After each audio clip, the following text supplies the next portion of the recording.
So which one are we on?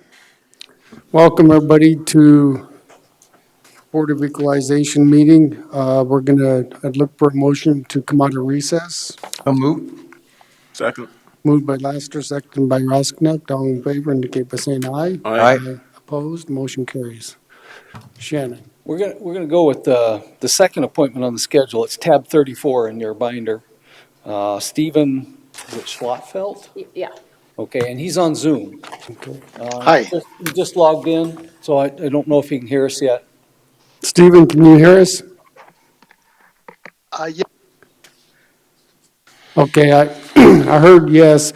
What I'm going to do is I'm going to let staff present first, and then I'll give you the floor so you can explain your side, okay?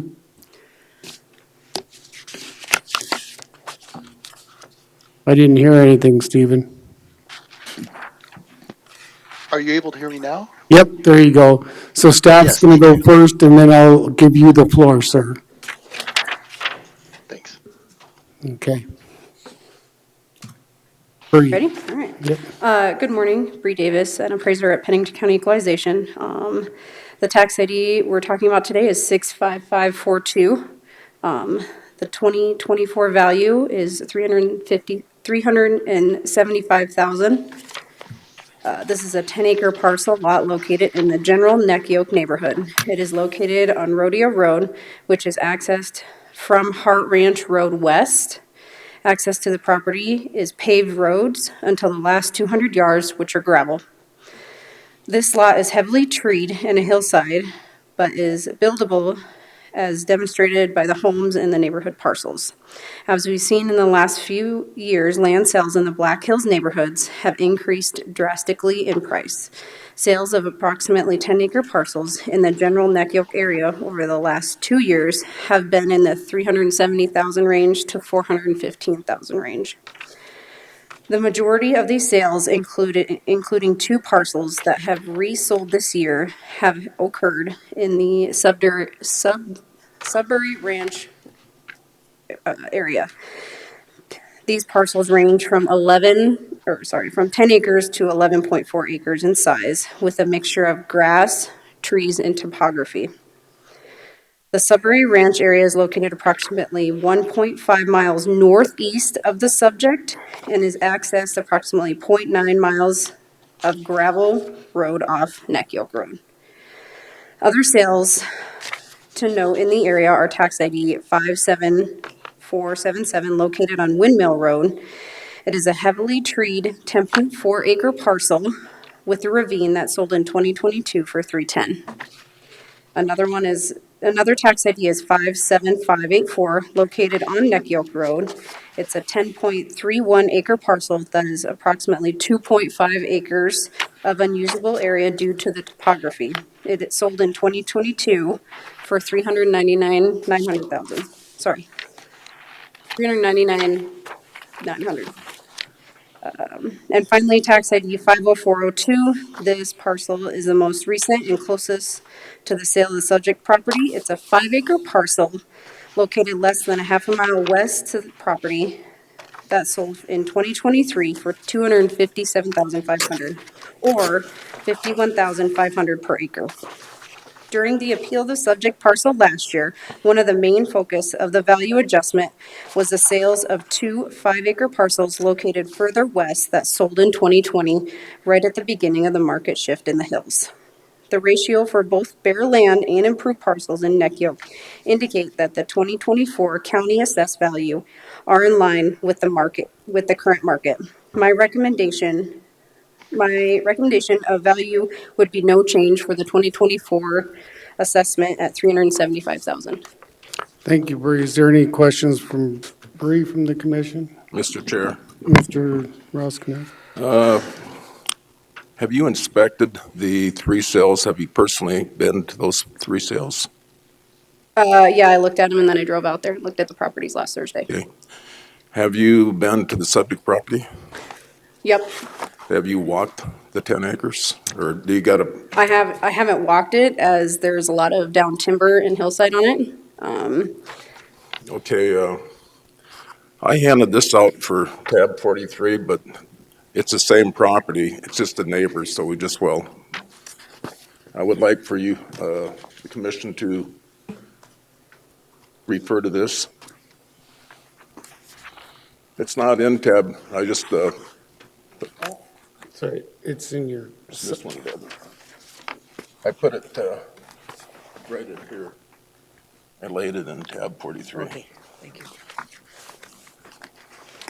And as an appraiser, I understand that it's really hard to find comparable sales, but on this exhibit that I have, and I gave Shannon this exhibit last week, identified as tab 43, it shows the three sales that you're probably using in the subject property.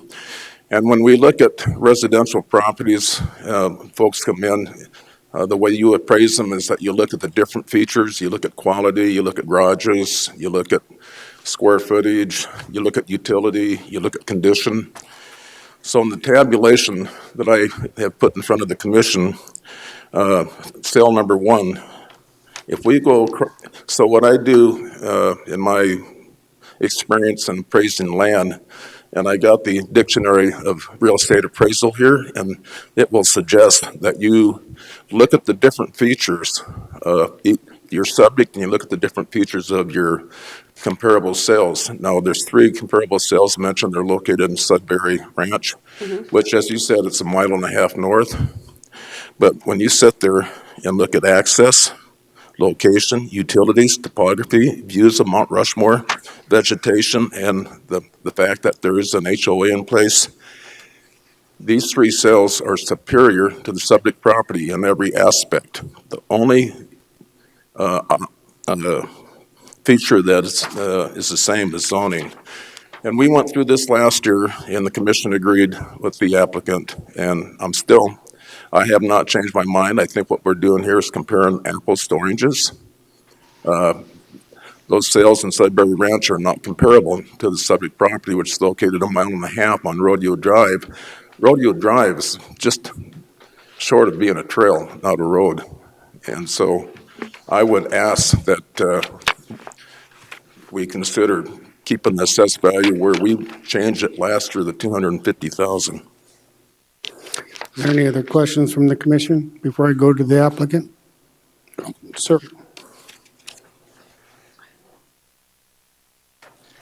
Scott Dressler, appraiser, Equalization Office.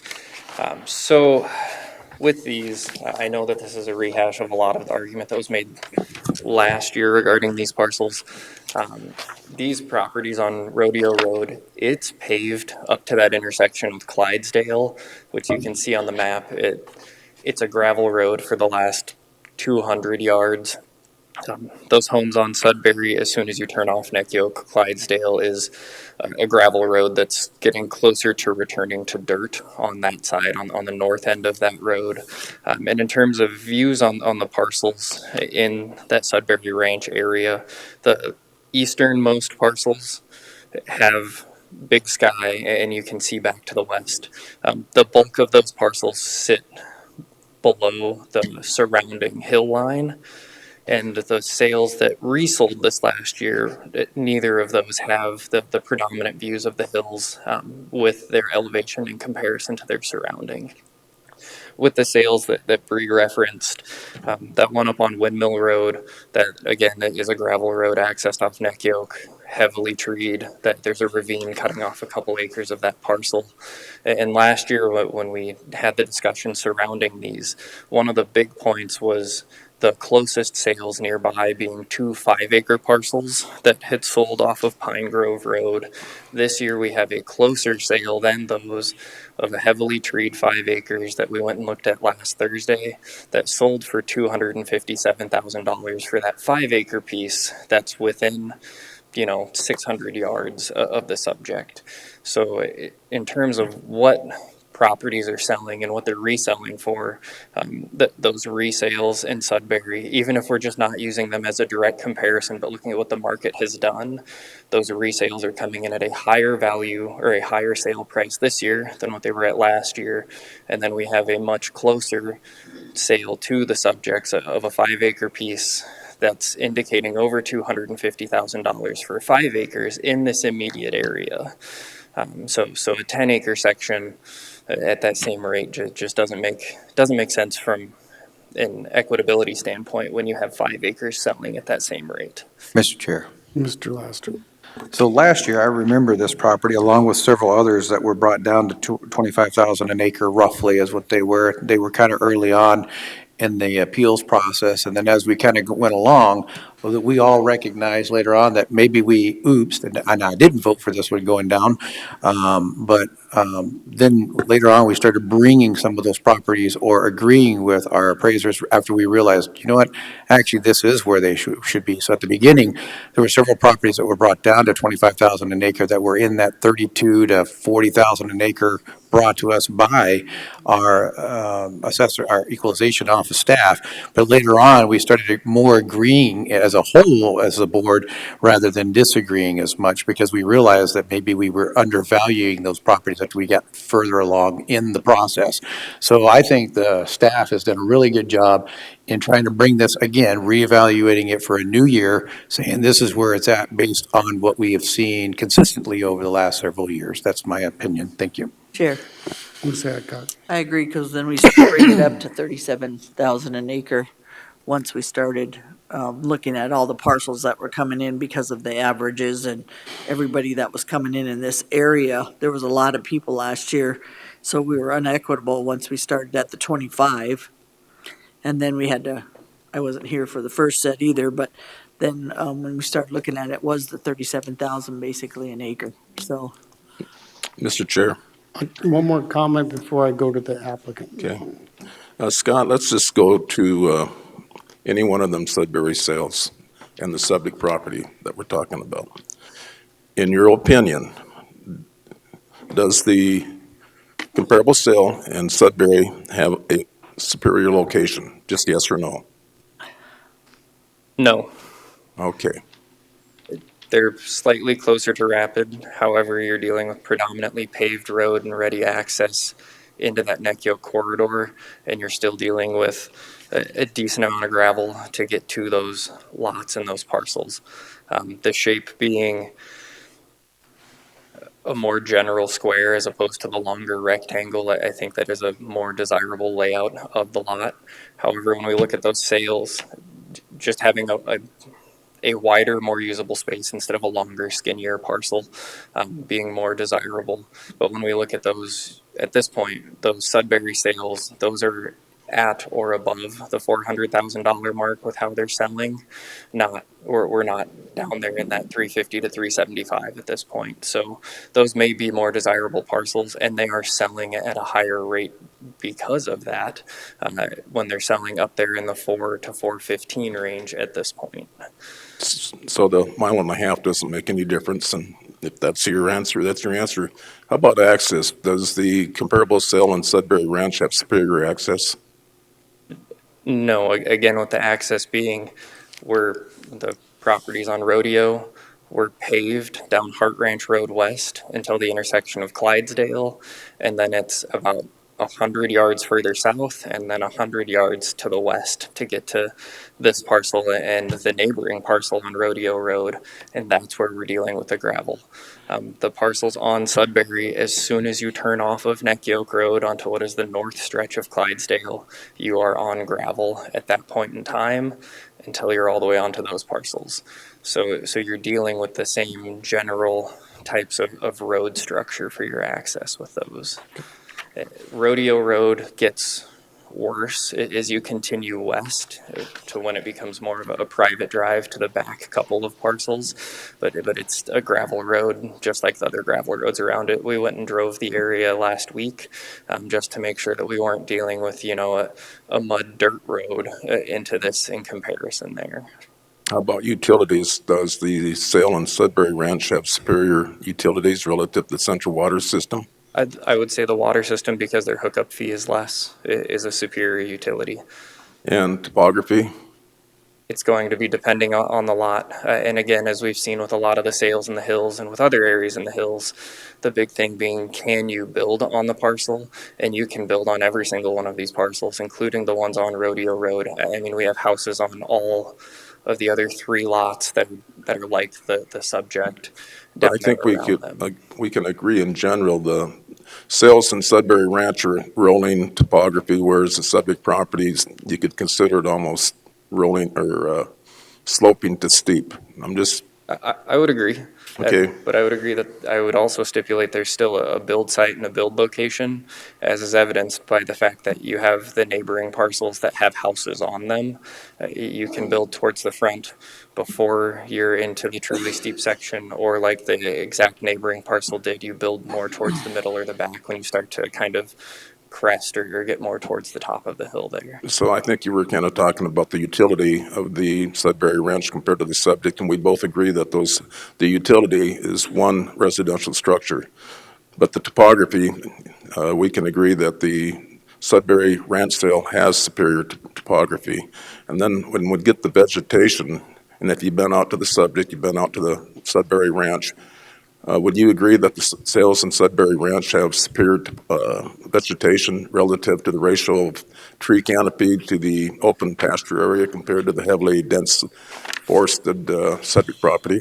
I would. At the same time, I would also say you can't disregard the 5 acre sale immediately to the west, which is heavily treed. There is topography once you're off the front of the access on that site, and that's 5 acres selling in excess of where the values on these were moved to last year. So that's a current this year. It was a sale in 2023 of a heavily treed 5 acre piece in this same band. The north boundary of the subject parcel is that section line, and that sale to the west is 600 yards away on that same section line. So we're dealing with the same area, the same topography, half the size. It's a 5 acre piece, but that 5 acre piece selling at 257 and change. And I think we agree that there is a liability with the subject property, not that one, but the other 3, relative to the chance of forest fire and beetle infestation. Due to when I was up there, it was very heavily forested. And I would agree that that holds true predominantly through the hills. And then views, I believe most of the ones on Sudbury Ranch actually have commanding views of Mount Rushmore National Monument. And I didn't inspect all 4 of those subject properties, but I did 2. And because of the heavy, dense forest, I did not really see any views that would be comparable to the Sudbury Ranch sales. So my question is, would you say that the views at the Sudbury Ranch are superior to the subject? I would say that the views are superior in the fact that they have a big sky view for the most of them. On Sudbury Ranch, the 2 easternmost parcels definitely have a Mount Rushmore view. Everything else is sitting below the predominant hill line surrounding them to the west, and you can't see Mount Rushmore from those lots. If you had a 3-story house or a lookout, you'd have a much better chance or aspect at seeing Mount Rushmore from those, but the nature of where that area is, it sits below Neck Yoke Road, and it sits kind of below the elevation at the intersection of Clydesdale and Sudbury Ranch. You come downhill from that point into that area. If you built in the exact right spot with a 3-story house and a few of those lots, you'd get that view coming up over the trees or over the hillside, but you're predominantly sitting lower than in the direction of Mount Rushmore. They have that open canopy, which gives them a lot more of the blue sky view. So that is going to be superior, but it's not the premium commanding Mount Rushmore view that we see in other parts of this region, where you're up on the top more so. And last year, when I think I convinced the commission that this thing was worth more like 25,000 an acre opposed to 37.5, is because I actually had comparable sales in that same area of the subject property. To me, there's a switch in neighborhood to the north from the south, and those comparable sales are really what I think the commission felt or relied on last year. I didn't mention them again because I think we all can remember where we went through this last year, but in 2022, the subject property was assessed for 150,000. In 2023, it went up to 375, and I think the reason it went to 375 is because you guys had them sales up in Sudbury, and there again, 35 years of praising real estate, and I think you're comparing apples to oranges. I understand that it's hard to find comparable sales, But I think we're in two different neighborhoods, and I really do think the 250 is more conducive to the value, because if in 2022 it was 150, you want to go to the 250, I'm good with that, but I just cannot swallow 375 for these properties, and I would encourage every commissioner to go and inspect the subject properties and the Sudbury Ranch so they can see the same thing that I saw when I inspected it. Okay, thank you, Mr. Rusknecht. I'll go to the applicant. Stephen, you have the floor, sir. Hi, thank you so much for hearing me. So one of the things, I've been really perplexed as to why this is such an issue, because when I look at the property, it's building on it is really rough, because there's pretty much two places, maybe three places you could build on it: down by the road, farther down, or higher up next to the house that's already up there, which would devalue that property. Having two houses right next to each other. Um, when I go look at the Pennington County equalization for it, I see that it's categorized. The topography is rolling, and I would never describe the property as rolling. It's got a rock face in it. It's got an 8% grade on the road. My wife and I have struggled because we have a car that's not four-wheel drive, and we actually were not able to make it up the driveway. So, we either have to buy a four-wheel drive or all-wheel drive so that we can make it up the driveway. So I would never categorize it as rolling hills like some of the other properties that I've seen as comparables. When I go look at them in Google Maps, they look, you have beautiful views of the sky. You've got long views,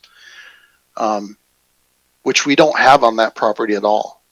So I actually think that property 43312 would probably be more comparable. Is there any way to bring that one up?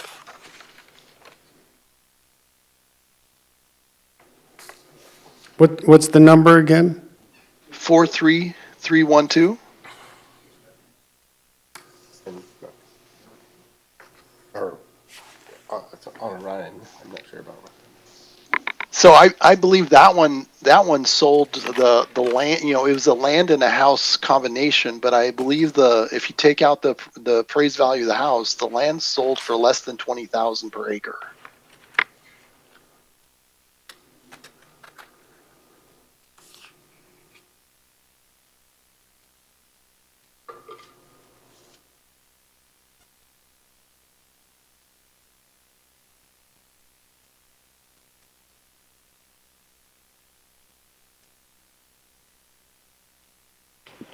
That's the property you're looking at, Stephen? Yeah, 43312. Yeah. Where's that relation? So that's like 24054 Stone Ridge Road.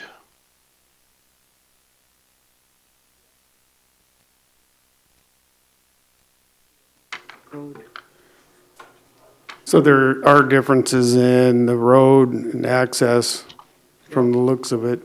Utilities, all the stuff. As well as the size, with that being a 20-acre parcel. That's 20 acres. Yeah. Yeah. Yeah. Okay. So we have that. Is there anything else, Stephen? Well, that's the one I had that I was looking at. And so like that one, the topography would be more similar to ours, where they have it categorized as rolling and steep. They have two categories on the property factors. I didn't realize you could have two categories. I thought you could just have one.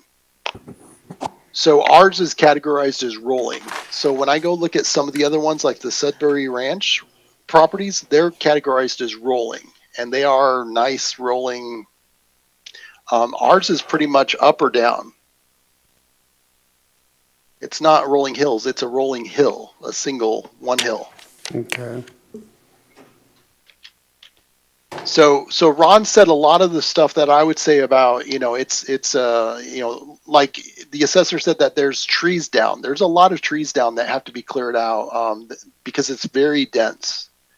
There's a rock face that cuts across the property, and the road had to curve to go around and cut through the rock face. So it really limits where you can build on the property. It is buildable, but it does limit it. And with being the rectangular shape, either build down below by the road or build up by the house that's already there.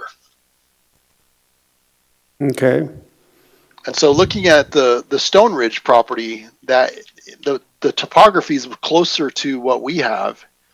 It's a little bit nicer on the way it's laid out with the 20 acres, but it's rolling slash steep. And so for us to have an 8% grade on the road and to have a rock face, and most of the land is just sloping down or up, it's up and down. It's not up and down in like what I would call rolling. It's more steep. So I think that may be part of the problem when there's trying to do comparables, is that they're comparing it to something that it's really not. So one of the things I was going to try to figure out is there a way to get that topography factor changed? Because I think it's wrong. I'll refer to Mr. Shannon. Shannon Ritberg, Director of Equalization. Yeah, we can change that right now. Doesn't impact the value. It's just a descriptive note. Okay. So Stephen, your recommendation is you think it's what it was appraised for last year, correct? Correct. Okay. Do you have any final words before I go back to the commission? Basically Ron said a lot of the things about, there's one of the problems that we've looked at is if we build there are no views. Trying to get open sky would be almost a deforestation of, can we clear out, hundreds of trees to be able to get enough view that it's not a dark house where you don't have any sky visible. And you almost have to walk the property to see that. Okay. I'm going to go back to the commission now. Okay, Stephen? Okay. Mr. Chair, Mr. Roskinick. on the spreadsheet that I gave you, if you look at the top of the spreadsheet, it's a percentage of land value based on an assessment of 375 compared to the value that they have the improvements assessed at. And I think in the appraisal of real estate, when you look at residential property, there's a relationship between what percentage the land contributes to the property as a whole. And I think last week we were talking, could be 10%, 20%, 25%. When people bought these properties, they probably what they paid for the land was probably going to be reflective of the type of structure they're going to build. So if you're going to, buy a piece of land like that, are you going to build a $2 million house? Probably not, because I don't think you could get the value out because the physical features that I just talked about of the property. But these percentages based on 375 on the subject property and the property surrounding are 53%, 73, 58, 57, 45, 58, 31, 75. So at 375, the gentleman that owns parcel 39035, 75% of his value will be in the land and the other 25% the home. And that's what kind of led me to believe that, something's out of whack at 375 for the caliber of homes that you're going to see in this neighborhood. Now, when you go up to the Sudbury Ranch and other homes on Neck Yoke, those ratios decrease substantially down to 30, 30s, 27, 31, 29, and 34. If you assess the subject property at 250, as I suggested, you would bring that down to where the land would be 28% of the total assessed value of the property as a whole. And, this is just another way, as an appraiser, that I did a little additional research to see if I was even on the right track. And we have another one coming down in the same neighborhood, maybe the neighbor, item 43, and I would ask that we hold off on voting on this until Commissioner Gruz is here, as we're missing a commissioner right now. Given the schedule, I would not be in favor of that moving forward. Mr. Chair, Mr. Laster. I just have a clarification on that sale to the west, that 5 acres for 51,500. I heard Commissioner Roskinek talking about, a superior property, the road access, like, all that kind of stuff.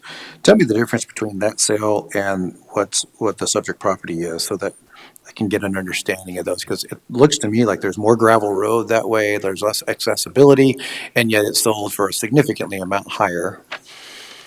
So that 5 acre piece, the access is going to be off of Pine Grove Road, which is gravel from right when you turn off of Neck Yoke. So it's substantially further down gravel road. And then it splits off onto Pine Valley Road, which is a single lane gravel road. If you were to have someone come the other direction, one of you has to pull off of the the graveled portion of that road to let the passerby.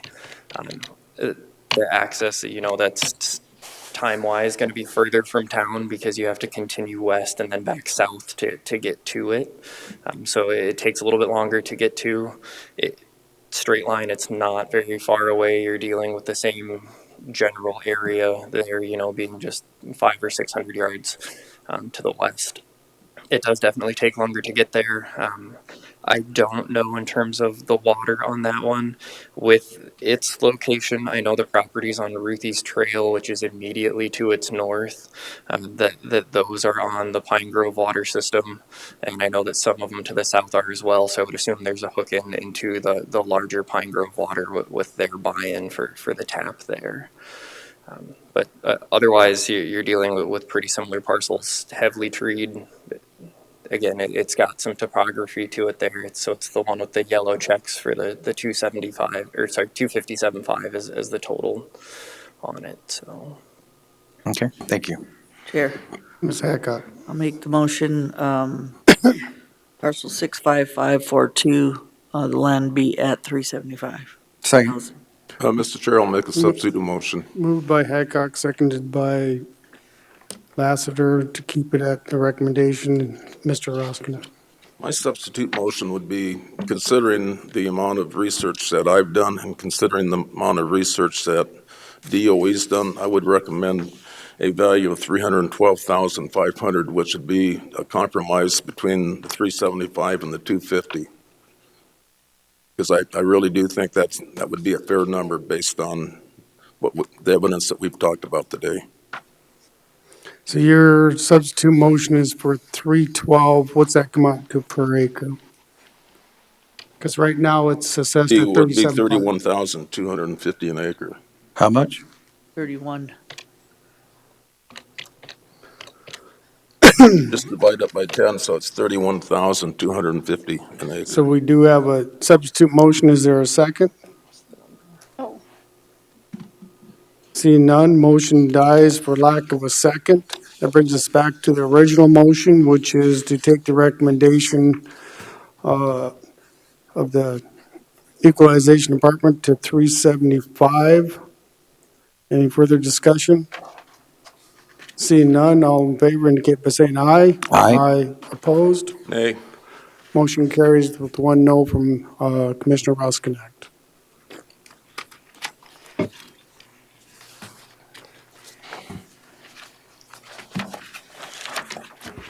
We're going to go back up to the first property owner scheduled for today. This is tab 33. It's Godfrey. Tab 33. Okay, and this is Shannon. Mr. Godfrey, we're going to let Shannon present first, and then we'll give you the floor. Mrs. Godfrey. Mrs. Godfrey. I'm her son. Okay. So Shannon, you have the floor. Shannon Champion, staff appraiser for Pennington County Equalization. This property we're looking at is under the Barbara Godfrey Trust. This is parcel number 46267. Property is located just south of Rapid City on Highway 16. It is kind of right across where the water slides used to be in that area. It's that 1.06 acre parcel that is being appealed. She was appealing for ag status on this parcel. She does own that kind of funky upside down L-shaped parcel, as well as the more vertical one off to the side. That totals 43.6 acres. So with this parcel needing to meet the qualifications for ag, it would have to be proven at $2,500 gross income. And I did speak with Mrs. Godfrey at least twice on the phone about needing the proof of income and filling out the paperwork to get that done. And I have not yet received any documentation. So ag was denied. So Shannon, is the property adjacent to hers ag? Currently, yes. Okay. Mr. Lester? Shannon, I thought if they were contiguous, it brings it into that. I mean, she may have to apply for it, but if that property is connected to the other one, I thought property contiguously also makes it eligible. So with that, it is one parcel at a minimum of 40 acres. Right. Multiple parcels, a minimum of 80. So she only reaches the 44 acres total between the two. But does she have the data to qualify that she makes more than 2,500? Or does she? Are you saying she has to make 2,500 with both of those together, or that particular parcel has to make the minimum of 2,500? She just has to prove the 2,500. For all of it, for all 44? Right. Is that not something that she can produce? I am not sure. When speaking to her, she did say that majority of the hay goes towards the horses, so there aren't sales. So that does also bring question if the egg should remain on the main parcel as well.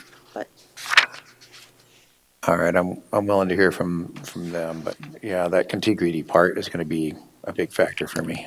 I think that's what we had heard last time too, the 40 acres is deal, and then if it's 80 total, then that's where we're getting into the complications. Mr. Chair, Mr. Russell? so does the land meet the acreage criteria then? no. It would have, for this piece to meet the acreage, it would have to be a minimum of 80 acres combined.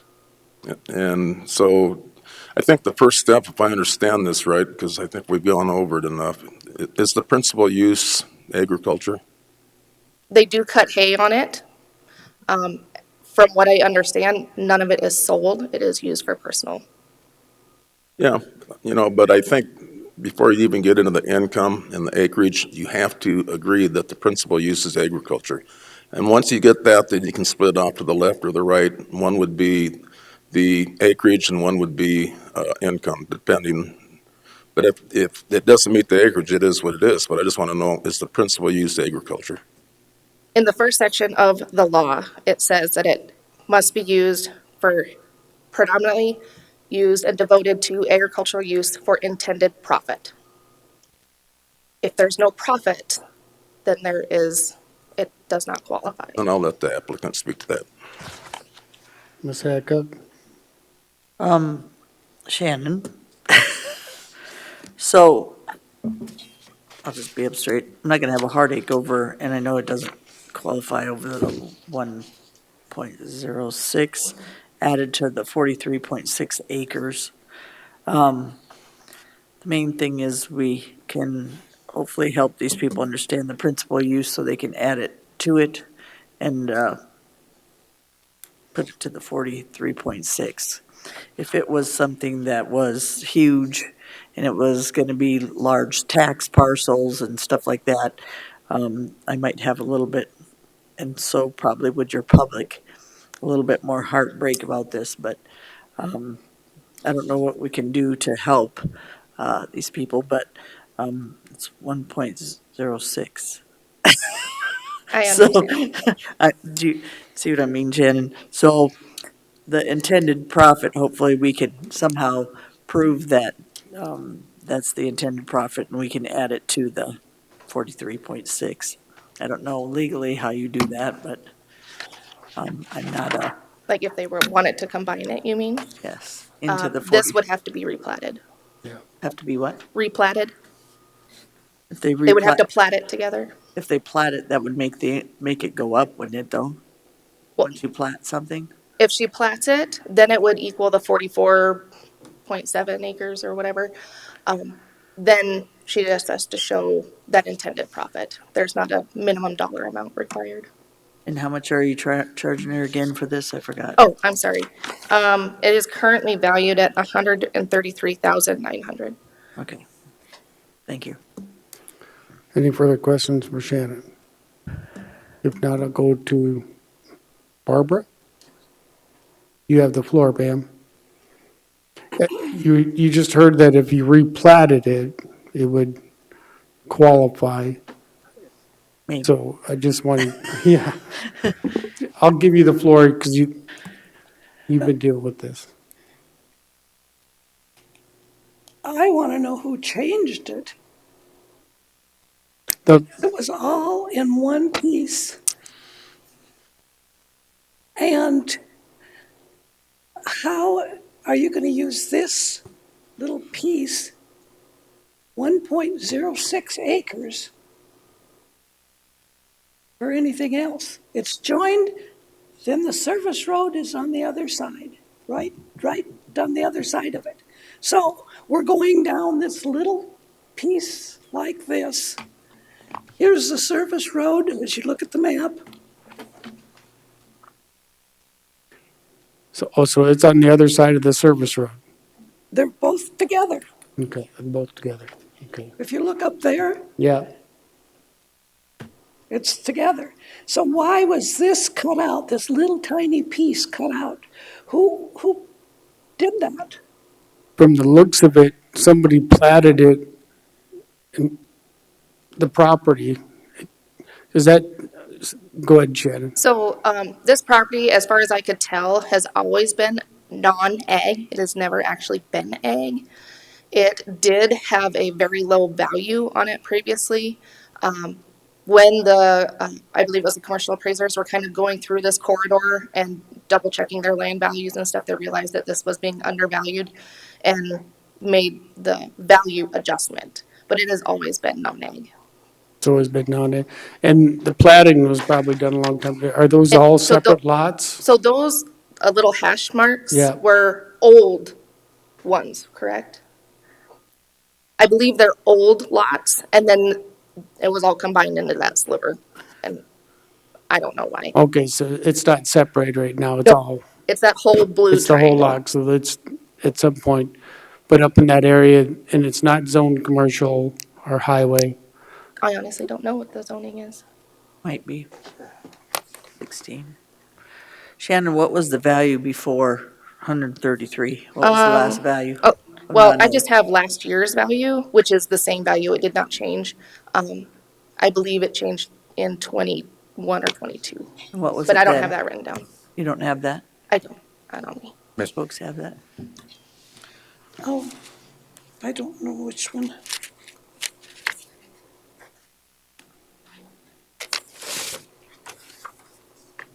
I believe it's commercial. No, I don't have that with me. Okay. I think it's outside city limits. Yeah. Yeah. But I know that it was lower. Yeah, follow up before I go to And- Travis? Barbara, how come you didn't come in last year at the 133.9? Do you know it was that much Well, last year? I know, for one thing, my husband was in the VA for over a year. And so things just, Not lost? A little bit? yeah. Okay. Mr. Chair, how big I is that? got Mr. Laster in line first.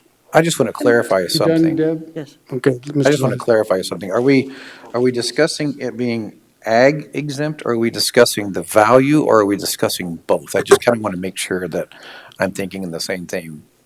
Ag classification. Ag classification, Yes. okay. And just to answer the zoning question, it is zoned as highway service. Okay. Mr. Mike, so how large is that parcel? I don't see it on here. The one we're talking about, How many acres? 1.06. 1 point, I'm how sorry. did we arrive at the 133.9? That was a commercial. When the commercial appraisers were going through this corridor and adjusting some things and double checking their values, they found that this one was being undervalued. So is that property, if she could sell that property the way it's currently legally described, could they do anything with it? Could they put a building on there, setbacks? I'm just trying to figure out the utility of the property. To me, it looks like an isolated tract almost. It is the way they've put it there. To my knowledge, my husband always said that it was to the north directly, towards what was the Old Town property. Why would that have anything to do with Old Town on this side, where all of this was originally together? Chair, I think, Ron, are you done? Right. I'm just trying to see what that is per square foot, that's all. Okay, I'm gonna go to Ms. Hadcock next. is it illegal to add that to ag? Like, would that be a problem if we put it with her ag?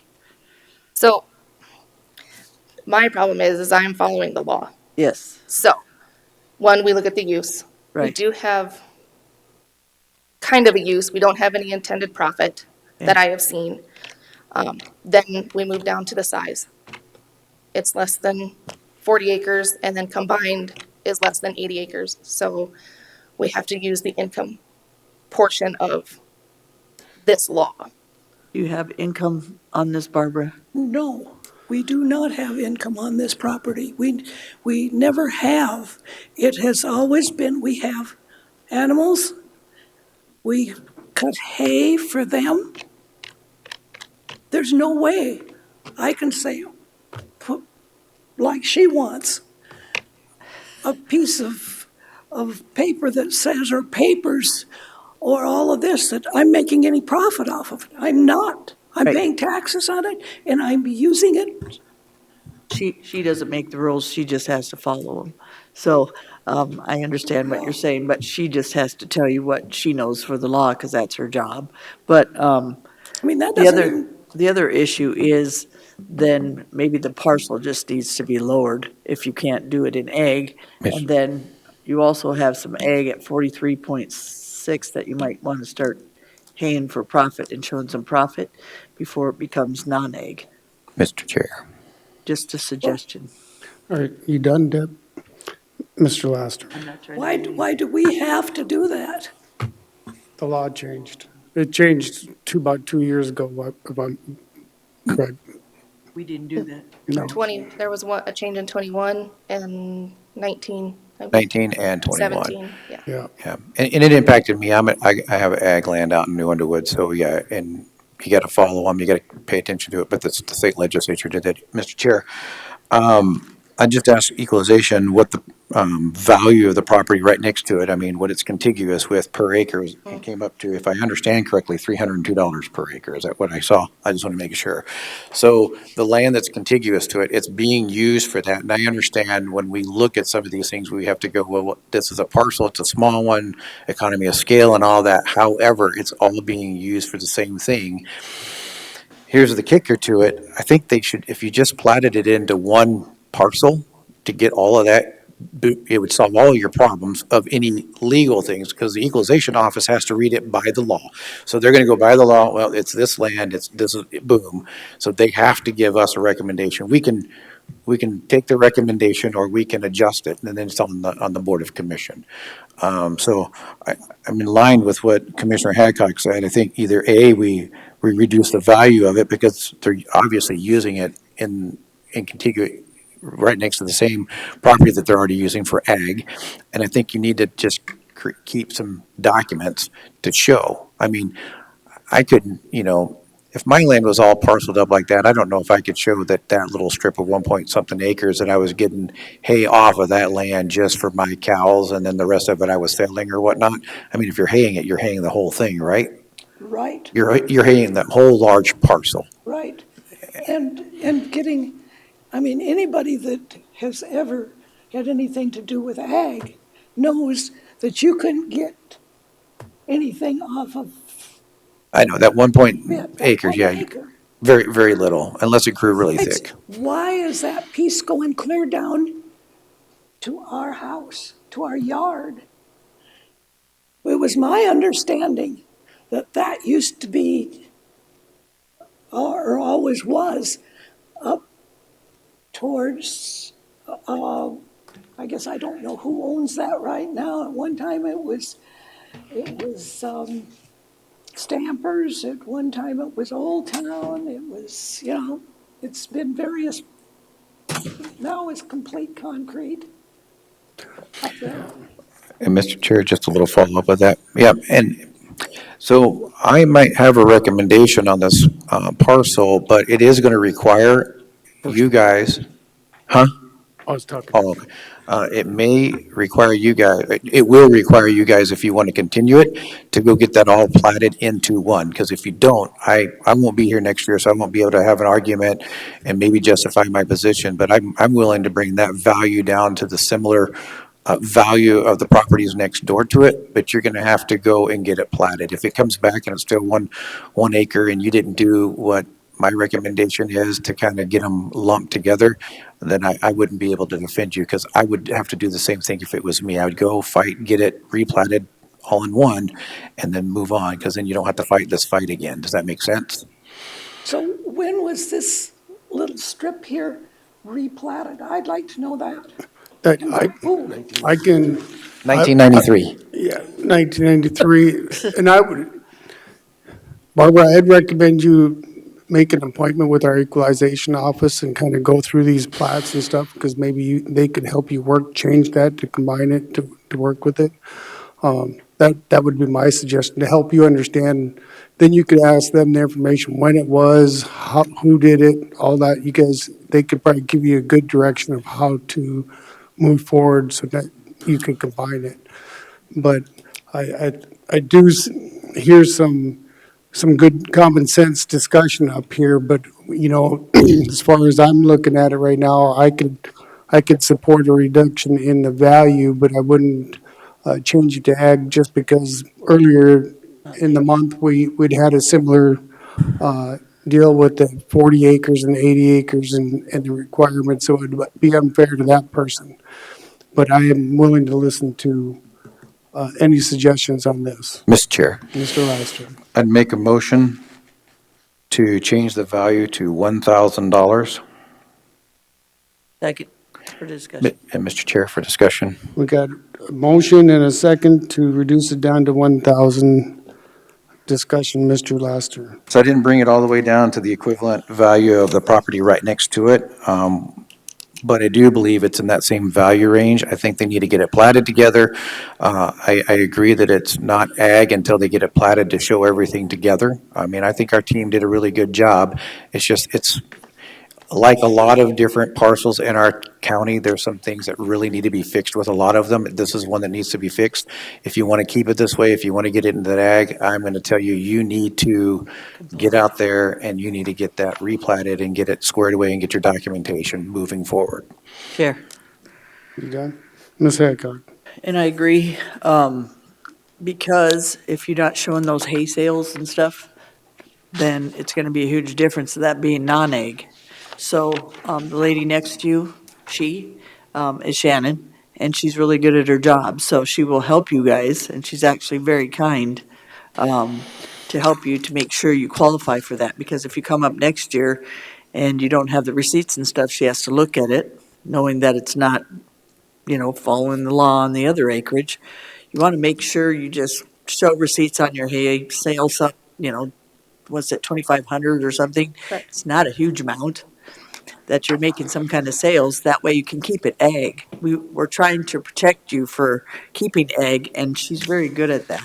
She has helped many people with their ag. You might not think so, Barbara, but she's really good at what she does. So I'd listen before you come up next year and you're mad that your property's 375,000 because it's non-ag. Because we told you this year, you need to show, and you need to get with equalization officer in order to make sure you're following those rules, because we don't change them, the legislature does. We only follow their law, and so does she. But shouldn't you be notified when they change it? I'd walk with her and talk with her, and now you're notified at this point because we just dropped you to $1,000. So we're trying to give you a little heads up so you get reduced and get where you need to be, honey. Yeah, and I talked to someone in her office, and the first time I talked to them, they told me one thing, and then a little bit later, they called and said, okay, you have to do this, and you have to do this, and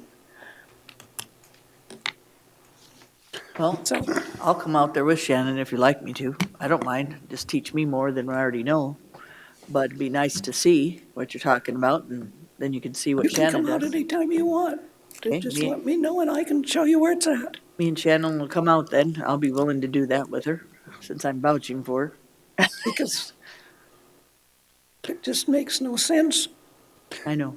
Well, so far we have a motion on the floor to reduce it down to $1,000, but with good advice from the commission saying you need to combine it and be prepared for next year because just because it gets lowered this year doesn't make it automatic the following next year. So I just wanted to make that clear to you. So I think the commission's being very considerate, and I suggest you meet with Equalization and stuff and to get prepared for next year. But we do have a motion on the floor to reduce it from 133,900 down to $1,000. Is there any further discussion?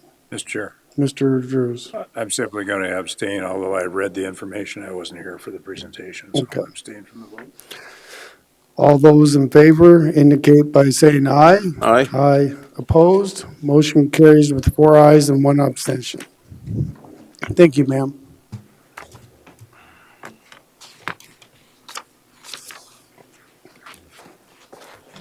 We go to the third property on the schedule. This is tab 35.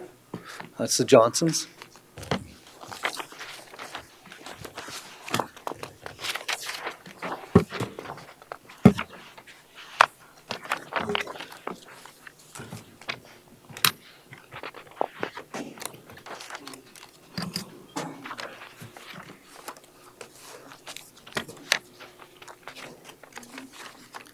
I have some stuff to hand out.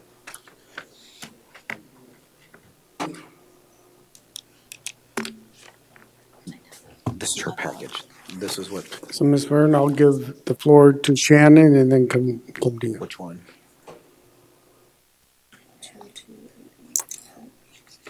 52288. I'll just write it on there, 52288.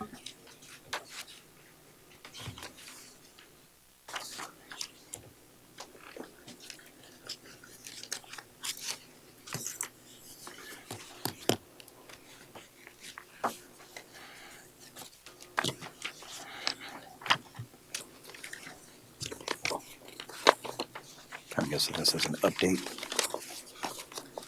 Just an addition. Oh, okay. Are you giving one to all of us? Okay. Was this information from you, or is that? I believe it's from. Okay.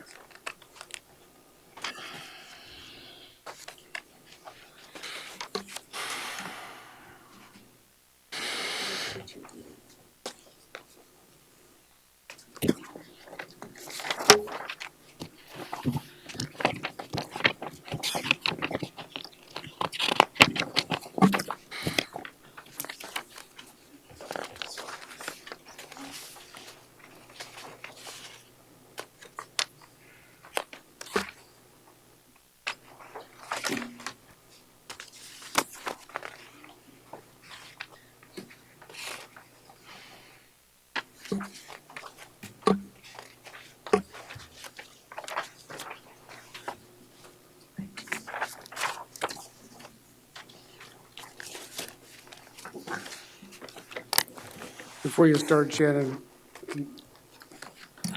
probably need a minute to read through Go ahead. some of this.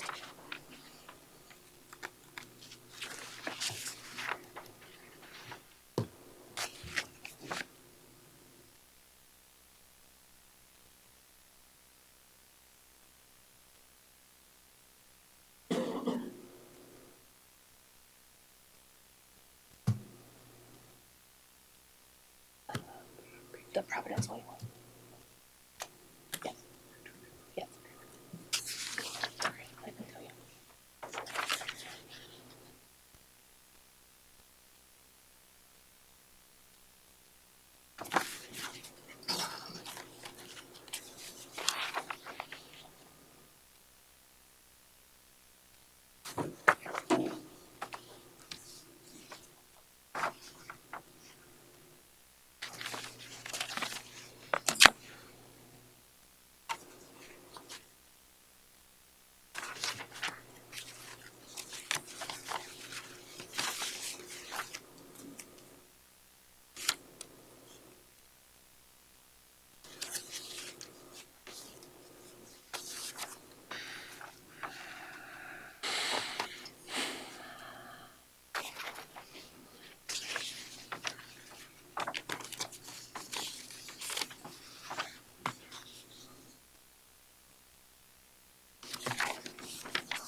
So this is just the paperwork from the appeal from last year.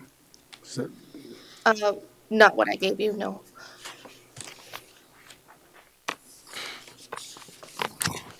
April 17th. And we'll be starting on the other property because we do have two separate appeals.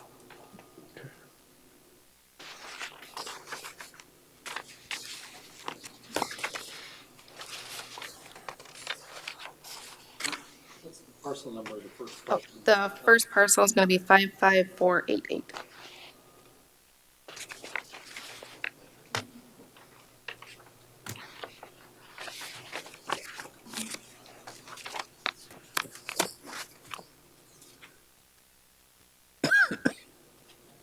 Okay.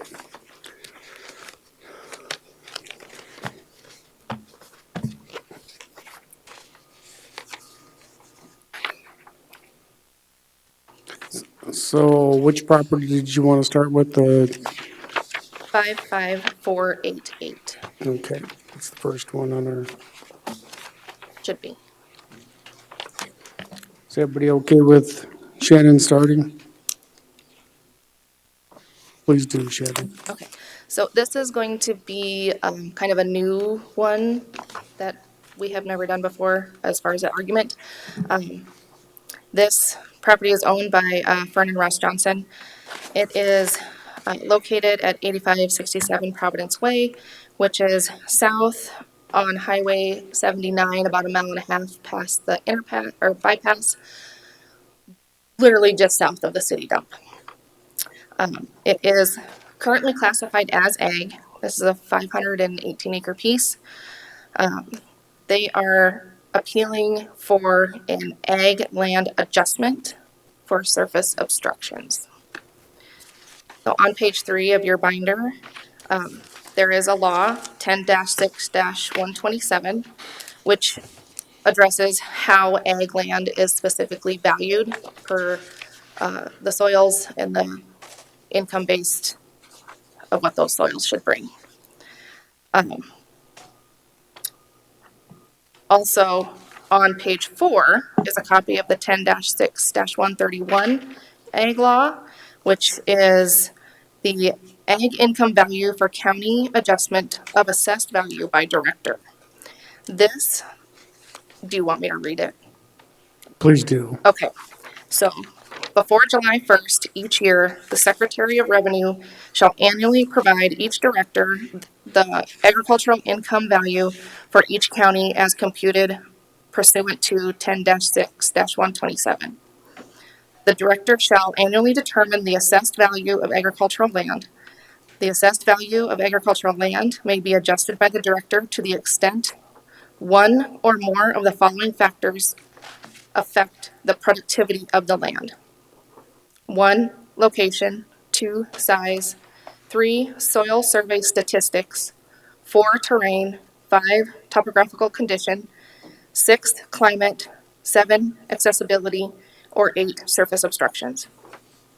The director shall document each adjustment. The director shall document an adjustment by using data from sources reasonably related to the adjustment being made In addition, the director may use data from comparable sales of agricultural land to document the adjustment concerning productivity for any of the factors listed in this section. If the actual use of agricultural land varies from the land use category specified by soil classification standards, or if any factors listed in this section exist that affect productivity of the land, the property owner may request an examination of the land by the director on a form prescribed by the department. The director shall determine whether to adjust the assessed value of the agricultural land pursuant to the factors listed in this section. The director shall document all supporting evidence for the adjustment determination. The director shall provide any adjustment documentation to the department upon request. The adjustment documentation must be kept in the director's office for the life of the adjustment.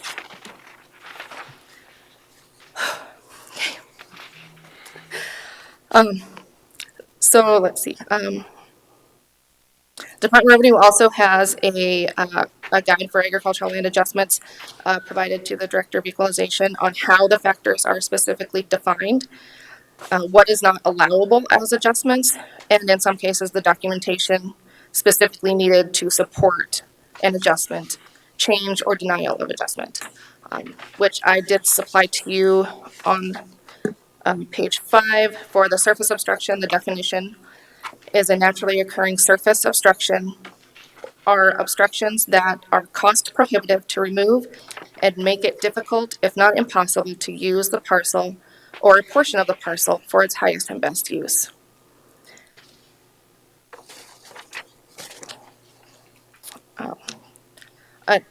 An on-site inspection was denied on this parcel. So a view from the road and the neighboring property was performed, as well as a desk review using the aerial photos, the photos provided by Mrs. Johnson in their application, and then the research of contaminants claimed to be on the property. The photos show that the property still grows grass over the entirety of the parcel. The reason for her requesting the adjustment was for some contaminants on the property listed as per and polyfluoroalkyl substances, or PFAs, and volatile organic compounds, or VOCs, are an exceedant contamination existing on the parcel. So, examples of PFAs are man-made chemicals that are components of touchscreens, medical devices, nonstick materials, and many other things that we use on a daily basis. There have been no publication or published reports of adverse events or side effects due to the exposure. And per the Food and Drug Administration and U.S. Environmental Protection Agency, unless advised by the relevant authorities not to use the affected supply, there is no concern for the use of livestock. These compounds are man-made and not a naturally occurring obstruction to productivity. VOCs are gases emitted from certain solids and liquids. Examples are plants, formaldehyde, and everyday cleaning products. This is a common compound found in soils near landfills. Again, there are no published reports of having any adverse effects unless you're in confined, unventilated spaces. These two are man-made products and not a naturally occurring obstruction to productivity. There's also a mention of the litter found on the property from the city dump. It was stated by the city dump manager that in the past, they would inform the owner and clean up the garbage on a weekly basis until the owners denied them access to the property. They no longer provide that service, but even so, the garbage found on the property are man-made objects and not naturally occurring obstructions to productivity. This property does have an active lease to graze cattle, which is proven by the pictures provided by Mrs. Johnson, and the lease provided with the ag classification application. This shows no obvious effect of productivity. No documentation was provided to show any contamination areas of the contamination or effects on productivity. For these reasons, and per the state law's requirements, that an adjustment is allowed only if productivity is affected. My report being submitted to Department of Revenue is for no adjustment to be made, and my recommendation to this board is no value, or no change in value, with the land remaining at 210,400 and the structures at 105,800 for a total of 316,200. Thank you, Shannon. Is there any questions of Shannon from the commission? Mr. Chair. Mr. Laster? All right, Shannon, I got a really good one, and everyone's going to recognize this because I have been doing PFOS and PFOA mainly because my land's impacted by it, and so no data, no test results have been given to equalization. No. And I believe PFOS, like that from the base stuff, is a different. It's actually all underneath the same chemical compound, PFAS and PFOS. One of them, I don't remember which way it is, but PFOS might be the overarching, and then the PFAS and other things are underneath it, or vice versa. I can't remember, but one is the overarching, and then the rest are the others. In the research I did, these were more separate. The retardants and the stuff from the base were not anywhere in these ones, but I was going off limited information, so. Right. It's a chemical that's man-made, and it's in a lot of stuff, whether it's in the firefighting foam or whether it's in stuff that was laid out in Gore-Tex clothing. It's in a lot of different things. So, but I'm familiar with it. But there was no test results given to the equalization office about the contaminant. Correct. Because the EPA has a certain limit, and if it's contaminating water for human consumption, that's when it actually is considered an impact. Correct. Okay, I just want to make sure. Thanks. Any further questions from the board to Shannon? No? Vern, I'll give you the floor. Good morning, Commissioners. I asked for the recommendation from Ms. Shannon, and I was refused that. So I had no idea where she was at on this because it is a new appeal. As far as her guide, which the Equalization Office applies of what is and what is not allowed, that's just a guide. Law supersedes a guide of a policy or whatever. It goes through the Equalization Office. When we're talking about the law, Section 8, surface obstructions, there's PFAS there, but this is underlying contaminants that's affecting the productivity. It can be airborne, as the commissioner would attest to. It can be in the soil.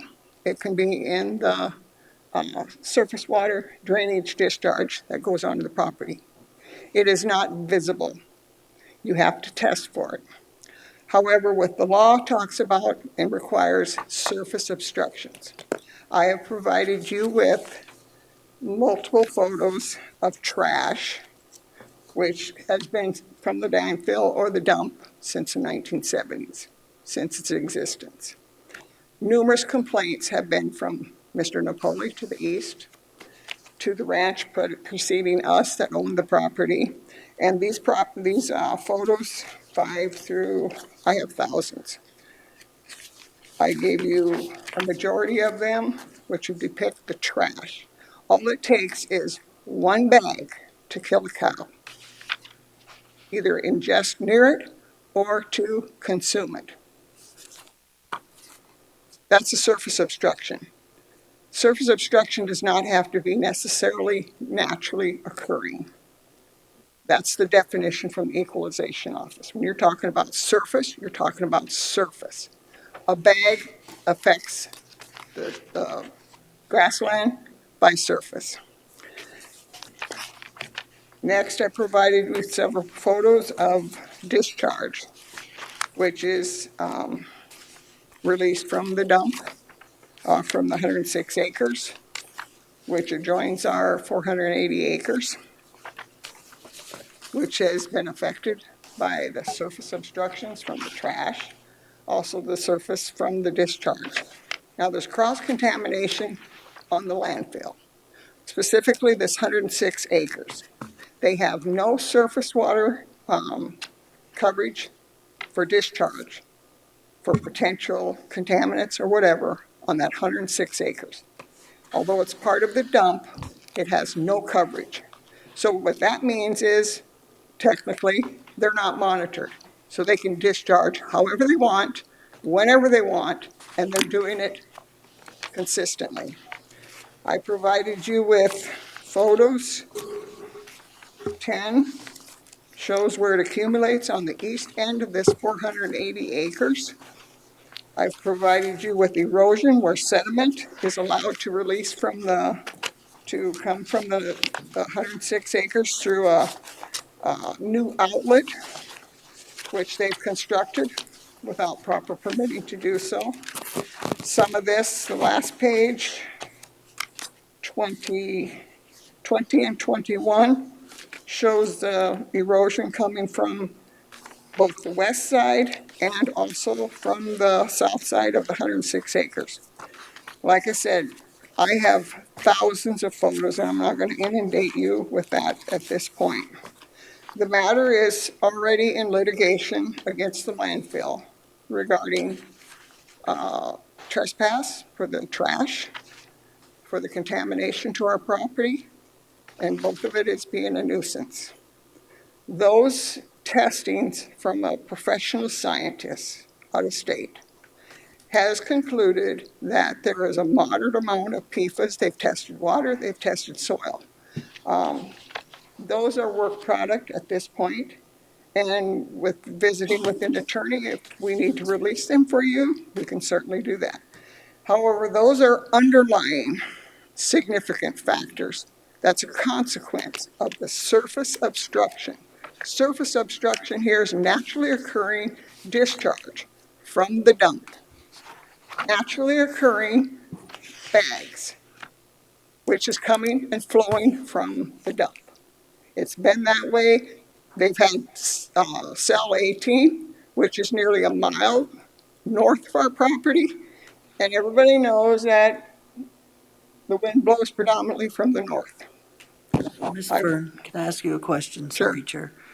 Do you have in order for Shannon or us for the contamination, we need the results of that in order to make an, basically assessment of the land if it's contaminated. Does that make sense? So if we don't have the proof from that, we can't, we can't say it's contaminated. You can say I understand it what is. you're saying, but See we're what I'm talking saying? about surface. That's underlying.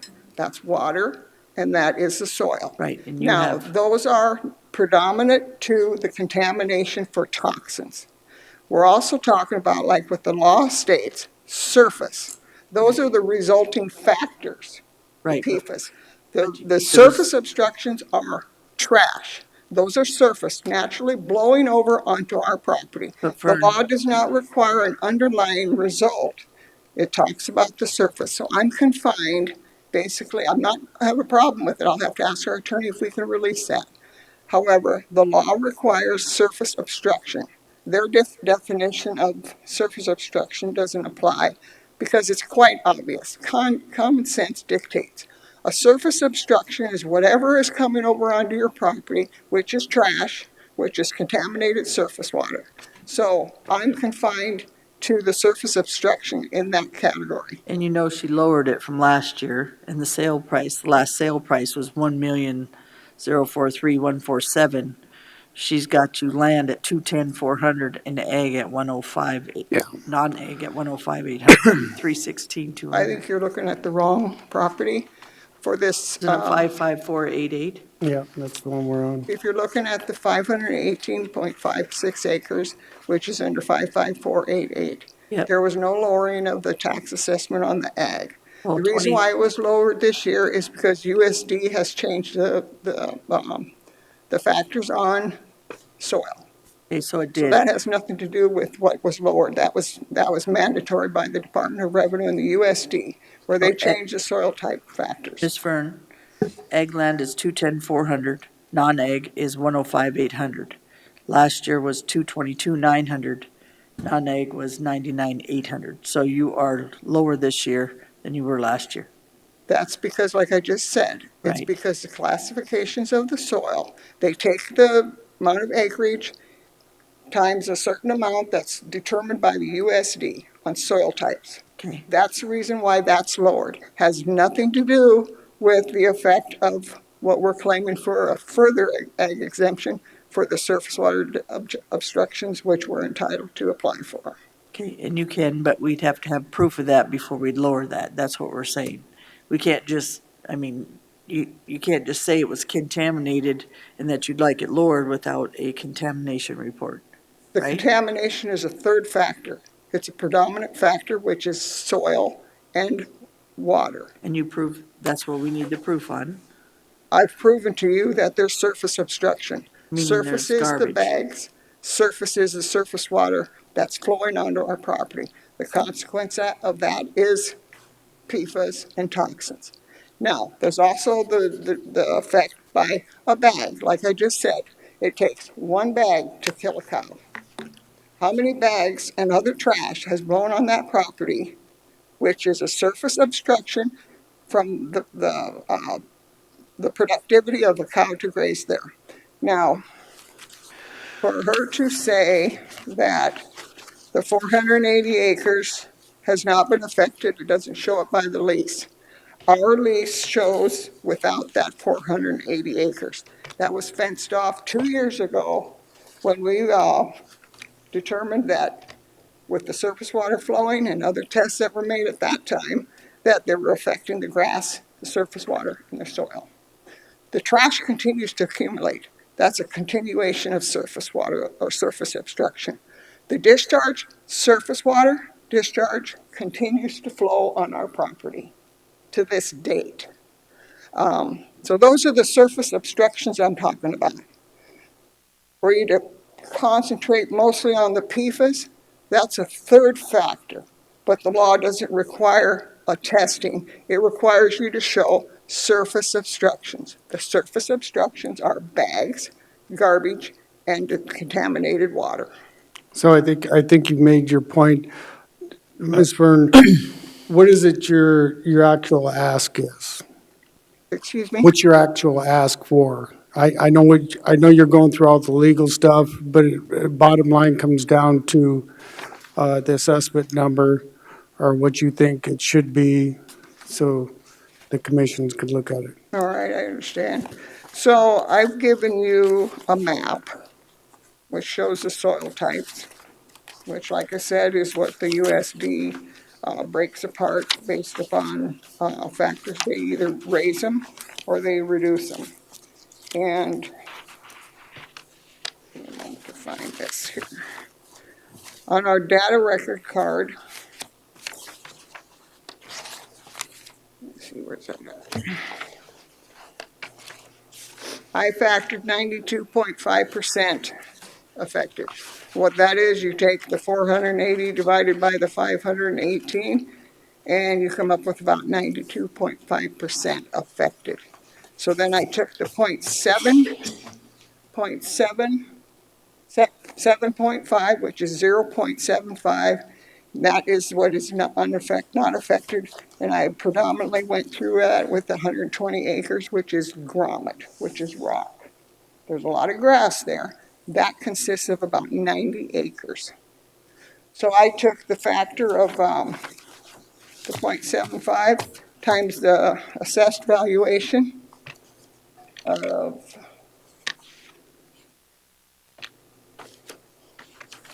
$2,000, and that's where I come up with 15,000. So you're saying the total value of your property should be $15,000? $15,780. That's an estimate. 15,780. That's just the ag Commission, land. That's just the ag. There's not an issue with the. Mr. Chair. Mr. Lassiter. I just want to, can you kind of highlight what area you're talking about there so I can kind of understand up on the map first? That's my first I gave you a question. map. Do you find the map in there? Let me take a look here. There's quite a bit of paperwork. Yeah, there's a lot of paperwork. That's why I'm just saying if you could just show me up here so we can see it up on the screen roughly. Okay, see where Use the mouse and kind of like, Shannon, maybe you can help her. Okay, I can direct them. Section 19, that's the dump. Yep. Just below that There's a little corner piece off to the right, to my right, that's a DOT yard. Go up above the 30, section 30, that's 106 acres, That right there. right?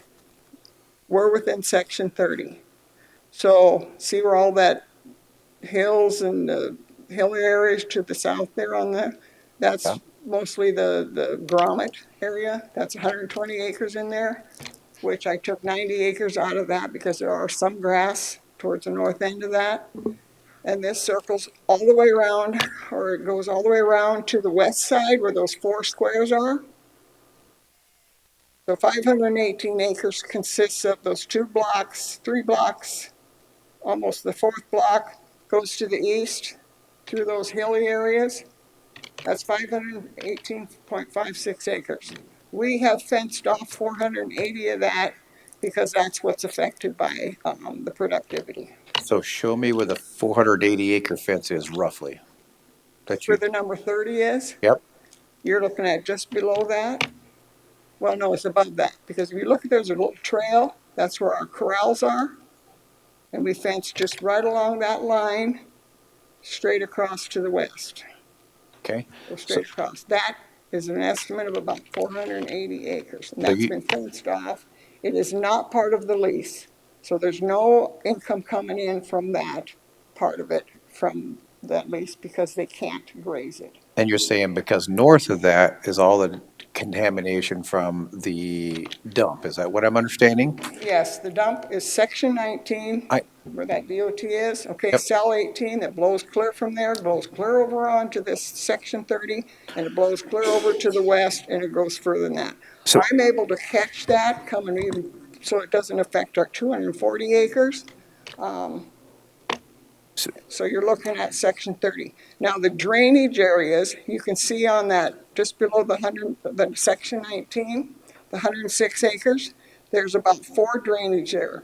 There's a main drainage area, it's element 006, which is where they have constructed an outlet, which they're releasing contaminants. They're discharging there without a permit, without a surface water discharge permit. And that's flowing all the way through to the property, down into that main drainage area. And this is where it accumulates on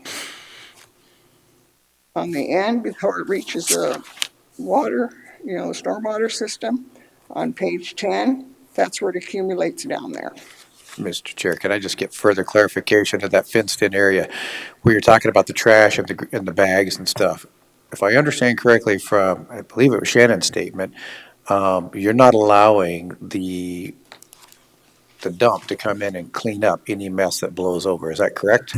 By law, we don't have to. It's private property. You're 100%. By law, you do not have to. But my question is, they've offered it to you, so they're willing to come in and take away anything that's obstructing the use of your land. So where I'm confused, at least in the obstruction piece for trash, I understand what trash does to cattle. I've got cattle. But if the offending party says consistently, we're going to come over and clean up anything that blows over there, I don't understand how you can say, and then you say, well, we're not going to let you come on our property. They're willing to clean up any mess that's on there. I'm kind of confused on that one. That's maybe where I'm. Well, you're taking it totally out of context. Private property, we do not have to allow them to come over for liability purposes. 100%. And by law, the landfill is required to contain the trash. 100%. Right? I'm not arguing that For us aspect of to it. not allow them to come over on that, it's been a problem since the inception of that landfill in the 1970s, 60s, going back, before they were even permitted legitimately through the state law. For us to deny them to come over on our property, we have a valid reason for doing that. There's liability purposes. They would be over there all the time. There's unforeseen areas. There's barbed wire. There's whatever. We cannot, based upon our own liability insurance and our insurance carrier, we're not required to put our own property at risk to be sued by the city because one of their employees has been injured by coming over basically on a day-to-day basis, or the inmates that they use to pick up trash. There's been times that we have not, or I have not, been able to contain the trash, and it has accumulated further south onto Hart Ranch. I have photos of landfill employees out there picking up trash clear over in that area. Now, if Hart Ranch wants to do that, and risk the liability of those employees getting bit by a snake, getting tangled up into barbed wire, falling in a hole, I guess that's their prerogative. By law, we're not required, but the landfill is required to contain their trash, and that's not being done. Okay, I think the commission's very I'm good. familiar with this property. So I hear some, I'll recognize Mr. Roskinek, to see me, he's doing the computer. Okay. I'm going to make a motion. A lot of your testimony, I understand the trash part. I just, your proposal at 15,780 would be roughly, if we use the 518 as the acreage, it'd be about $30 an acre. And I don't know, that might be a little extreme for us to accept, but my recommendation would be to take the egg land value of 210,400 and multiply that times 75%, and that 25% reduction would be, in my opinion, your loss due to the garbage on top of the surface. That reduction would be roughly 51,800, and I think for 51,800, you could probably hire somebody to go in there and remove the trash. I'm just trying to come to a conclusion that everybody can swallow. So my recommendation would be a total of 263,790, 157,990 for the land, 105,800 for the non-egg structure, for a total of 263,790, which would be a reduction on the land of roughly 25% to account for the garbage that is currently on the property. I'll second for discussion. So it's been moved, let me get those numbers one more time. I had a lot of scribbling on there. So you got the land, 157,990. 157,990. 90. He needs to round that to like Mr. Chair, Yeah, 100. can you please round to 100? 158,000, okay, 158. and then 105,800, no change for the non-egg structure. Is that okay with the seconder? Yes. Mr. Chair, will Shannon? I be able to address some things? Yes. Okay. This is just a motion and a second. Then Chair, if I could speak to follow up. Ms. Hadcock. So, on the land around there, I have seen flooding on that land, which happens a lot. And I've also seen I know the city said they haven't contaminated or anything, and I don't know if that's proof or non-proof. I haven't seen that, but I did see the coloring coming off of their drainage areas and stuff in that area. So I can't prove it either, but when you turn the grass kind of a brownish orange, not from dirt, but actually a color I haven't seen coming off grassland, there might be some kinds of contaminants, and you can't help, I don't think, with the landfill. It might not be their fault in one sense, and the other, you should still make a difference on it. That I agree that land in that area and some by the landfill, I don't think is prestige sellable land. So that's my opinion. So Shannon, I'll give you a chance to move on. Okay, I have a few things to address. Regarding the discharge that she says is coming off of the dump not being regulated, the manager did say that they have she said there's 4 outlets there. Those are tested weekly and have not yet to be over their contaminants. Again, I don't have documentation for all this stuff, but it's just By their manager. They also do have some areas built up to try to catch sediment, but even in those areas, there's little to no sediment caught. So whether there's really sediment going through, I'm not positive. A lot of the photos that, at least that I saw that she submitted to me, are also from 18 and 19. They're not very recent. They were on a very wet year, a couple of years. So there's that.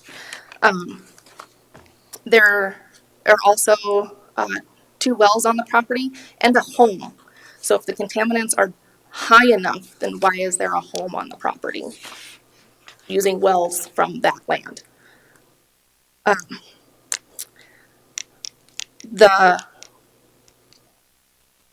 also spoke to the lessee of the property, and Mrs. Johnson says they don't use the entire property. The lessee does say that he doesn't use about 130 acres on the one portion, and he doesn't know why. They just don't use that portion of the pasture. But if there is no use on the property and no income, then ag should be removed altogether. Mr. Chair, You finished, Shannon? Sure. my follow-up, I don't think Fern's saying anything about soil contamination, because we don't know what that is without a formal test, but it is quite obvious through these 22 pages of pictures that there is surface contamination in the form of plastic bags that are toxic to animals. So, but if what the lessee says is true and only does not use the 130 acres, the productivity on the land is still the same. It's not affecting majority of the property. Understand, and my motion would be to reflect only that portion of the property that is damaged by the existence of all those garbage bags. So when I said, recommend a 25% reduction, I'd probably go with that reduction that Fern suggested on the contaminated part and nothing on the other, but my 25% would be as a whole. You want it to look at the 480 acres that she's suggesting is contaminated? That's what she was saying, 400 were contaminated and 150 weren't. Right, I'm saying her .075, for the whole property, I think that would be realistic for the part that is contaminated. And do we agree, what's the acreage on that we agreed on? Well, we don't even know how much is contaminated. I have no documentation to prove whether there is contamination affecting productivity or not. I'm just talking about the surface contamination. I'm not talking. I'm following the law. I understand, and I'm just trying to be fair to Fern based on the evidence that she's provided to us today. So we do have a motion on the floor. Mr. Chair, Are you done? Yeah. Mr. Laster? has the dump provided you with the data on the water as it departs, Shannon? Me? No, sorry, no. Okay. Mr. Chair, if I can continue, my recommendation for next year, I'm struggling with this. I understand water contamination. I have had to deal with it with my place. But the difference with my place is I had to bring all my data numbers in to the equalization office before they looked at it and said, okay, we agree with you, because I had to give them all those numbers to show them that. We're talking about something that, yeah, surface contamination is there, but you also have to document it and you have to show it before we can actually say, well, we're just going to take your word for it. I think, at least at a minimum for next year, regardless of what we come out with today, the landowner needs to be testing their water as it comes on there to verify, and we need to have the data from the dump to show what the contaminant level is, because just like my property, I was working a contamination case with that one. I had to test the water on my property, even though it was coming from a city lagoon. And I had to show that it was contaminating my property, but then all of a sudden PFAS took over, so it didn't really matter. I didn't have to continue on that fight. But the point being is I was having to prove that what was coming from a point source of contamination came onto my property, it was contaminating it. You have to do the same thing. Now, it's clear with the trash that it's coming over. However, sometimes with trash, it blows from other people's properties. And yes, I understand you're right next to the dump.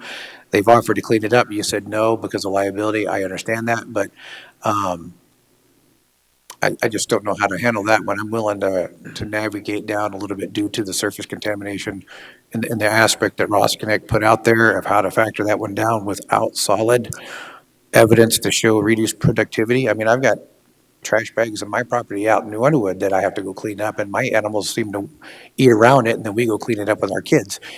Do sometimes they eat something? Yeah, but I haven't had a loss. And just, this was my thoughts whenever you were talking about this. If you're gonna say that you have reduced productivity, I would have to produce that if I had it on my property.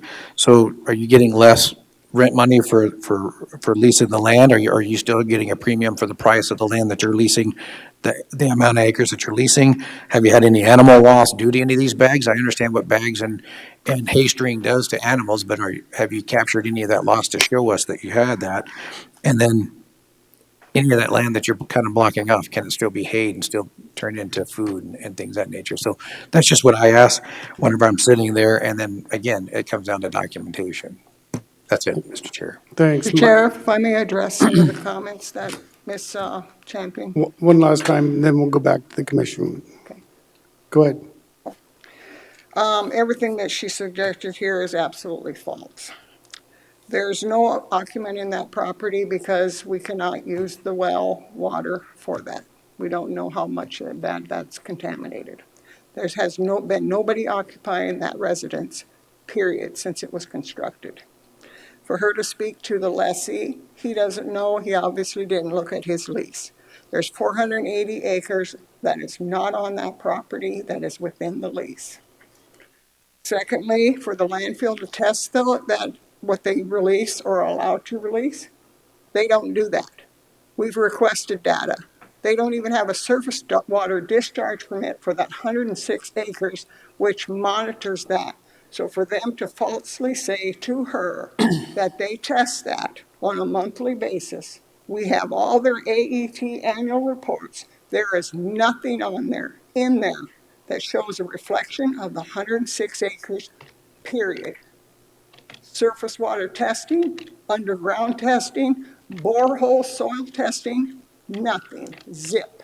And I'll attest to that to you right now. There is nothing for data. Either if they have the data, they're not releasing it to me after numerous requests. So for that point there, that's false.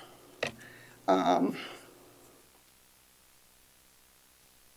think I covered for the reduction on the 480 acres. The lessee just needs to look at his lease. It's obvious it's fenced off. He has no access to that whatsoever. So every proposal that she had is false.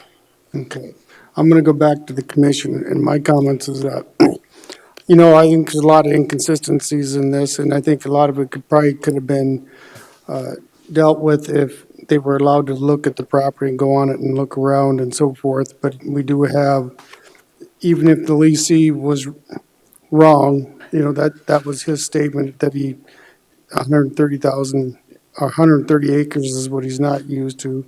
But I think at this point in time, I think there's a lot of inconsistencies, and so I'm going to support the staff's recommendation.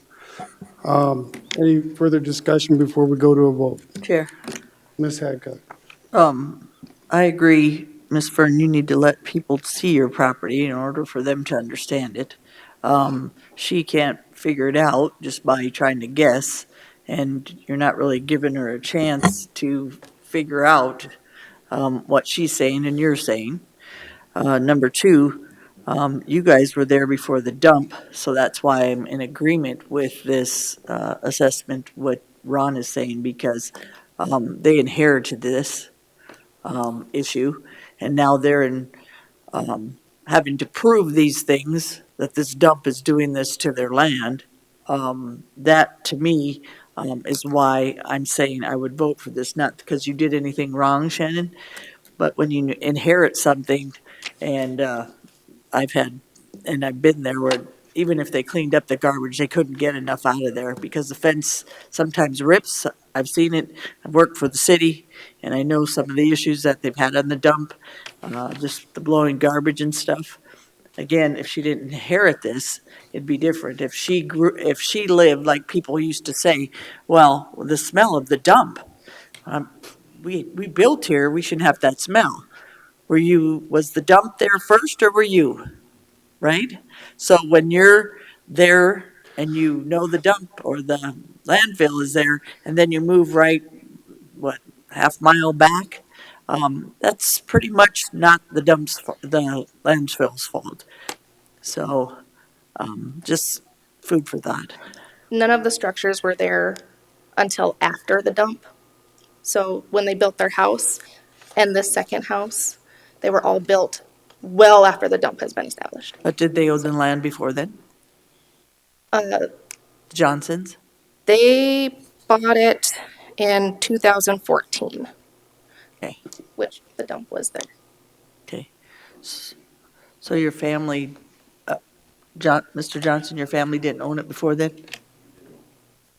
Before 20? Okay, that's what I'm saying.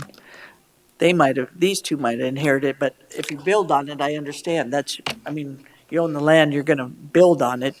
I'm saying that they inherited a dump, first, and it became their issue after, so, Shannon, well, she'll let you get on her land, but I encourage you to go around on the land. I've been on it before, and a lot of that garbage blows right over that fence, and it blows south. So, Okay. We do have a motion on the floor. Does everybody understand the motion? That it's 100 and, correct me if I'm wrong, Sharon, 158,000 for the land and 105,800 for the structure? That was my motion. That was the motion. Any further discussion from the commission? Do a roll call vote, please. Drews, Aye. Adcock, aye. Lassiter, Aye. Roskinick, Aye. LaCroy. No. Motion carries 4-1.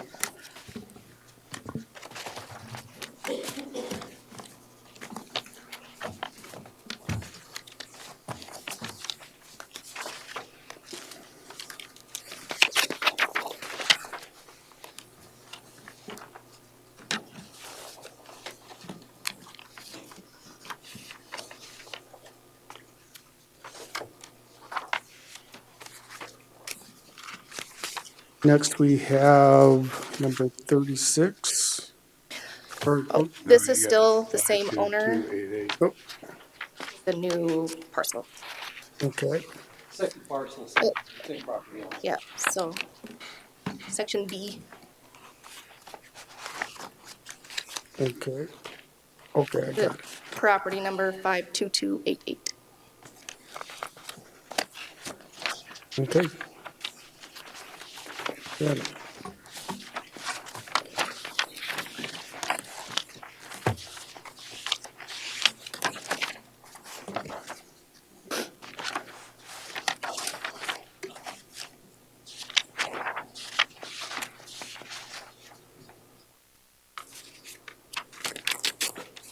Is everybody ready? You have the floor, Shannon. Okay, so property number 52288 is also owned by Fern and Ross Johnson. This may look familiar, we did see it last year. The land is considered ag, it is 160 acres. The appeal is actually on the structures, so we're not worried about the land on this one. The structures, ag structures are at 38,200. The non-ag structures are at 766,300. This property is also south of Rapid. Access is actually from Highway 16, located at 1450 Samus Trail. So we did see this last year at equalization. The value was upheld at that time by the board. It was then taken to Office of Hearing Examiners, where the value was also upheld. It was then appealed to the Seventh Circuit Court, which we have received a response just this last Thursday on that. Circuit Court did not address the factual merits of the case, but did reverse the case based on procedural error done by the OHE judge. And I did give you a copy of that, where it states the hearing examiner erred by not informing appellants of their rights to cross-examine, and when denying appellant Fern Johnson the opportunity to cross-examine Ms. Champion. Because of this, the court declines to address the other issues on the appeal. which means it does revert back to OHE where that cross-examination can be done. It doesn't necessarily change the outcome of being upheld at all, just allowing her the fact of doing the cross-examination. So, back to the residence at hand. It is a 2,396 square foot single-family residence on a finished basement with a 1,320 square foot finished attached garage. This is of good quality in average condition with some deferred maintenance visible. There is also a 940 square foot detached garage and a 2,400 square foot farm utility building with a 224 square foot shed structure. Comps were provided to the board on page 2 of your packet, I believe. The first comp provided is located about 7.5 miles south of the subject.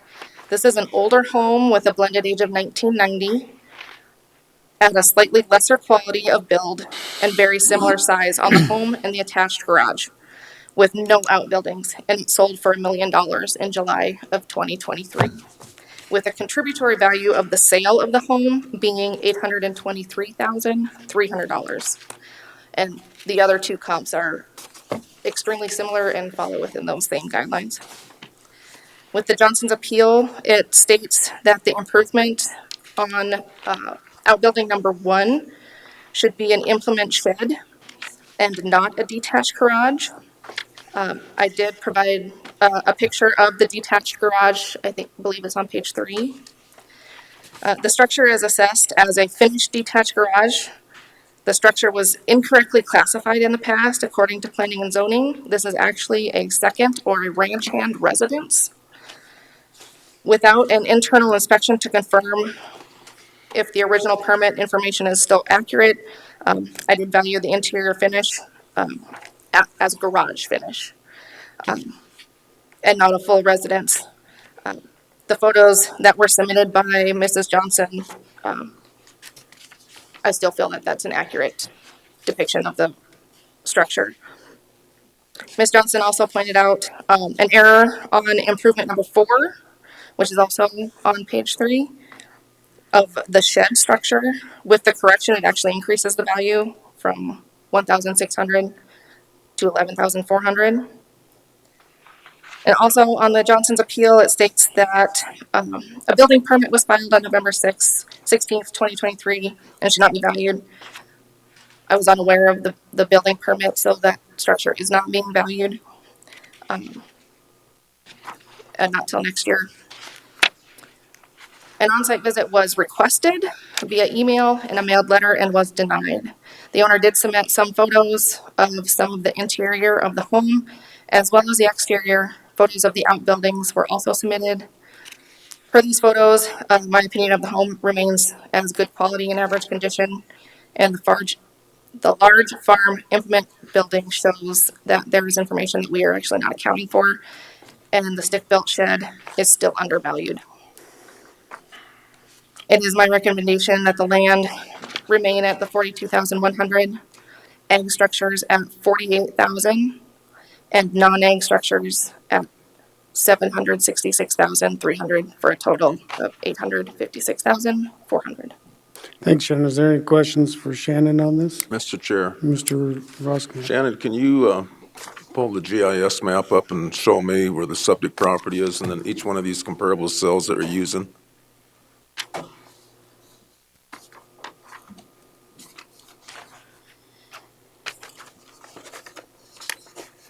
Just so that we can get an overview of where the property is located. Okay. I don't know if you'll be able to. So that first property is down on Doffinbaugh, which is south on 79 towards Hermosa. Mr. Chair, can I ask Fern a question? Fern, have you got a chance to see the comps that she's using? Yes, I have. Do you agree with, do you have any problems with the 3 comps? I do. Okay. Significantly. Is it the comps themselves, the buildings themselves, or is it where they're located? And you don't feel that? Multiple factors. Okay.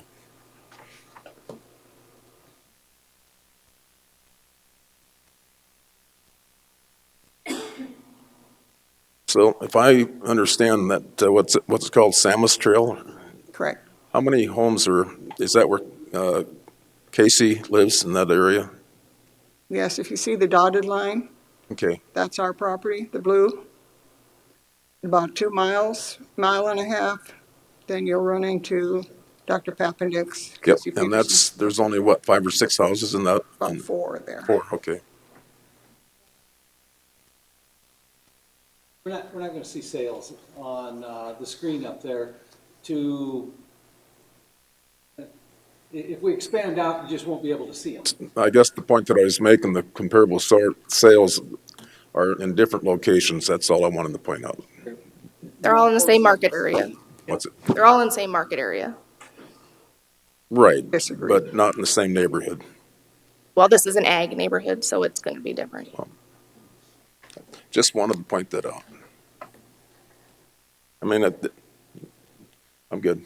Okay. Chair. Shannon? Oh, sorry. Oh, you finished, Shannon? Yeah, Okay, Ms. Hadcock. I'll be up straight. These numbers are more than fair. With the 42.1, the 48, and the 766.3. Just looking at, I think if you look at Peterson's and those guys, it's a lot higher. Their land, I remember their land coming up before, and it is a lot higher than this. Plus, Fern, if you have a living space on there, and the shed is bigger, those do count as some of the comps. And I think she treated you pretty fair on those comps added to this based on just what I've seen here and just what I've known of being up there in that area. Fern, I'll be up straight. I think she treated you pretty well, I disagree. so that's okay. Okay. Vern, you have the floor. All right, now for the big elephant in the room. First and foremost, the court's reversal to the OHE is not just a reversal, it's a remand. The reversal is, which means that the valuation determined by the Equalization Office, this board affirmed, and the OHE affirmed, is void. Not valid.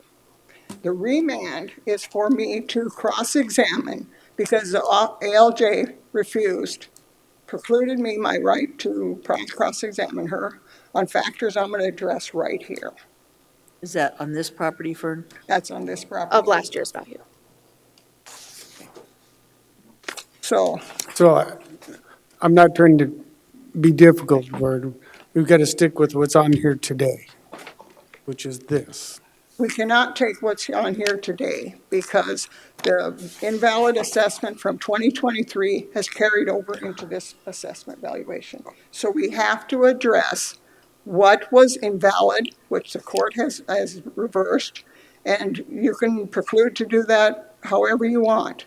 But there are faults From my understanding, on that, Vern, and it's accumulated over into this third comp sales report. I'll get clarification on that, but every year assessments, a new assessment. So we're not going off of last year's. This is our previous one. This is a whole new year, so that's what we're working on is this one. Yep, Not- 2024 assessment. Not the one that you're working on in the lawsuit.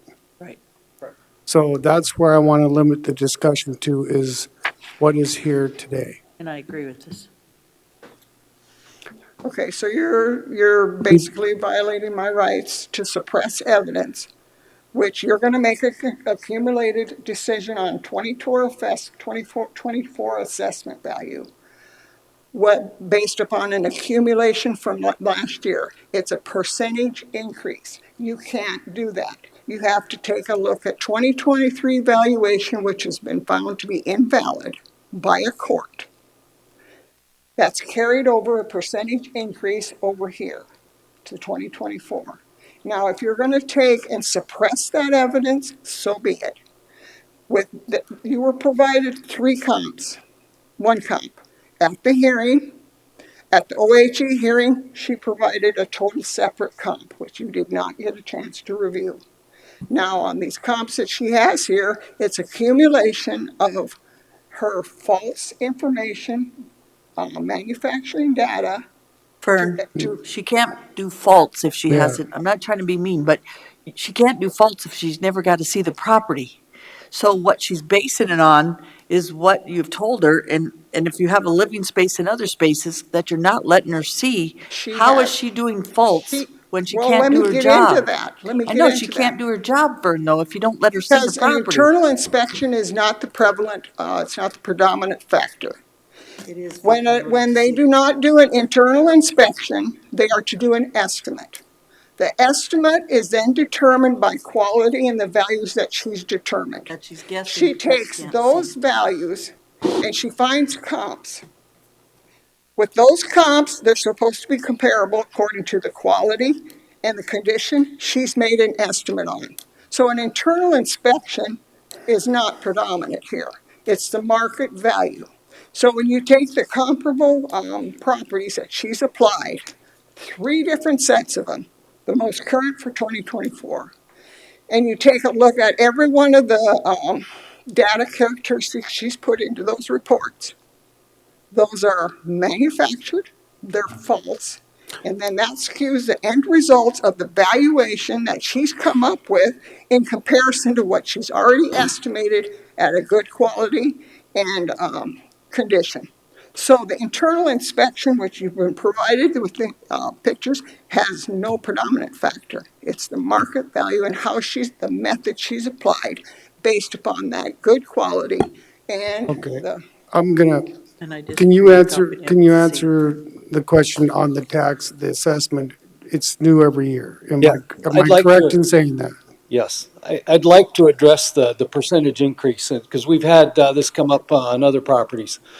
Every year is a new appraisal, and we reappraise every property.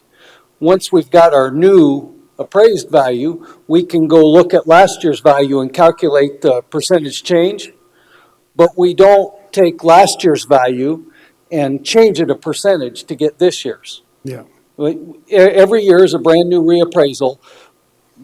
The last year's appraisal has nothing to do with how we appraise it this year. Thank you, Shannon. Ms. Hadcock, did you have a comment?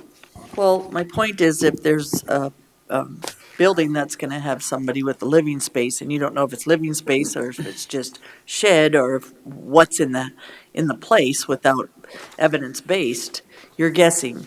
So trying to do comparables on guessing that it could have someone living in that space or not living in that space, and seeing the shed and seeing the different things, Vern, they can't come up with a comparable. And that's, I think she treated you pretty fair. She put you at 42-1 on your land, and we look at the lands, most of these people around there, they're a lot higher than yours as well. they're not ag. Those ones up, but the ones around you, I bet, Vern, are. They're not ag. Is there any further questions from the board? Mr. Chair, Mr. Rosknecht? so, Fern, just so I understand where we're at for 2024, our sheets say non-ag structures 766,300, and that's probably, we're talking about the residents, correct? That will be the residence Yes. with the attached garage and the detached garage. Okay, and with that said, I think Fern's argument is just the residents, if I understand that, just the residents. She's got a few things on her list. No, this appeal I think it's concerns. all the structures other than the large Well, let's farm take, shed, farm Fern, utility. I see the numbers that the county has. I just wondered what you would like. I don't see those numbers. I think I proposed those to you. They might be here somewhere, but there's Okay. 44 pages. For the residents with all the improvements is 595, 472. The ag land is 42,1, totaling a value of 637, 600. Now, So, if I could finish my presentation here to sure. justify those figures. Okay.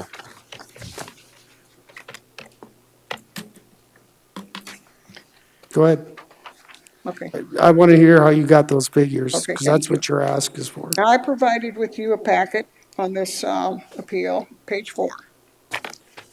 This goes way back when when the residence was built in 2001. Brand-new property, brand-new residence, quality and condition, average. In 2007, the Equalization Office changed it to good minus. There's been no remodeling, major anything. There's been nothing done to this property to justify an increase in a quality of good minus from an average brand new.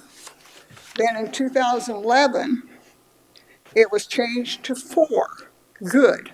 Again, no changes, no modifications, no remodeling whatsoever.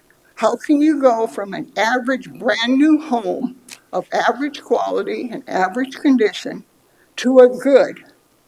And it's been staying that way for that long. Another assessor came out in 2019, did not only an internal, but an external inspection. At that time, he got a chance to look at everything. There was no modifications done. Maybe it's an oversight to look at it as good when it should have been an average. Changes were made where a reduction was made because the Equalization Office has revised the square footage for the basement. So there was a reduction there. Now, in 2023, I would like to address the garage first. She has an assessed value on there that she's giving you. I didn't get a chance to write down those figures. Now on page 34, I visited with a contractor. I went and got actual building costs for this garage. It's a farm implement shed. I've provided her pictures. She's claimed that it is a residence. She took the effort to go back to the planning and zoning to a 1998 when it was as a residence. That's the first house we built out there. It was de-gutted in 2001 and converted to a farm implement shed building. Since then, the assessor's office have been out there. They've done inspections. They've done internal and external inspections, like I just said. Maybe they're not documented on there because they don't document them all.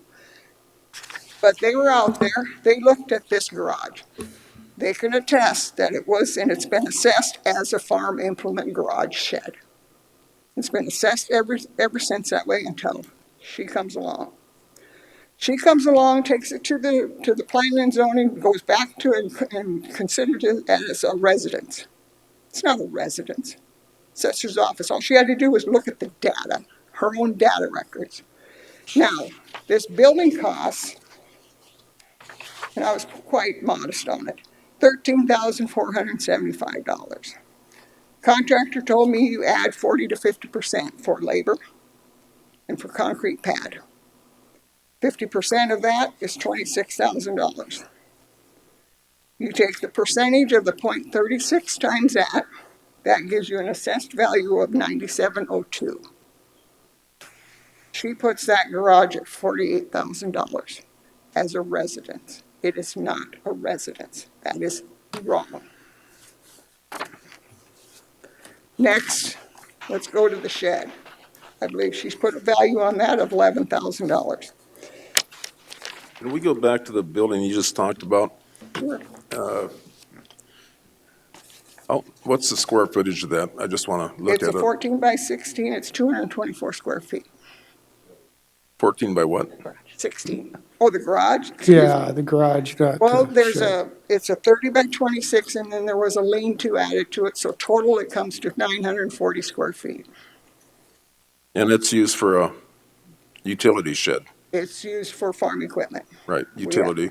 Got 2 garage doors on it. And what did you think, what was your number that you thought that was worth? Based on actual building costs of Yeah. this year, 9702 with depreciation. And I'm taking that depreciation factor based upon a 2023, which would be less, which means the building would be valued less this year.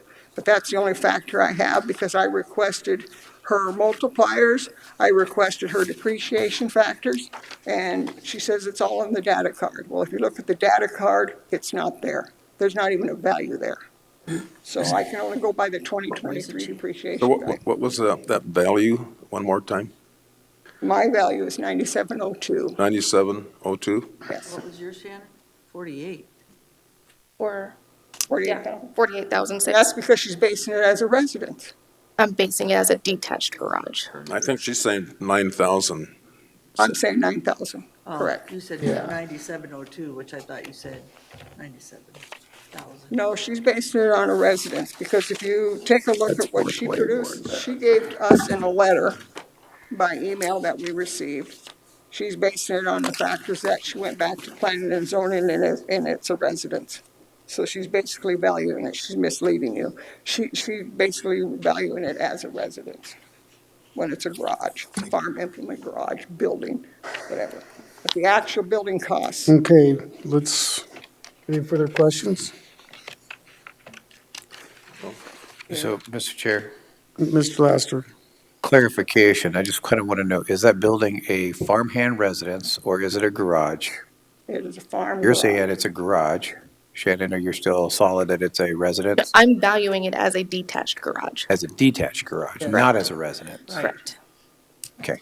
Okay, Because I wasn't sure what the internal was, if that residence was still a part of it, so I just did a finished detached garage. And how many square feet's that Here. garage? 940 square feet. If I may, okay, let's move on. Go ahead. per Finish up, letter real. we received on April 10th of 2024, for the detached garage, improvement number 1, she states, quote, "In 2023, it was listed as a farm implement shed, which was an incorrect description and value. When I was entered, the notes on the property of the changes made to the property to change from a farm implement shed to a detached garage was noted, but not executed in the changes. While prepping for OHE, was found that the change was not made for 2023, so it is now a correct description and value as a detached garage with finish, and is currently possibly undervalued due to the fact that this detached garage is listed as a second ranch hand house with attached garage at planning and zoning." Mr. Chair, Mr. Lassiter? I just have to ask a question, and it might be a silly question, but ma'am, are you saying that that garage is only valued at $10 a square foot when you're saying it's valued at $9,700? That's what I said. Here's the That's- actual building costs. I provided it to you on page 34. It's exactly the same material, lap siding, garage doors, insulated, shingles, And when did you have it built? 2003 or 2001. Mine was 32,000 with a small two-car garage, Fern, and I barely could fit 2 cars in it. So You said, page 10, you said? 34. 34, I'm sorry. here, Ms. Hadcock? I'm gonna make the motion. 42.1 on the shed, 48 on the garage, and 766.3 for 856.4. Have a motion? Mr. Chair, Is there a second? Second. And a second. Now, Mr. Roskinek. I'm going to have to not agree with that, and this is the reason why. Of all the evidence that you've provided here, my problem is in 2001, when you built the house, and they came out and said it was average, that was average. Condition will change. Condition can be good, poor, fair, it'll change. But a quality rating is a quality rating. And in 2007, that went from average to good, and that's my problem. I would, whatever, this 766,000 should be adjusted to me by 90%, because that 90% would get you back to probably, it's just an estimate, but it would be an adjustment for quality, which would take you from the good that you're being assessed at now to average. If, in 2001, if it would have been categorized as good, I'd be good with this number, but that inconsistency bothers me. So we do have a motion on the floor. Any further discussion from the commission? Mr. Chair, Mr. Laster? Can you please explain that what inconsistency again, just so I make sure I'm understanding it? So when it was built, I assume that DOE had to go out there and look at the property, measure it, take pictures. And at that time, that's a long time ago, 2001, but they looked at the quality of that construction in 2001 as average. And then 6 years later, it was reassessed and the quality went from average to good. Or not even above average. I mean, that's a major jump, average to good. And I don't see any, if nothing had ever been done to the house, and Fern just said, the quality hasn't changed. So to me, if it was built as average, it should remain as average. I don't know where it got bumped up to good unless they remodeled it. And we're talking the house. Yeah. On this page 4. Right. No, I just want to make sure we're talking the house, because for some reason I was thinking we were talking about the garage, because I was like, okay. The garage, it is what it is. I think that's fair, but I do think that we should take into consideration the quality rating for this residence, which should go back to the day that it was built and the way that it was the way that it was rated back in 2001. That you'd put my house down way low, Ron, I'll just tell you that. No, I'm just saying. Just saying, if you're gonna do that, you have to do that for everybody, and that's not gonna work. Because if you take where I went from where I am today, it's a lot different and still average. So I don't think if you're gonna start assessing that way, we're gonna be in trouble. And Well, I do have a motion on the floor. I'm just going to give one more thing.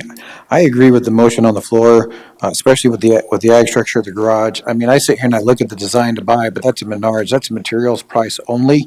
That's not the pouring of the slab. That's not building it. That's not the cost to construct. That's why I was wondering where we got that $10 a square foot. I think it's probably a good value on that as well. Just my take on that. Okay. If I may reiterate, I told you I doubled that 50% for the pad, labor Yeah. on the garage. So that doubled it at $22,000, $26,000 approximately. You take the depreciation value off from that from 2001 at 0.36 based upon a 2023 factor. That brings it down to $9,702. Okay, we do have a motion on the floor. Any further questions from the commission? Seeing none, all in favor indicate by saying aye. Aye. Opposed? Nay. No, Motion carries with 2 noes.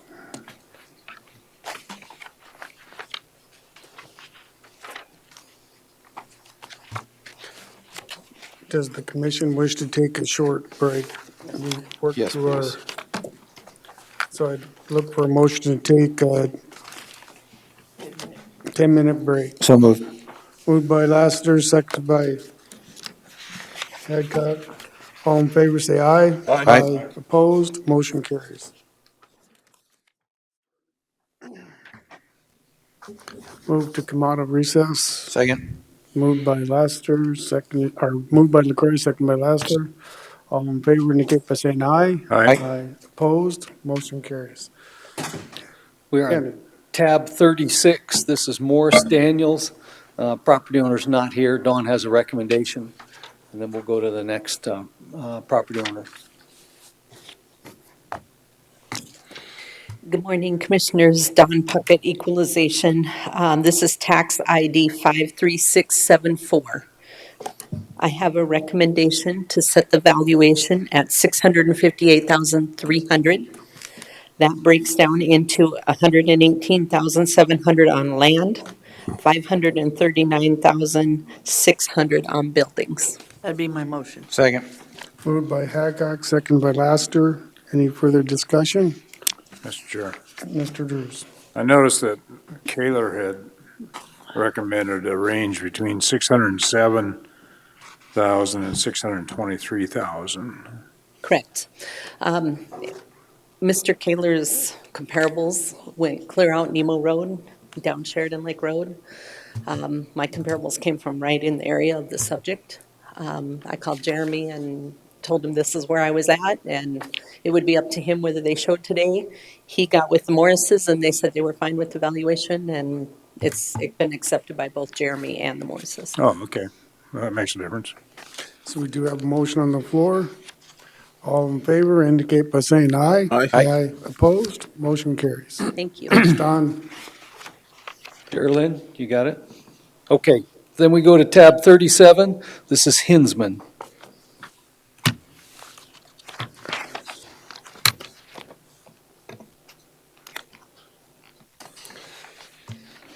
Sir, I'll recognize Jay to let him go through his, and then it's Les, then I'll give you the floor, Les, afterwards.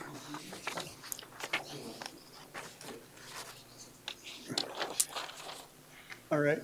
Good morning, Commissioners. Jay McKinstry, Equalization.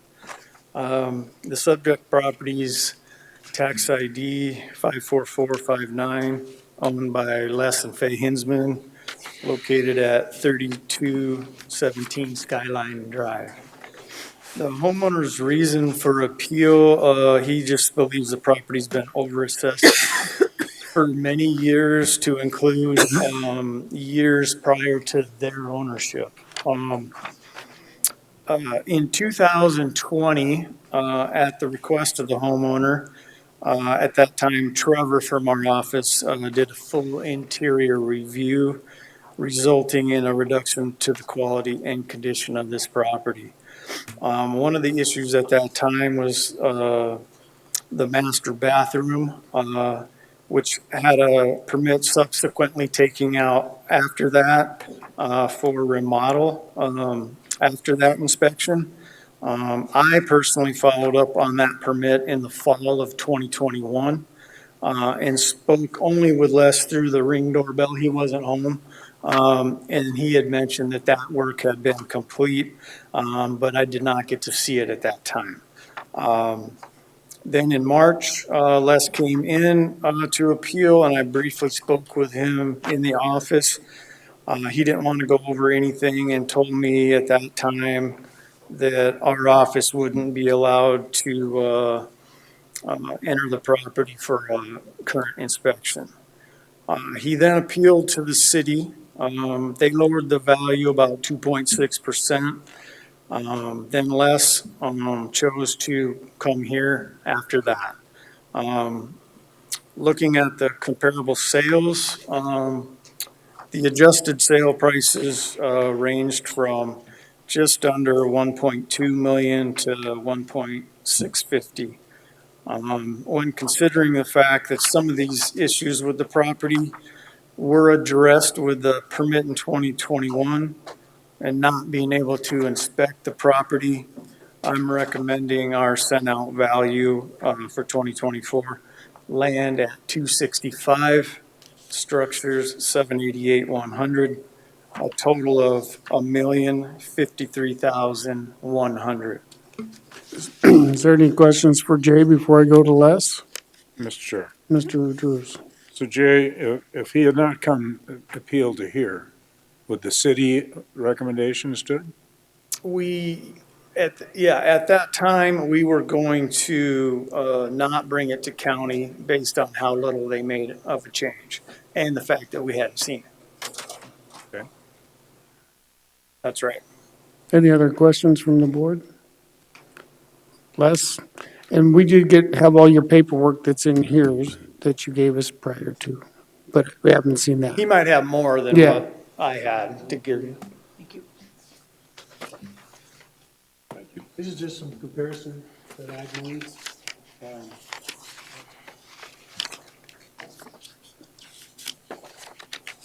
Thank you.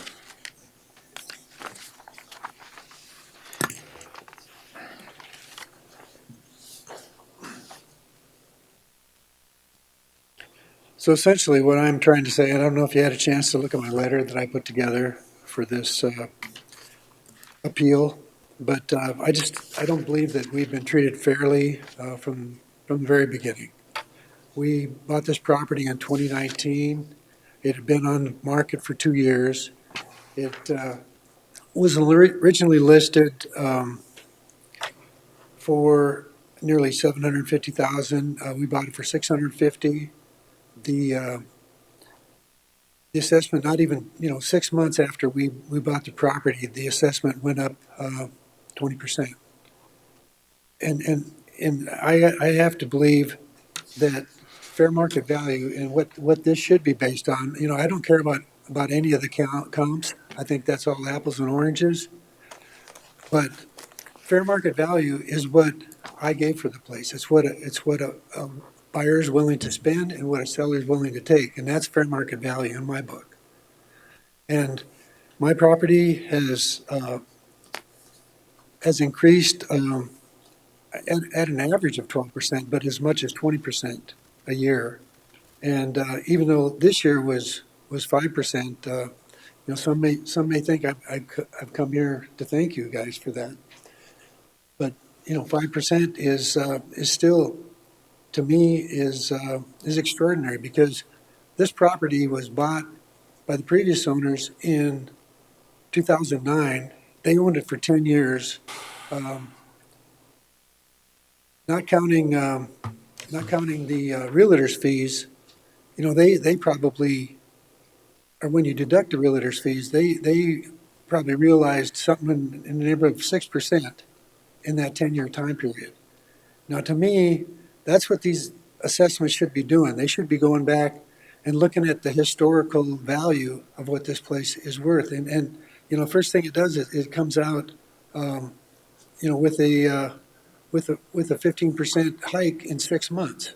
I mean, it's just totally unrealistic to me and totally unfair. So, Les, I look at this, I noticed you minused off my highest one, which was 12558 Ford Mountain Court. If you would have looked at that, the percentage would have been 48 to 60%. So I just wanted to point that out. With my mojo. Yeah, it kind of looks like you picked, my own personal house went up about 20%. Yeah, but just being transparent. Okay. So, do you have any more follow-up besides, I read through the information you gave to Jay, and I understand what you're talking about.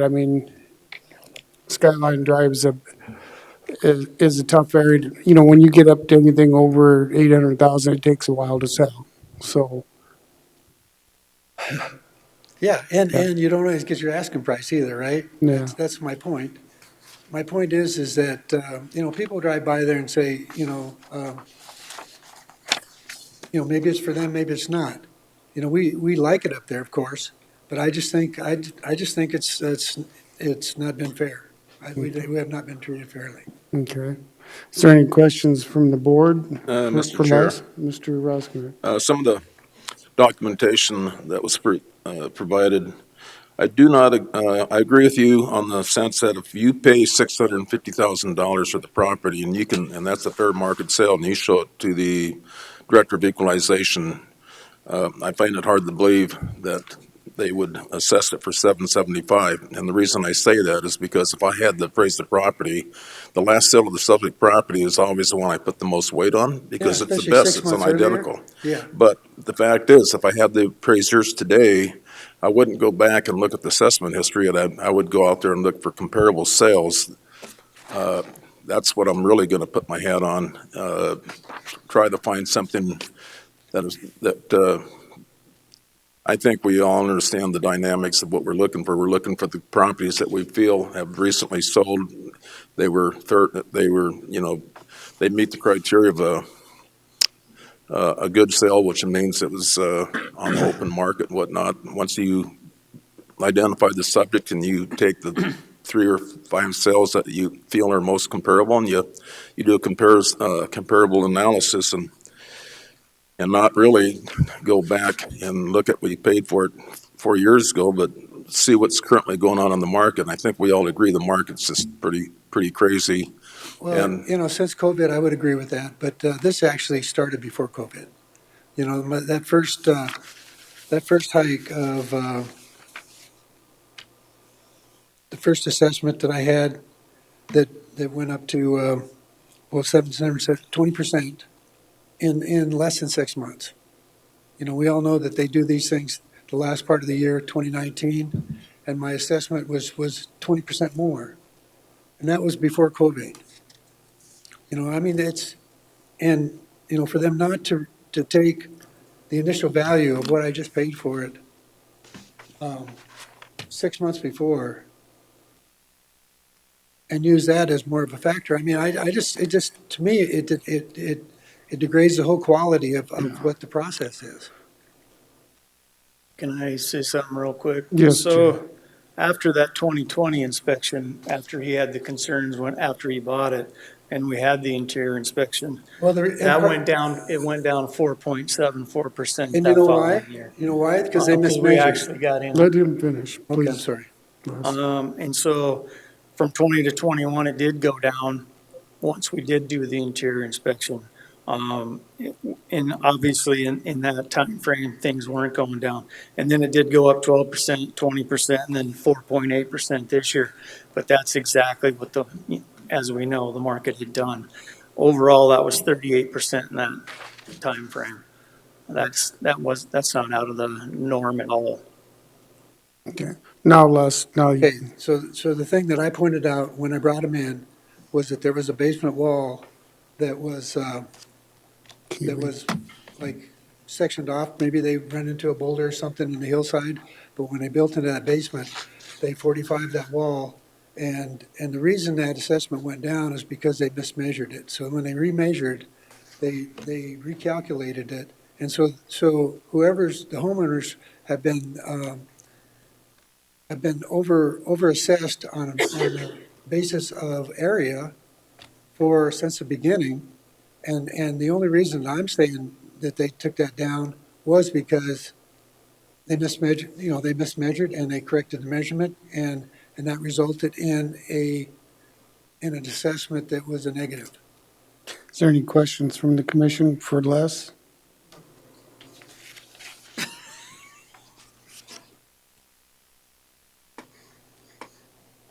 Any suggestions from? My thought process is, quite frankly, the city's assessment, I think, is probably fair.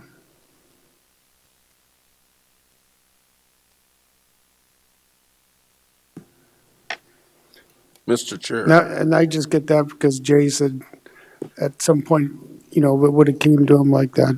If he hadn't appealed, they probably would have accepted that. Mr.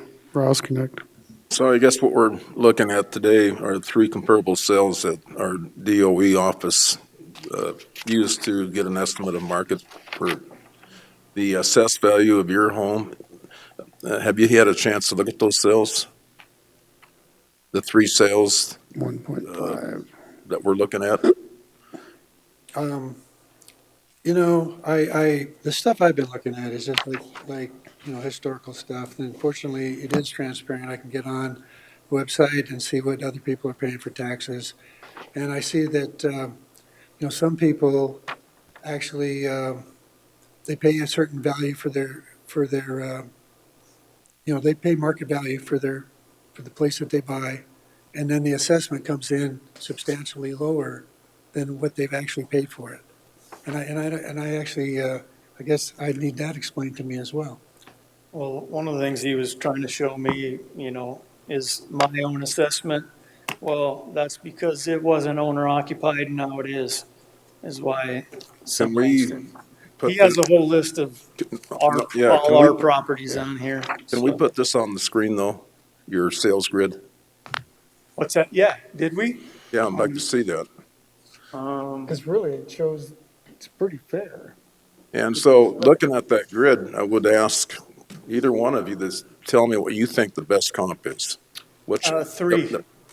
Three, Yeah, and so three has an adjusted sell price of $458 a square foot, right. and yours And is this, $479. that's So right. I think we're splitting hairs. Unless somebody can tell me why three isn't a good sale. Well, I mean, I'll bet you that Comp 3 actually has a place. I I don't even have a place that I can park my snowmobile trailer on that property. I mean, there's really no usable property around there. It's got some property, but, what can you do with it? You can't do anything with it. You're not, like I said, I'm not gonna put up an outbuilding. It has, I can't even, like I said, I got to rent a spot to park my snowmobile trailer. Mr. Chair, Mr. Lassiter. I'd make a motion of 265 for the land, structures 761, 700, for a total of 1,026,700. Second. Mr. Chair. Mr. Lassiter, it's been moved and seconded. Mr. Lassiter. Since Equalization said they weren't really gonna split hairs with that one that came back from the city, I'm willing to kind of They say split the a same little bit thing about here. you guys. That's why I knew there was no point in Okay. me pushing that with the city. Okay. We need one speak at a time. Go ahead, Mr. That's it. Seconded. And it's been seconded. Any further discussion? Hearing none, all in favor indicate by saying aye. Aye. Opposed, motion carries. We need to repeat that at all, Geraldine? You got it? That's not my address, by the way. What's that? That's not my address Oh, on the paper. The next one is tab 38, Van Leuven. My house ain't worth that much.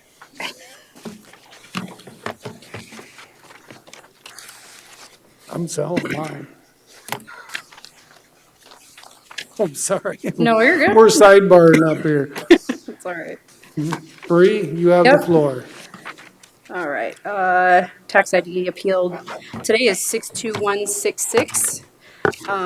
This property is owned by Robert and Janice Van Leuven. The property address is 5930 Bent Drive, Rapid City. The property is being assessed at 569,900. This is a single-family residence that was built in 2017 on 0.43 acres. This home is one story above grade with 1,828 square feet, 3-bedroom, 2-bath. It also has a 780 square foot finished attached garage. I reviewed the listing photos of the home as Robert states nothing has changed since he bought it in 2019. Since this is the only home in this neighborhood that's one story, since it's so unique, other comparable sales in different neighborhoods were considered. Comparable one, I have smaller than the subject property, smaller garage, really older build. Comp two, same bed bath count, less square footage, less acres. And then comp three is newer, less square footage, larger garage. Comparables 2 and 3 are only a 7-minute further drive than the subject property. I recommend no change with land at 67,100, improvements at 502,800, with a total of 569,900. Thanks, Bree. And Robert, I see that you got down here, you feel the value is 65 for the land, 465, 200 for structure improvements for a total of 530,200. That's what you feel it is? Well, I was here last year and appealed, and it was determined that the property was 457, but did not show up on my assessment notice that I got for 2023, and it came at 530,000 ahead. So I went on your site over the weekend here, and it has 457 on there, so I don't know how come it, on assessment, it came through at 530 for 2023. And then they increased it like 7.8% or whatever it was, so now it's like 560 something for 2024. And I got, and there's houses across the street from me, that's the same one-level house. You know, I brought comps for you on that. You can hand those out if you'd like. Can you put your sales grid up there so we can look at it? I was just reading what in the notes. Thank you.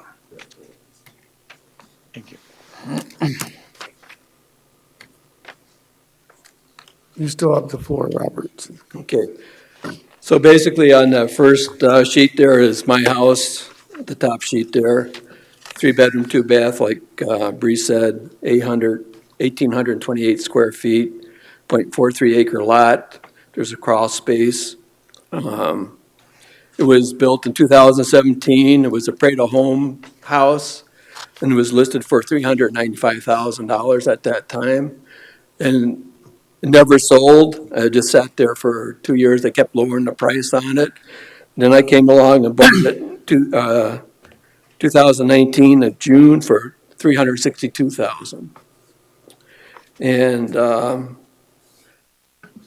so basically it's a 0.43 acre lot, but it's not all that usable because it's built on the hillside. I have no backyard. It probably wouldn't really appeal to a family because everything is graded, or sloped, I should say. The total backyard is all rock, and the front is just about 5,000 square foot lawn, and that's all sloped. The second photo there is actually the house across from me.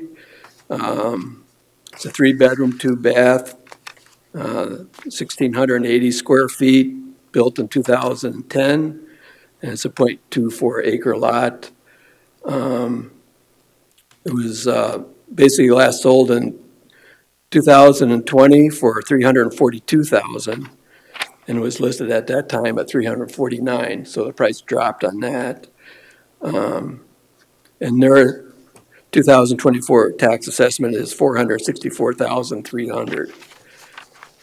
They also have a fenced-in yard and a shed on the property. The next one is actually a house next to me on the north side. It's a 3-bedroom, 2.5-bath.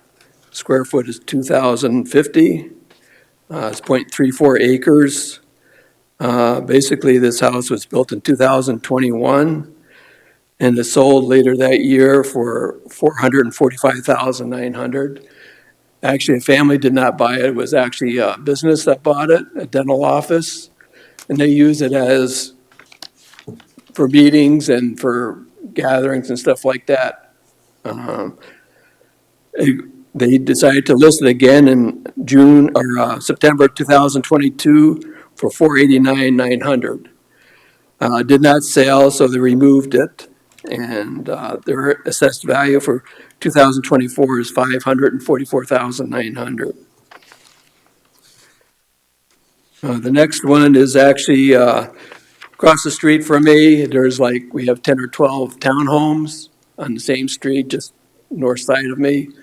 And that's basically there is a 5-bedroom, 3-bath townhome, 2 levels, of course, and it's 2,240 square foot, built in 2012, and it sold in August of 21 for $350,000, and the tax assessed value was 24 was $384,700, and I got 10 or 12 of those across the street from me. Then the next 2 are basically over at Elks Country Estates.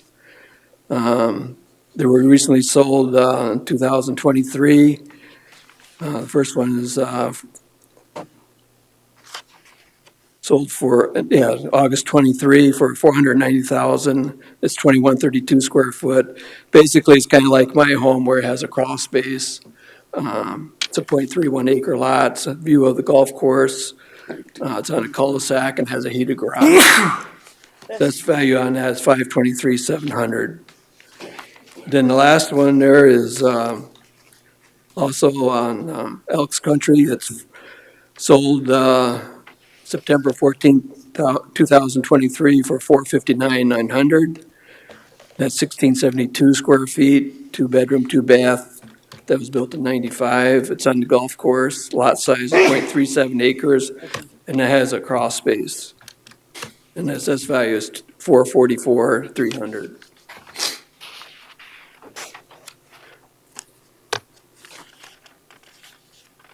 So as far as what Bree came up with her comps, the first one, the comp one there, that's basically on Skyline Drive. It's not even in my zip code area, but property is, I don't know what to tell you about it. It's kind of up high and has a view of the city.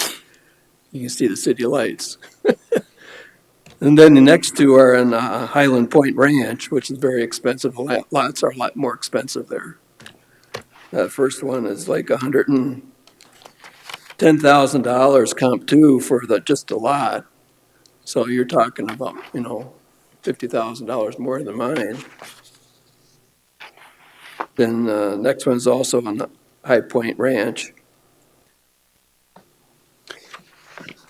Is there any questions? Mr. Chair. Mr. So I guess basically my problem is that when I was here last year, we came up with 457 for 2023 assessment. And I see they increased for this year.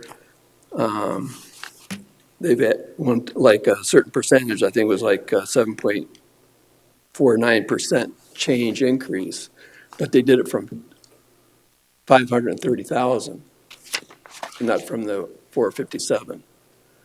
Okay. And so, like I said, I was reading through what you think is the amount. And you've given us your comparables to Breeze. Mr. Ross Connect. Sir, you gave us 5 comps that you found. First question, where did you get these and how did you verify the sale price and the square footage? I was on the internet, and then I'll check the on Pennington County website for the sale Okay. price and stuff like that. So you used the Pennington County Rapid City GIS to do this. And then, so the second comp, you said is located adjacent to your house? Next to me, yep, right on the north side of my property. This one right here? Yep. That's your neighbor? That's my neighbor. And that's sold in? It sold back in 21, November, 450. I see that it was listed 12 of 2022 for 489.9. Yeah, well, it never sold at that price. Okay, so would It that be? got removed. Where it got sold was back in November of 21 for 445,900. It sold to a business. But it was listed for sale for 489.9 and never sold. It never sold. They took it off the market when winter came. 24, what's it say? Can you look up that, Leslie, what it's assessed for this year, that, 544.9. this second one? Yeah, it's on this side of the sheet. Assessment for 24, they got 544,900. Okay, thank you. Back in 22, the assessment was 448,800. I'm just running, looking at these on a per square foot basis, and if I take the 4 that, granted, they didn't all sell just last year, but they sold in the last few years, it's about $250, $260 a square foot compared to your, Well, the thing is hard to find, single level homes with a crawl space around there. It took us a while to find one, I know that, but. This one also has a second story above it. Yeah, this one here is a story and a half, that one you're referring to. It's actually, master bedroom is on the main level with master bath plus a half bath, and then upstairs is 2 bedrooms and a full bath. And they have 2 walkouts, one off the kitchen and one off the upstairs location. That problem with that property is, it's even more of a slope than mine. That's probably the reason that they haven't been able to sell it. I think the one on Jolly Lane's a lot older. Yep. Yeah, all the ones on out in. Those are a lot older. They're going to be older, but they also the newest sold ones too.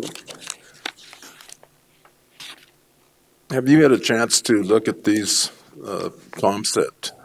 I just got him this morning. I Okay. emailed him last week if he had anything, if you could get it to me by I just did them over the weekend because I've been gone for 5 months. When someone else is speaking, we need I'm to let sorry. them finish.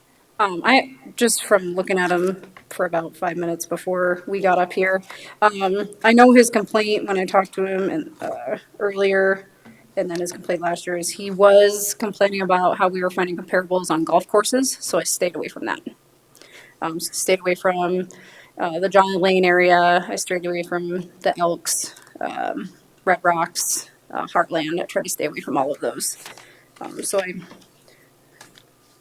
Well, you I did did on have that to go in first different group, you had neighborhoods. a comp from the Okay, Elks from. Robert, you gotta let That's why I it, sent you a new one. This is the one that I was going to be Yeah, I showing know, you. but you sent me. Yeah, the first one I did, the first set of 5 comparables I sent to him, but then we were told 3 would be better, so I found 3 different whole new comparables that I thought were good. okay. Is there any questions for Bree or Robert? I'll go ahead and make a motion. That'll be 548,400, which would be $300 a square foot based on some of this. So what would that be for the land? So I'd have to take the 548, 840, and subtract 67.1.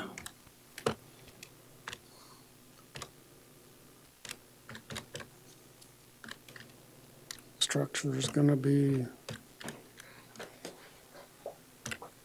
481,740 for the structure and 67,100 for the land. so we gotta round up, so your 481 would be what, 482? Correct. So we have a motion for land at 67,100 Second. and structure at 482,000. For a total? I haven't done. 548,400. Because I came up with a different number than 548. I just wanted to make sure. 548, Shouldn't be higher than what the property next Mr. to Chair. me is, should it be? okay, hold on, I'm trying to get the numbers here for the motion. Total is 540, 548,400, 481, 3 for the structure, 67,100 for the land. Should come out to 548,400. okay, I second that. you seconded that. Joe, Discussion. did you need a level number or does that work? You need to, Just to confirm, the land is 67,100 Correct. and the building is 481,300 Correct. for a total of 548,400. Correct. there you go. Okay, so that is the motion on the floor. Do you have any final comments, Robert? Well, if you're comparing it to the house next to me, that's, the tax assessment is lower than what you're coming up with for me. I was wondering how come. I mean, it's got 2 levels, more square footage. It's a newer home. From my understanding from Mr. Rosknecht, he's going by the square footage, the cost per square footage. If we look at that sales grid, He's got more it square was footage. $311 a square foot, and for this additional information, and I kind of looked at things on a per square foot, I just used $300 to round it just to take, Well, I still don't think I can sell for that price. I mean, it sat on the market there for 2 years. I'm just looking at the evidence presented by the DOE. I mean, the house next to me hasn't really sold to a family or anything like that. I mean, it's not usable for a family. We vote I mean, what happened to the figure from last year, 457?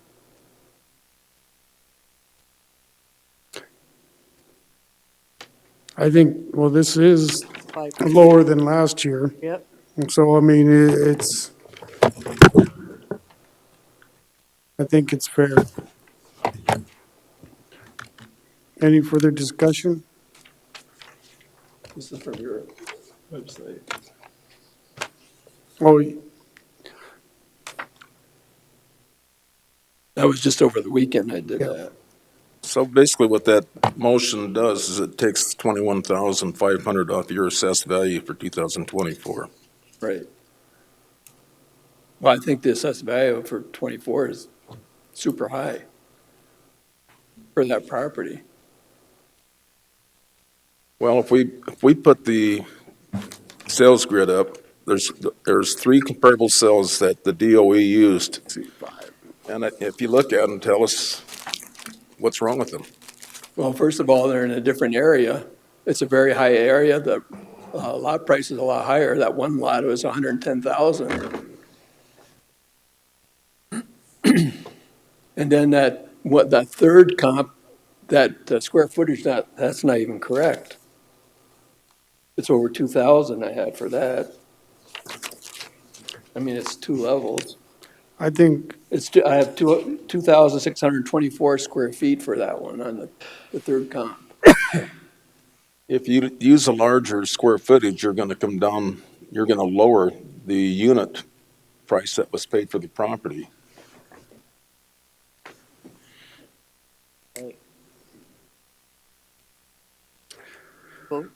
I stuck with all homes that didn't have a basement, that were on crawler slab. I think we have a motion on the floor. Is there any further discussion from the board? Seeing none, all in favor indicate by saying aye. Aye. Aye. Opposed? Motion carries. Thanks, Robert.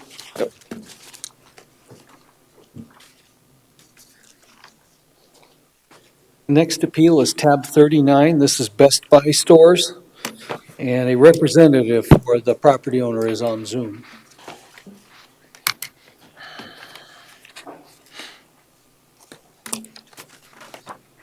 Rod, you have the floor, sir.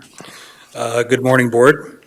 Rod Sletton with the Board of Equalization, or the Department of Equalization. So the first property we're looking at is the Best Buy store, tax ID 61592.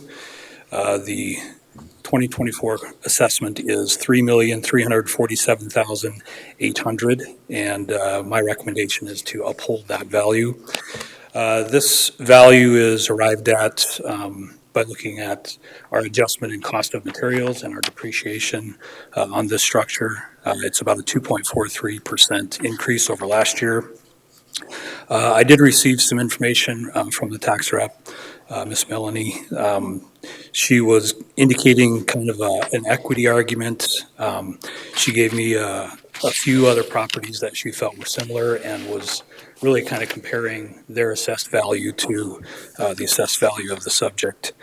And also with some sales that she gave, and then if you look at my documents on page 2, I have some sales and some equity comps. The biggest difference between the data that Ms. Melanie gave me and the data that I'm using, it's all local. Everything that I have they're local sales, local assessments. She gave me, I think, maybe 7 equity comps. When I'm doing an equity comparison, when I want to compare the subject against everything else in its group, I'm going to look at all of them. So that's why on my page 14, or my page 2, you'll see that there are 14 different equity comps, which is a more accurate way to do an equity analysis, is when I'm comparing the subject against everything in that category rather than the small group that she had provided. When I look at the equity comparison, if you look at the page 2 in the blue column, you'll see that the subject property kind of falls right in the middle. I feel like it's properly assessed with the other properties that are in its group. And then when you look at the sales, I have 3 sales listed there. After adjustment for time, the sales adjust to about $63 a square foot. And when I use that number, the $63 per square foot, I'm talking about just the building. So I've removed the value of the land, parking lot, everything. We're just talking about the value of the building. And when I look at local sales, it's indicating $63 a square foot, which is what the subject is at. So I feel like it's properly assessed when looking at both an equity analysis and a sales analysis, especially when all of the sales are local sales. They're not out of the county or out of the state like the appellant has provided. And then thirdly, on the page 3, when I do an income analysis, you'll see some of the rents that I have listed there. Those are all locally sourced. They're of similar sized, what we would typically call a big box store. The lease rate that I'm using is $11 a square foot. If you look at the comparable leases that I have listed there, they're a little bit higher. Most of those are from Rushmore Crossing, and some of them are not, which does take into account that they have a little bit better traffic flow, a little bit better location. Those actually indicated a little bit higher rents than what I'm using. Again, I'm using $11 a square foot. Also, the cap rate that I'm using, the 8.5, that's been consistent with some of the other properties that we've talked about through this appeal process for retail properties. And then also, the appellant also had calculated an effective tax rate, which there's no subjectivity to calculating a tax rate. It's simply the levy against the factor. She just had some incorrect information there. She was using 2.93 as an effective tax rate, and the actual tax rate is 1.4. So using the accurate data, using local sales, using all of the equity comps instead of just a small handful, there's nothing that indicates to me that our value is above market. So that's why I'm recommending to uphold our current value at $3,347,800. Thanks, Rod. Is there any questions for Rod before I go to Melanie? Mr. Chair, Mr. Rusk. can you explain to the commission, Rod, the term equity comp? Because last year, I don't believe that was a term that we heard a lot, so just so that if we hear it going forward, we know what you're talking about. Sure. So a sales comp, just to kind of compare the two, is if we have an actual sale, then we're going to call that a sale comp, and we'll compare that to subject. An equity comp is when we're taking every property that is a similar type property. And so the way I typically do it is I'm going to get a bracket of square foot. In this case, I'm looking at square footage. I believe I didn't go above 60,000. So I found all of the properties that had a similar square footage that were a single tenant. And that's the group that I'm comparing the subject again, the subject with its assessed value of just the building. I'm comparing that to how the other ones are assessed. So that's a comparison of assessment value as opposed to a comparison of sales. So equity comps it's basically where the appellant's saying I'm being unequally assessed compared to my peer properties. And even before I got in deeper into your presentation, what I did is I took your suggested assessed value, and there again, I'm just stuck on this 8.5% return rate, which I used, and then I divided that by 30,940 square feet, whatever, and I come up with $9.33 a square foot. I'm assuming that would be triple net rent, which when I got deeper into your analysis, I see that just pretty much corresponds with what you were thinking the unit rent should be for this facility. Right. Based on the location and the quality of building. Granted, the building's old, but $63 a square foot. I mean, we were talking garages earlier today for $50 a square foot. Any further questions before I go to Melanie? See none? Melanie, you have the Yes, floor. hello. You have the floor, ma'am. Thank you. I would like to correct Rod's statement. He said he didn't use comparables over 60,000 square feet. That is incorrect. He has 3 comparables over 60,000 square feet. Shields, Cabela's, and a former Albertson. His comp set it ranges from, he didn't put it in order according to square footage, but it appears that his comp set goes from 20,304 all the way up to 79,940. I'd like to argue that buildings that are that large are not going to be comparable to our building that is only 30,493 square feet. So that's issue number 1. Additionally, he makes no adjustments in either his sales or his equity for size, for age, for land to building ratio, for marketing condition. Well, he does make a marketing conditions for time, but there are no other type of adjustments being made to any of his properties. I looked at his income analysis, and our income analysis is actually fairly similar. He's using a rental rate of 11. I used a rental rate of 10. One of our big difference is we use the same vacancy and collection. One of the big differences is the expenses. I think his expense ratio is a little bit light. I used a 3% management fee, 1% repairs and maintenance, 1% administrative, and 20 cents per square foot for replacement reserve. So my total expenses were roughly 26,193. I then used a 9 cap. I found my cap rate data off of CoStar, but I also looked at recent sales and we looked at CBRE and JLL. I mean, other than that, our income analyses are pretty similar.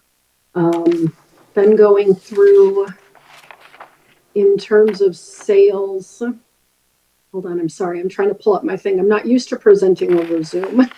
I'm used to normally being in person and being able to be way more organized and not clicking back and forth between multiple spreadsheets. So that's the end of my argument. I mean, the lack of adjustments and just the slight differences in our income analysis. Well, thank you, Melanie, and I'll go back to Rod for any, do you have any response to what Melanie had? I guess just real quick, there are some more adjustments that I could make, but if they indicate that that's going to actually bring the subjects higher, the comps higher, then that would essentially create a higher value. So I stopped doing adjustments after the time because I realized that additional adjustments will actually make the assessed value higher, and I didn't. That's not the direction I was going. Okay. Is there any further questions for Rod from the commission? Mr. Chair. Mr. Roskinek. What are the taxes on this for payable this year? They're projected off the 2024 value? Right, that we'd want to use in the expense ratio, so. Well, the effective tax rate is 1.14, so. But what, dollar amount? Well, I'd like to know what the taxes are, and I'd like to know what the actual insurance is on this building.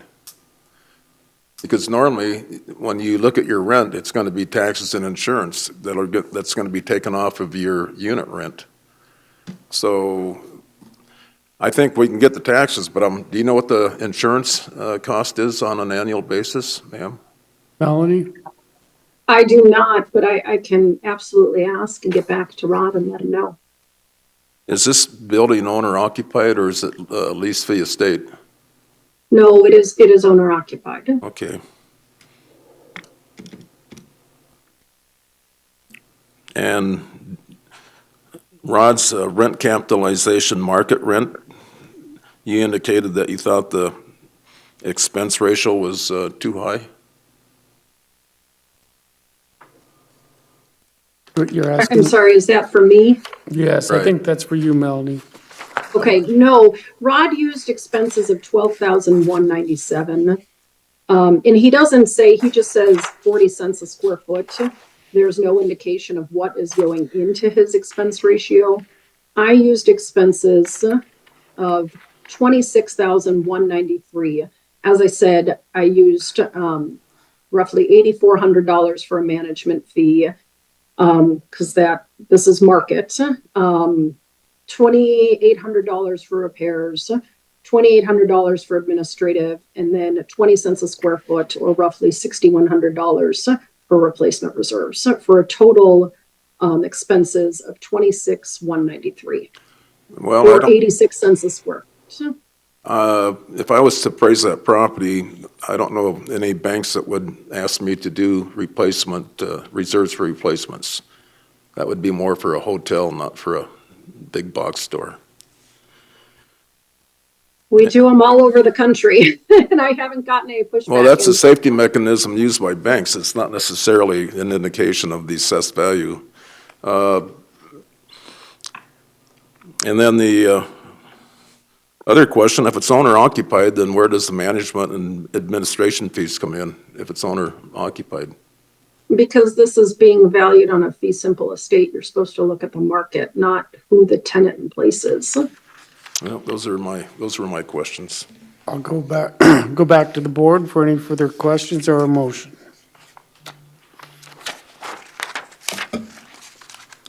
I would have moved to uphold the 2024 assessed value of $3,347,800.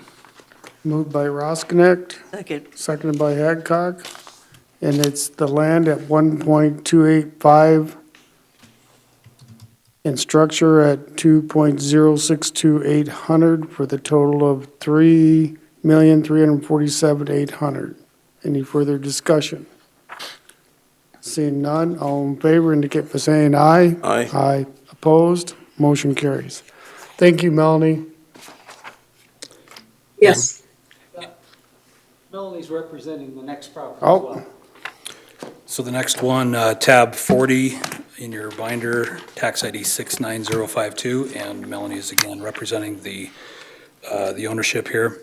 The 2024 assessed value is $21,337,900. My recommendation is to uphold that value. I'm sorry, I apologize. That was the original evaluation that it went out at. This particular property, this is the Fleet Farm. This is one of the largest single-tenant retail spaces that we have. We have calculated some additional, what we'd term economic obsolescence for something that might be overbuilt for its market. This property was appealed last year. During that appeal process, we determined that there was about an additional 7% of depreciation that is considered economic obsolescence because of the size. So year over year, our cost tables or what we use to determine our cost values, we've adjusted those up every year, as you should, in comparison with the amount of depreciation. So every year that we're looking at the market to determine both the depreciation that we should apply and the adjustment to our costs to rebuild this type of property. So after looking at our cost adjustments and the amount of depreciation that we had, we added some additional depreciation of 11%. So we went from 7%, or I'm sorry, from 7% to 10% for the additional obsolescence because of its size. So after doing that, I do have a different recommendation. The value is $20,855,600. So that's land at $7,105,500, and the improvements at $13,750,100. So that's basically a 1% increase over last year's value, and it takes into consideration the overbuilt nature of this type of property in this type of market. And I think that fairly assesses it. What I did. I'll stop you for a second. You put it at 13,751,000. You put it at the 21,337,900 at that, instead of the 20,855. You wanted 20,855,600, right? That's my recommendation, yes. Okay, you recommend 7.1. Oh, I see, yes. See what I'm saying? Yep. So your structure has to change, your land, honey. Yeah, so the land will remain the same at the $7,105,500.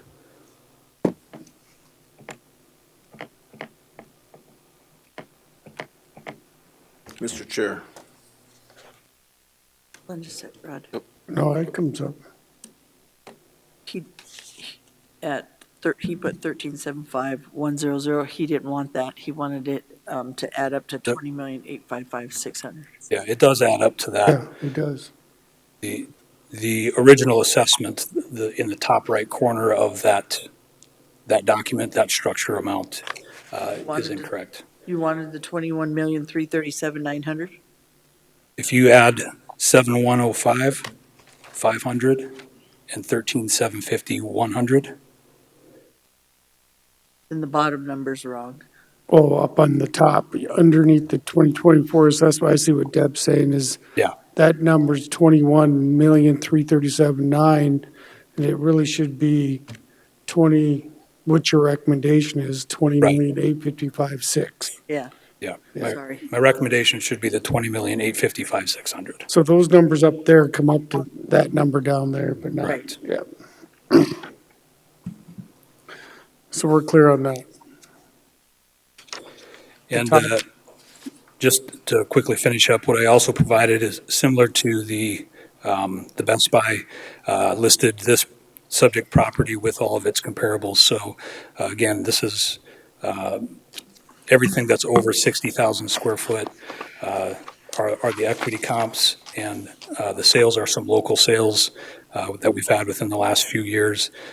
They both support the current valuation, which comes out to about a little over $57 a square foot.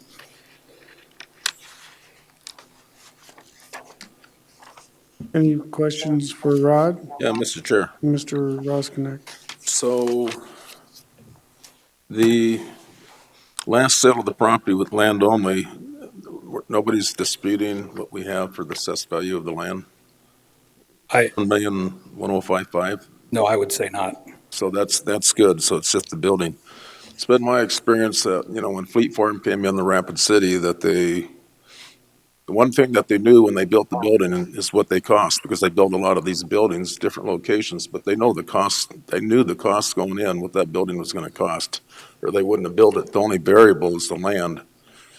And they can negotiate the land. And so if they agreed to pay $6,539,277 for the land, and I'm looking at the building, it looks like you got that, if I just look at the building, that's assessed for $73 a square foot. For just the building, Is it 188,000?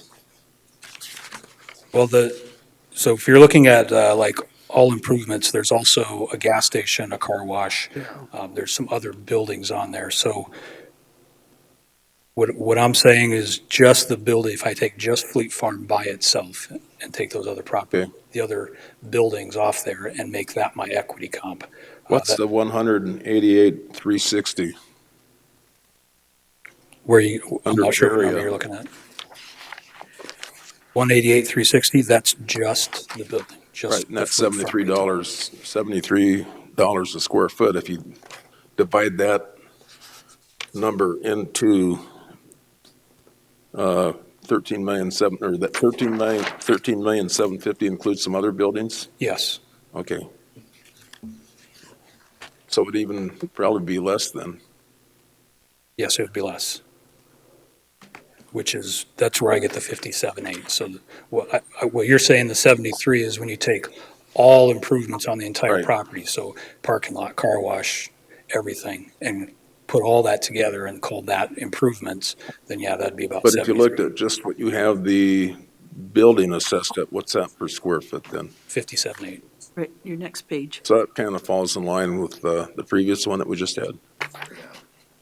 A little less because of size, yeah. Because of the economy of scale. Exactly, and that's partially where we get our economic obsolescence as well. And what is the what does the applicant want for assessed value? I didn't understand your question. The applicant? You have to ask her. Yeah, we haven't gotten to her yet. Oh, okay. Okay, I'm good for now. Sorry. Okay. You done, Rod? Or you got some more? Yep. Okay. Thanks, Rod. Melanie, you have the floor. Yes. Hi, yes. I'd first like to start off, it's very strange seeing myself on both screens, but I'd first like to start off saying that we represent Fleet Farm across the country. This is definitely being targeted as one of their higher value per square foot stores from our standpoint. We worked out an agreement and negotiated the store in Sioux Falls, which is roughly built at the same time, 2019.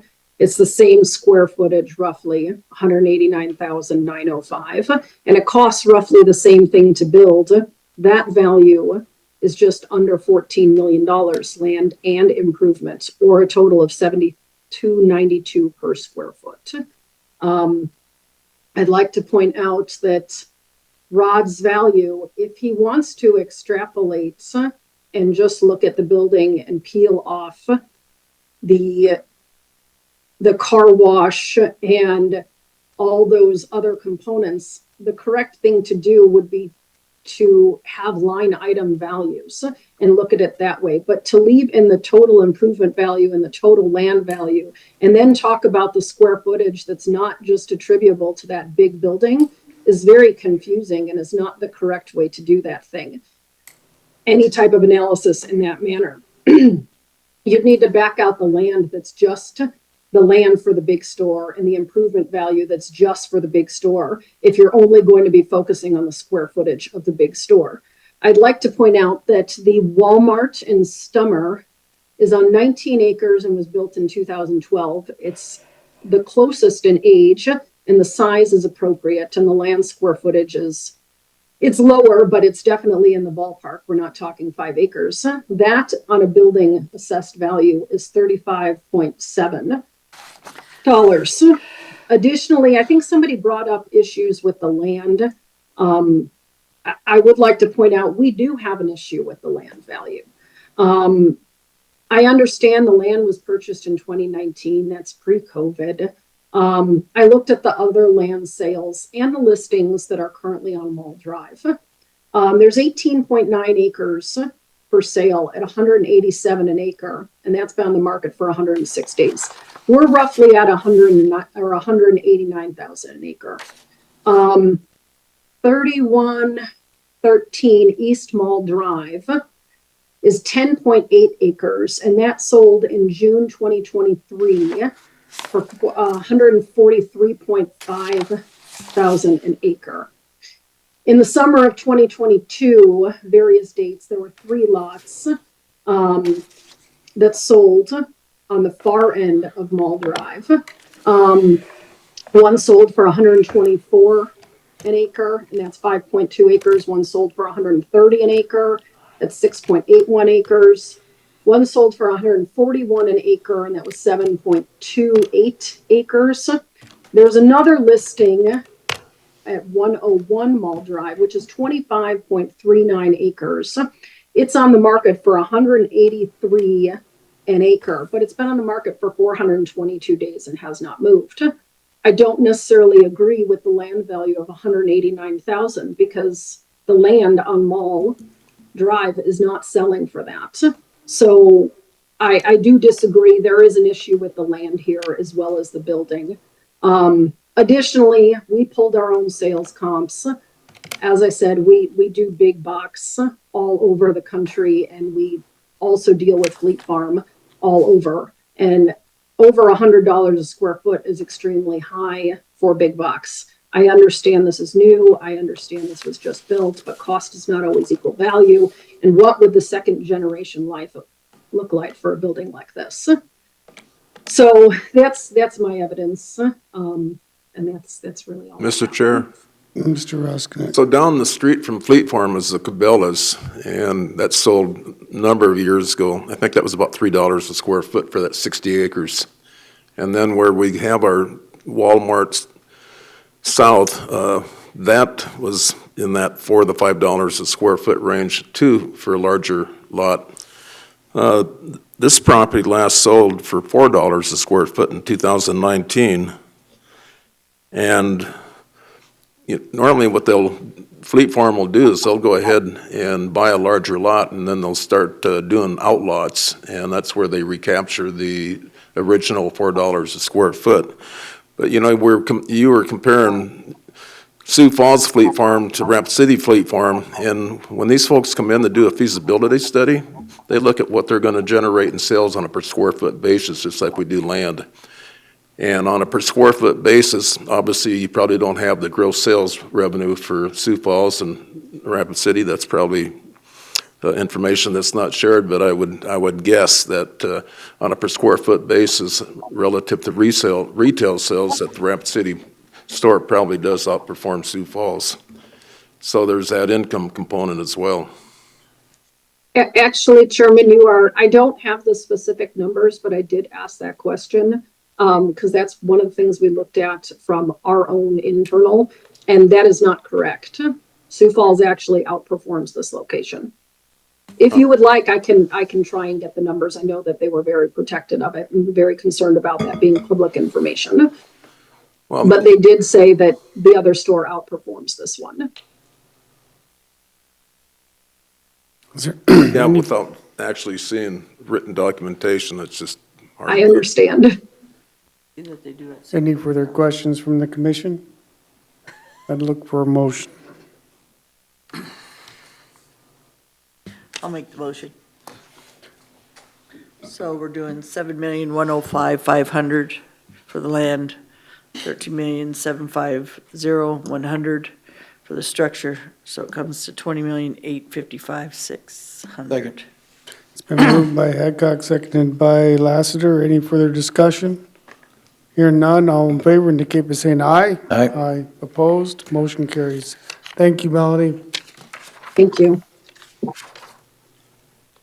We have 4 properties on the schedule left before the noon break, but 2 of them are not coming in. We actually only have 2 property owners, and they're both here. One is here, the other's on Zoom.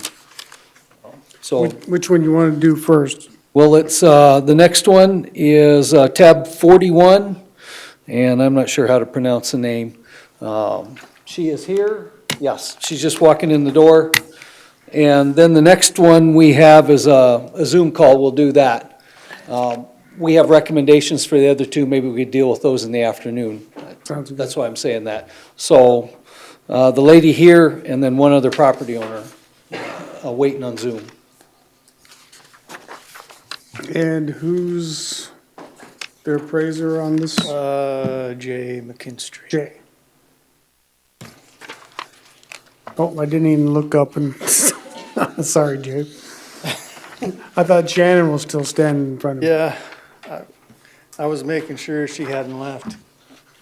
So what I'll do is let Jay present, ma'am, and then I'll go to you. And how do you pronounce your name, please? First name is Min, M-I-N, and last name is Pung Club. Pung Club, like fun club. I'm going to So stick Pung with Club. Min. Okay. Fun Club, yes. Jay, you have the floor. All right. Yeah, so the subject property is tax ID 31106. Like we just said, owned by Min Pong Club. It's at 408 Waterloo Street in Rapid, just south of East North Street on the corner of Waterloo and East Philadelphia. The homeowner's reason for appeal is although there were substantial improvements made to the property, she believes the percent increase was too much. This property has 2 residences on it, and a building permit was taken out for a complete interior, exterior remodel of this residence, the 1937 residence. Our office made the necessary updates to the condition and data of this residence during permits last fall. Assumptions were made for interior finish and updates as we did not get inside during permits, as well as Min wasn't comfortable with allowing me in for this process as well. Also, we will have to revisit this property next fall during permits, because I did do a drive-by on this property, and the second residence has had updates to it now as well. So that'll be done, in the fall. But I want to look at the comps real quick, because these comps, what they show, all 3 of these comps are great comps, and they are also not only all in her neighborhood, they're all older homes that have been remodeled, such as hers has. And you can see, that the square foot prices are in line with, if you remove the second residence from our assessed value, the per square foot price of this residence that's been remodeled would be $262 roughly. And then If you add back in the second residence, which we have valued at $71,000, you'd be in the ballpark of 330 for the whole property. So I'm recommending that we remain at 45,600 on land, 71,800 on the non-owner occupied second residence, and 190,400 on the owner occupied updated residence, for a total of 307,800. Thank you. Mr. Chair. Mr. Roskinick. Jay, if you took the increase from 2023 to 2024, so it'd be 140,000 from 266.2, and you took that figure and you divided the amount of square foot that was remodeled, I'm just curious on a per square foot basis what that remodel cost. I think you might have lost me. So the area that was remodeled, how many square feet was that? that would be 900 square feet. With 720 as minimal finish in the basement. There is a little finished area up on the second level that we don't know the exact square footage of, but the 900 square feet's what we have. So then that increase would be, comes out to about $135 a square foot, based on 900 square feet. From the one, from If what I number? take structures of 266.2 and minus 140, divide that by 900, it comes out to about $135 a square foot. Well, yeah, that includes the 140 and the 260 includes that second residence, though. I took that second residence, separated out for the square foot price on the remodeled home to compare it to these other remodeled homes. And those square foot prices are 260, 247, 265, 310. That second residence is what's making this confusing. Tell me the numbers again, Jay. So if we're, looking at that square foot price of remodeled residence, after removing the second residence, the square foot price is like $262. Okay. And then the other comps are 247, 265, and 310. Tell me the numbers on the house, the second house. So the second house we have valued at 71,800. Okay. And that's then and so that square foot price eliminates that cost value out of the square foot price, because otherwise these other ones obviously don't have a second residence on them, but they're super comparable to the updated one that is in question. But your total with 307.8 has both structures. That's right. So you have 45.6 on the land, 71.8 on the new structure? On the old? No, on the second residence. The old structure. That's right. And the new right. structure is what? 190,400. And how many bedrooms is that? That 190,400 does include we don't have a lot of value on it, but a detached garage that hasn't been updated. Okay. And how many bedrooms? On the updated one? The new bedroom, or the new house? Two bed is what we have. Okay. One bathroom? 2 bath. Okay. Good night. Are you done, Deb?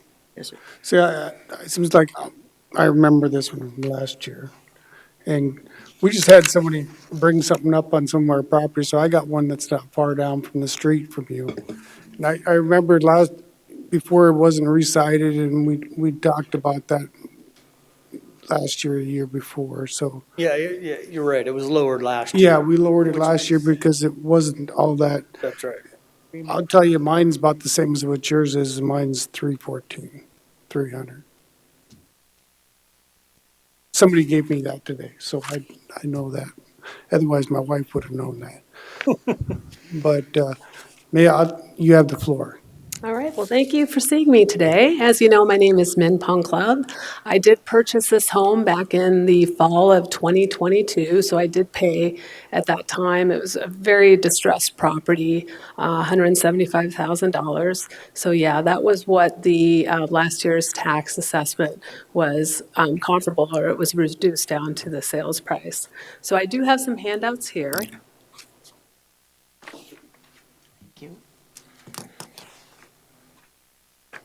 Thank you. Oh, I got part of this.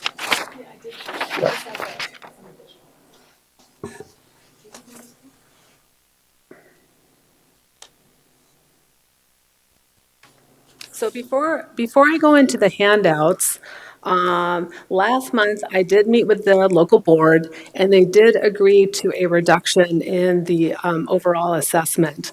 So I did not have any issues with the land value remaining at 45,600, the other structure at 71,800. My issue was with not even the garage, but the actual owner-occupied 1.5-story home. That went from approximately 63,000 in value to 184,200, almost a 200% increase. So for the building portion, as I mentioned, it did go up significantly. I did pull out a building permit for the work.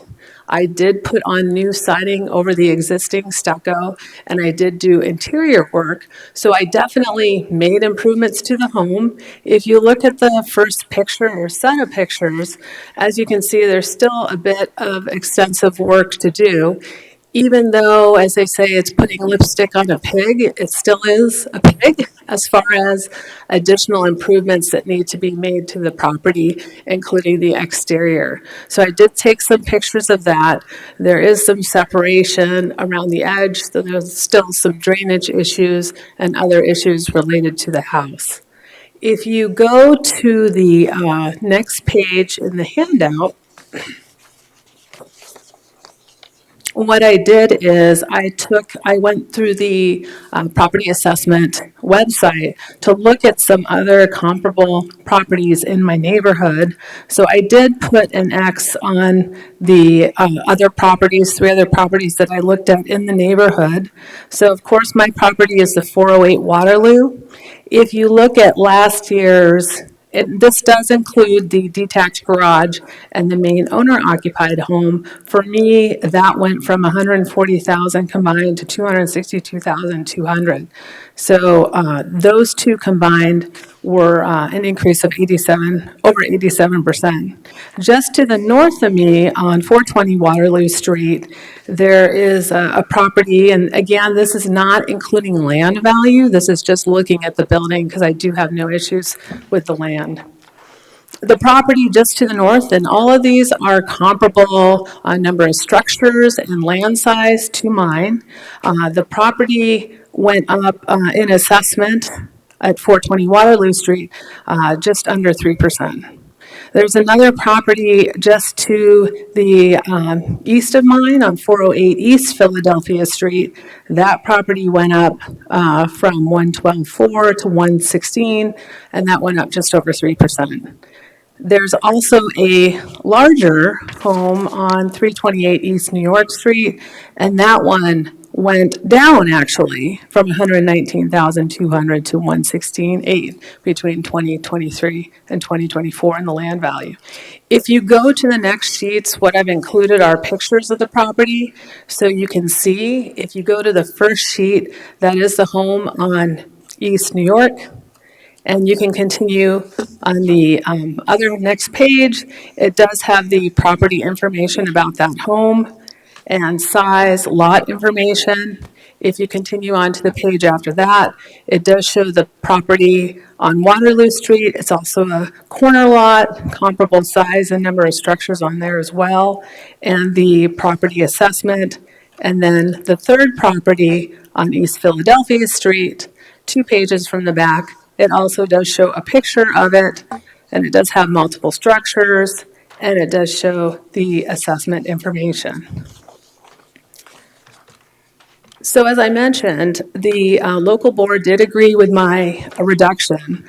I'm looking for a reduction of $27,000 total to bring the total assessment to $280,800. So again, no issues with the land, no issues with the other structure or the detached garage. It's asking for a reduction instead of $184,200 for the owner-occupied home that I worked on, is having that amount be $157,200. So that would still be an increase of 2023 for the owner-occupied property of $63,000 to $157,200. But I feel this is more reasonable. It does take into account the building permit that I did, plus additional value in the neighborhood. And that's how I come up with the overall reduction in 27,000. So I was quite shocked when it done, even though the local board did approve it, but it was denied from the assessment office. They were very helpful in helping me file my appeal, and they thought my initial reduction of $27,000 did seem reasonable. So I was pretty surprised about that. So, Min, can I ask you a question? Yeah, sure. Pictures are deceiving because, you know, this looks like the same property I have down the street from you. Sure. But you say there's a garage too. There's a detached garage behind the property, yes. Garage, is that a residence or is that just a garage? It's just a garage. Okay, and the There's- basement, 700 square feet, one bedroom, you're renting out both of them as, am I correct? Are you talking about the property, the home that I A home. fixed up? Yes. So as far as that, yeah, there's an unfinished basement in it, and then it's got there's like an attic room, and then it's got a 2-bedroom and 2-bath on the main floor and 1 bath in the bottom. So you're saying the basement's unfinished, nobody's living in that? No one's living in the basement. No, there is a bathroom down there. Okay, so it's Yes. just the top half that you remodeled? Say that again? The top level, not the basement, is what you Well, remodeled? the main floor, right. So it's a 1.5 stories, so it has like an attic room in the top, and then you've got the main floor with the 2-bedroom, 1 bath, and then in the basement, there's 1 bath in the unfinished basement. Okay.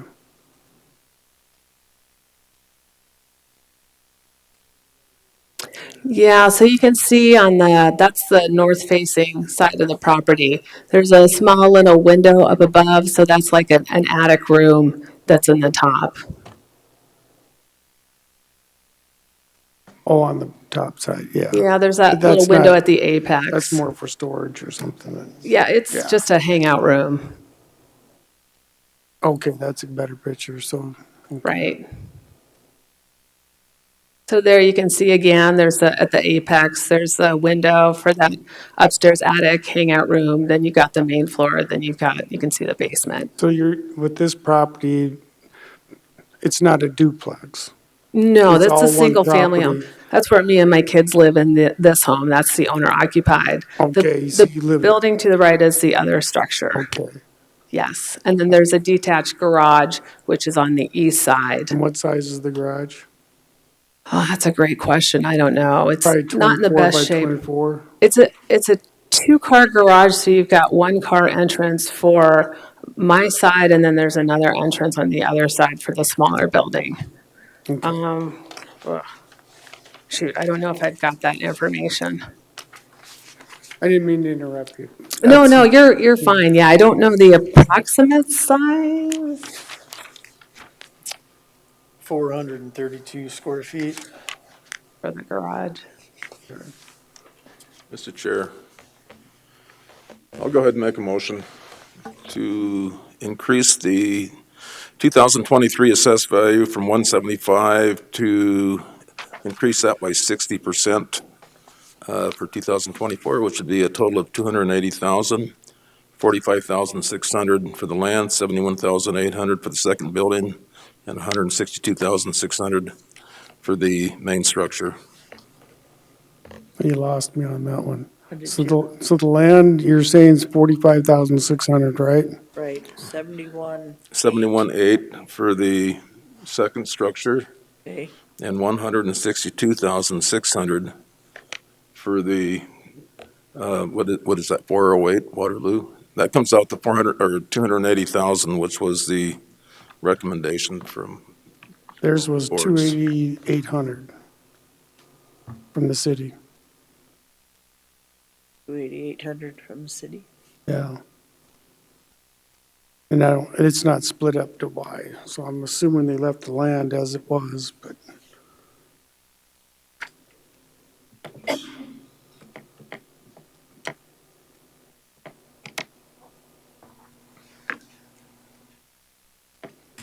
Roger, what do you have her second house as? That's 71.8. Yeah, 718, and you had it at 190, Rod, or Ray, or Jay? 190, 400. Yeah, it's got all new HVAC. I mean, this thing was gutted and, it's like a brand new place other furnace. than, like you said, the basement. yeah. 162 is too low.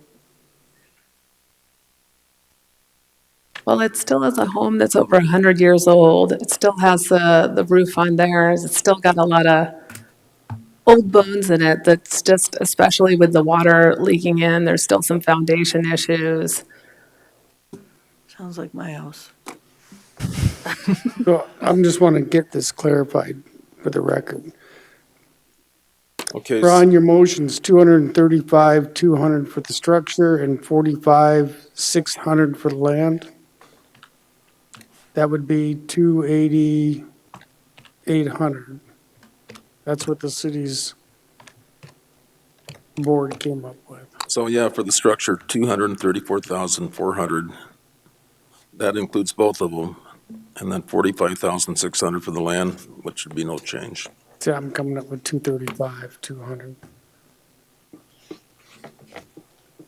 We'll do this again. This property is right down the street from my, and I watched the remodel, by the way. I think the 162 is too low. I'll just say that. Well, prior to that, it was 63,000. So, I mean, that's a pretty big jump, 63,000 to 184,200. Well, That's almost your remodel. 200%. And I realized that, and that's why I took into account the remodeling work that I had done to it, plus just an increase, because I know values have been going up, to come up with that 157,200. So again, no issues with the other building, the land, or the detached garage. It's just that main home. Right. It's still, I mean, it's still only a 2-bedroom. It's rather small inside. The basement's unfinished. I just remodeled the motel down the street and it went up double, so, once you redo something, I have a 1912 house as well, but, it's gonna go up considerably. I don't know if I agree with 190, but I think 162 is too low. That's my opinion. I think me and Ron got this figured out. He was having the number for the structure too, which is the garage. But if we went with how the city does it, basically, the land was 45,600. Structure would be the house 235,200. That would bring it to 280,800, and that's what the city's was. I'm good with that. And that's Yeah, that'll work. I didn't see the 800 there, so that's where that By extra. your okay. second, So that was your motion? Right. second. And motion by Rosknecht, second by Hadcock. Did you get that, Geraldine? So we're doing the city's recommendation? Yes. Okay, yes, I got it. Thank you. That's 235,200 for structure and 45,600 for land. Comes up to 288,800. Thank you. Any further discussion? Seeing none, all in favor indicate by saying aye. Aye. Aye. Opposed, motion carries. Thank you very much. I think that probably is pretty fair, but it is looking pretty dang nice And it's compared to gonna, last year. and it's probably gonna go up a higher percentage next year because we lowered it, honey. Okay. So, just Well, be we gotta ready for look your at that budget. other structure Remember, you now. got Thank you for two the heads up. commissioners that. So are you saying I'll see you next year? Yes. See you in a year? All right, I appreciate your time. Thank you. Thank you. We have one last property owner that's waiting on Zoom. We've got two of them that aren't going to show. We'll deal with those in the afternoon. 207 East St. Andrew, let's do that this afternoon. Ron Schmidt, let's do that this afternoon. Damon Beckloff is tab 43, and he's waiting on Zoom.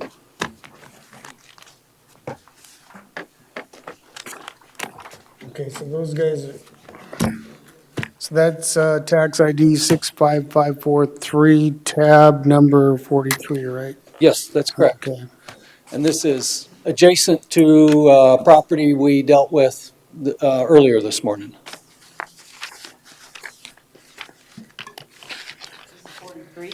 Yes. Okay, Bree.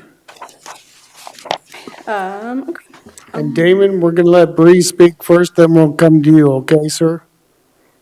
Okay. Bree.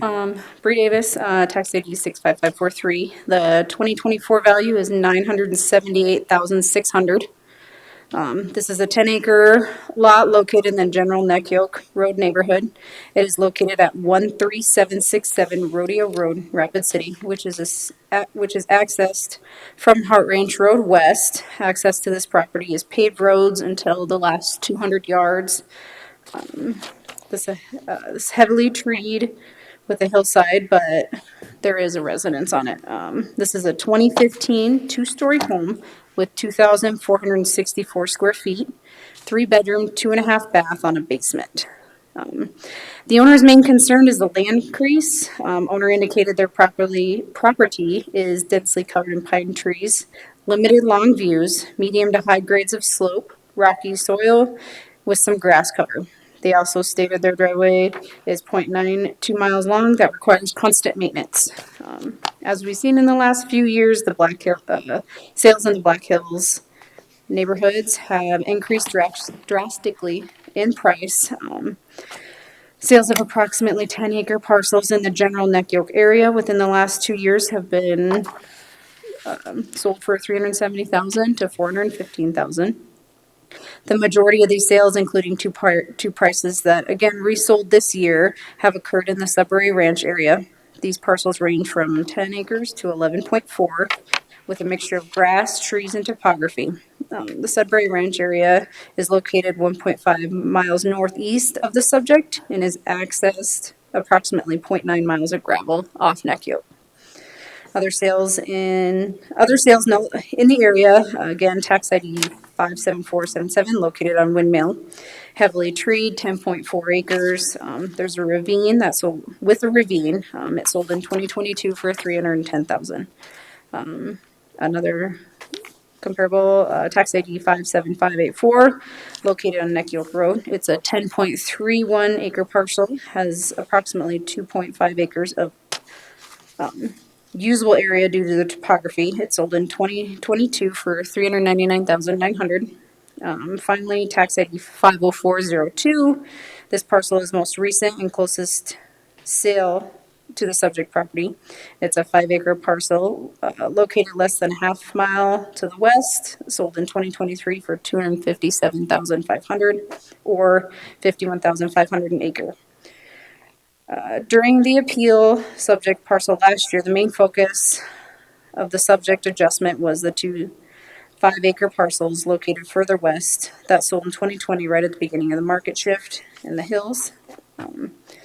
The sales ratio for both bare land and improved parcels in Neck Yoke area indicate that the 2024 county assessment values are in line with the current market. My recommendation value would be no change, with a total of $978,600, improvements at $603,600, and land at $375,000.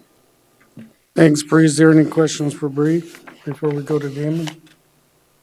Mr. Chair, Mr. Roscoe? you guys heard my comments today. I still think you are totally comparing apples to oranges using Sudbury Ranch sales to these 10-acre tracts. And I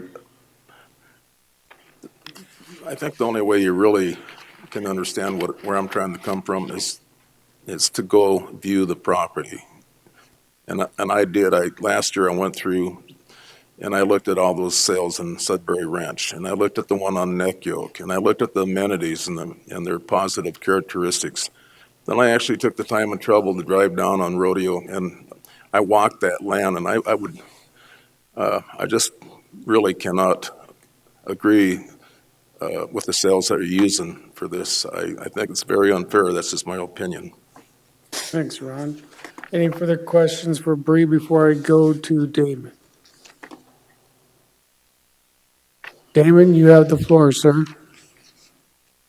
Thank you. Thank you for taking my Zoom call here. Sorry if my connection's bad. I'm in the hospital.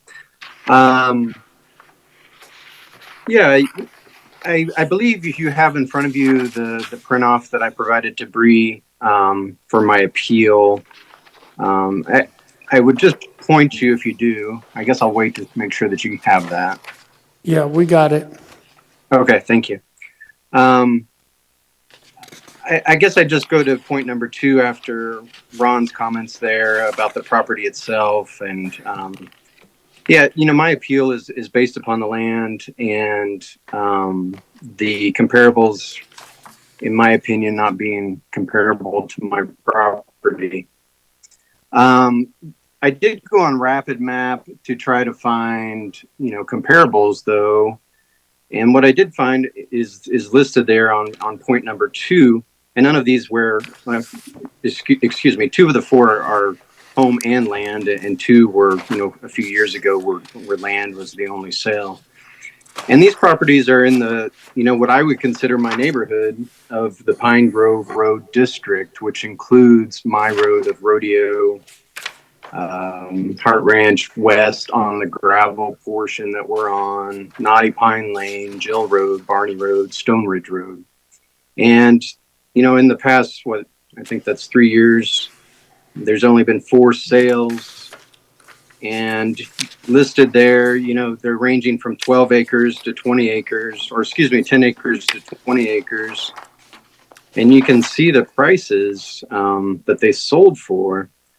So it's just hard. It's hard for me to accept the weight of the Sudbury Ranch properties, because Bree sent me a second list here about a week ago that included, out of the 15 properties, 11 were the Sudbury Ranch, of which 2 sold twice in a matter of months, or had repeat sales, I guess. And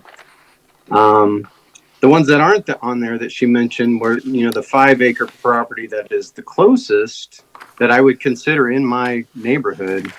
But it's 5 acres, and to get a price per acre comparison on 5 acres to 10 acres is like trying to compare 10 acres to 20 acre comparison. It's hard to do that. So that 5-acre parcel that sold for $257 at 51 an acre, 51,000 an acre is, good for them.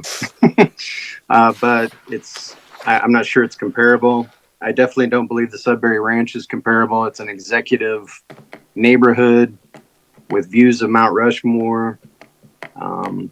My property is not even close to that. And it's in terms of feature and the quality of homes that are right next to me. I consider my home to be high quality. We worked hard to build it ourselves, but right next door we have a couple manufactured homes. So it's a property that doesn't have HOAs. It's a property that doesn't have building restrictions, which is not true for Sudbury. So yeah, out of that, the sheet, that is really my biggest argument is point number 2, and of course point number 1 being the features of the land. Yeah, I guess I'll stop there. Thanks, Damon. Is there any questions from the commission for Damon? Bree, do you have any comments on that 5-acre that we discussed earlier? He says it's not comparable because it's like 10 acres to 5 acres or 40 acres to 20. I wouldn't really know how would I address that?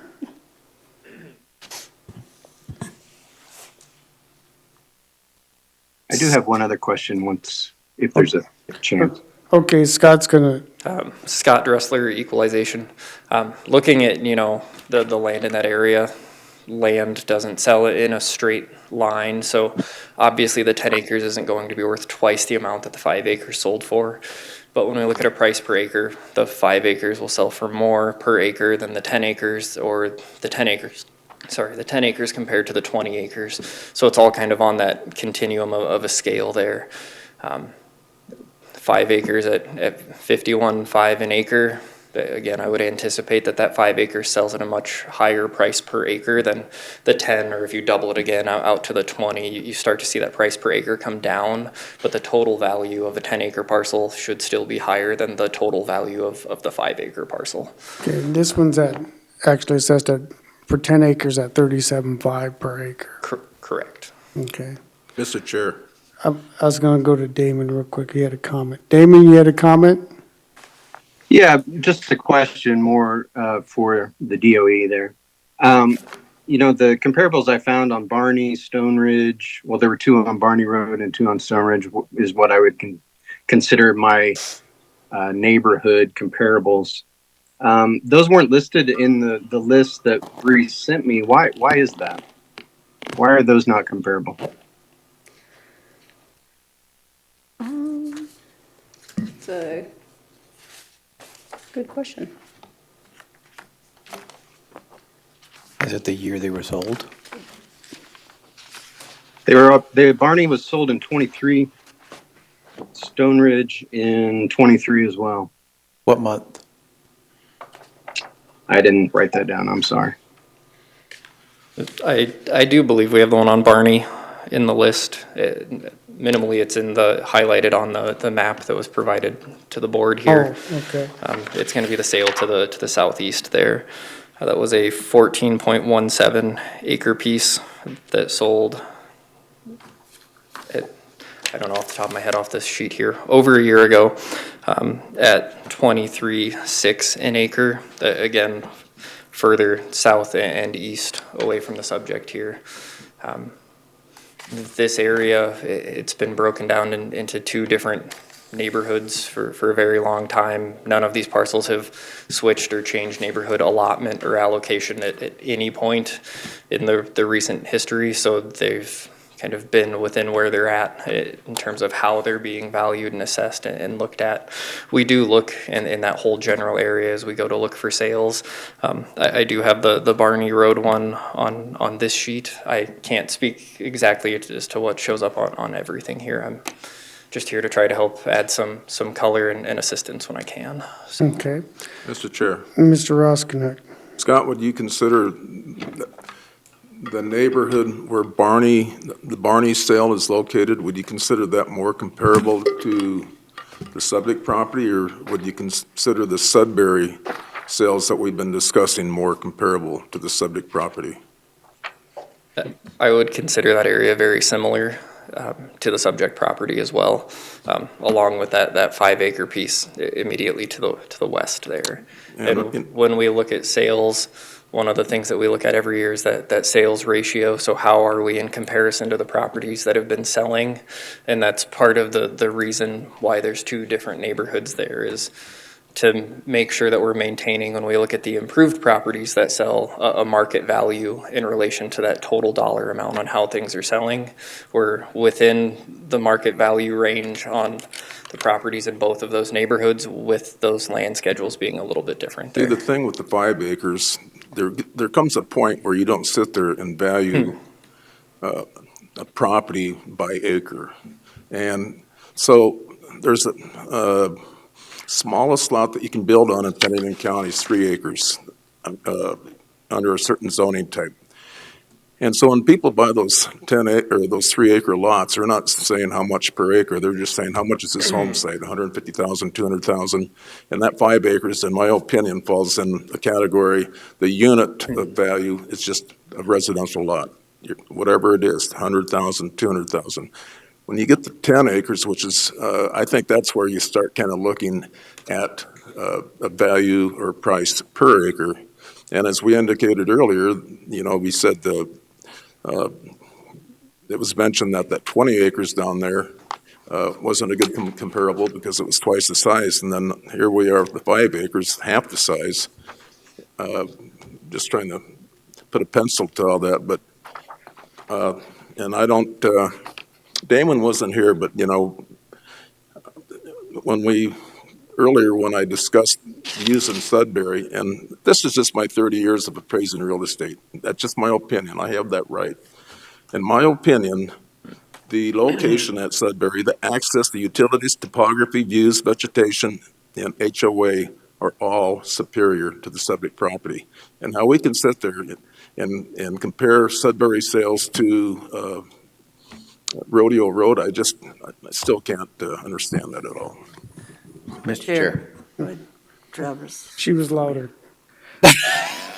Travis can go first, because I think he's gonna say You- what I'm thinking anyways with You what we've okay? done in the surrounding area, yeah. Mr. Laster? I was just going to reiterate some of the conversation earlier. One, we did uphold the value of the neighbor. So if we reduce the value of this individual, which is the neighbor, then we're actually going to cause inequity in the area, at least specifically to the next door neighbor property. Two, I did ask that particular question about that 5 acre. It had less access, it had more gravel road. It had less services out in that area. It was further away. They had to take a different route. So all that stuff played in my decision making for maintaining this one at the current recommended price. Okay. So Damon, do you have any final comments before I go to the board for a motion? So just to clarify the response by the DOE as far as why the Barney Road and the Stone Ridge Road properties aren't comparable is that they are considered a different neighborhood. Is that what I heard? Scott? They are used when we're taking a look at properties out there. The one on Stone Ridge, I believe, is an improved parcel, and after the wave, that these appeals went through last year, the focus being when we're looking at land, we should really try to look for land. That's also along the lines of that 20-acre parcel that was brought up in the earlier appeal was, again, a parcel with the improvement on it. We can look at abstraction or allocation. We can look at abstraction and we can subtract the building value off the sale and get to a land value, but kind of through the appeal process over the last few years with land, we've really been trying to present just the bare land sales, and we're trying to address the land side of it. The appeal earlier this morning was an undeveloped parcel, so purely bare land, and in this one, the contention, to the best of my understanding, is the land value, so trying to focus more on those land sales. We did also have the sale up on Windmill Road, which I know was mentioned, and again, that's a heavily treed on a gravel road, has a ravine that prevents the use of a chunk of that parcel as well. And that one is, it's a little bit older of a sale, at, about 30 an acre on that one for a 10-acre piece. So there are parcels aside from Sudbury that have sold, and if we look out there, they're still indicating a value minimally much higher than the 250 that was resolved at last year. Okay. Here. Ms. Hadcock? So I think Travis is right on the assessment. If we do this one, we need to go back and take the other one down. So I'm gonna put the land at 375,000, improvement 6036, total 978.6. Second. A motion from Hadcock, seconded by Lassiter. Any further discussion? Hearing none, all in favor indicate by saying aye. Aye. Aye. Opposed? Hey, Motion carries with 1 no. Thanks, Damon. We had 2 other property owners for the morning. We'll deal with those in the afternoon. They're not coming in. Our first several appeals in the afternoon are Holiday Station. Rod tells me he thinks the tax rep that's representing the owner will call in. I suggest reconvene at 1:15 maybe, just to give a little bit more time. Okay, 1:15. Look to recess to 1:15. So moved. Moved by Lassiter, seconded by Hadcock. All in favor indicate by saying aye. Aye. Aye. Opposed? Motion carries. Now, when we come back, Let's, Okay. Look for a motion to come out of recess. So moved. Moved by Lester, seconded by Drews. All in favor, say aye. Aye. Opposed, motion carried. the afternoon starts with holiday stations. There is a tax rep representing those properties that we haven't heard from. We tried to find her, and she didn't answer an email, didn't answer a phone. Rod has a recommendation on all of those. The appointment was at 1 o'clock, so we're past that. But how about we go back up the schedule, and we'll do the ones we skipped this morning. I got two appraisers have recommendations on those. And then we'll do the holiday stations, and then we'll do a couple other cleanup stuff we got because Huffman isn't scheduled till 2. So let's try to get everything else done so that once we're done, Huffman's got the rest of the day. We were starting on 42. Let's go with 42, which is 207 East St. Andrew, and Derek has a recommendation on that.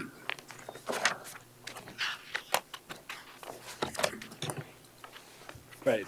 Good afternoon. My name is Derek Dalen with Pennington County Equalization, tax ID 33740, physical address of 207 East St. Andrew. Initially, this property was assessed at 208,800. Interior review was completed with the property. I recommended a new value of 201,500. That's a land value of 46,300, structure value of 155,200. The owner, Rick Kaler, he's a part of 207 East St. Andrew LLC.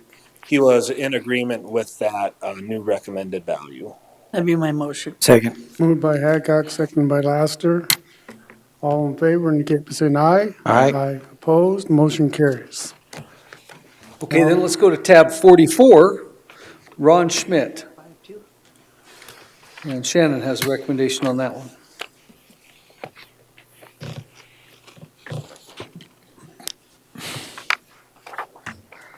Shannon Champion, staff appraiser for Pennington County Equalization. So this appeal is actually 4 separate parcels. I think it's listed, the first one as 4319. And I believe you do have the appellant's notes there for his reasoning for a change. And then I gave you a map that kind of shows where each piece is. So the first piece, the 4319, this is all located in Dark Canyon, sorry.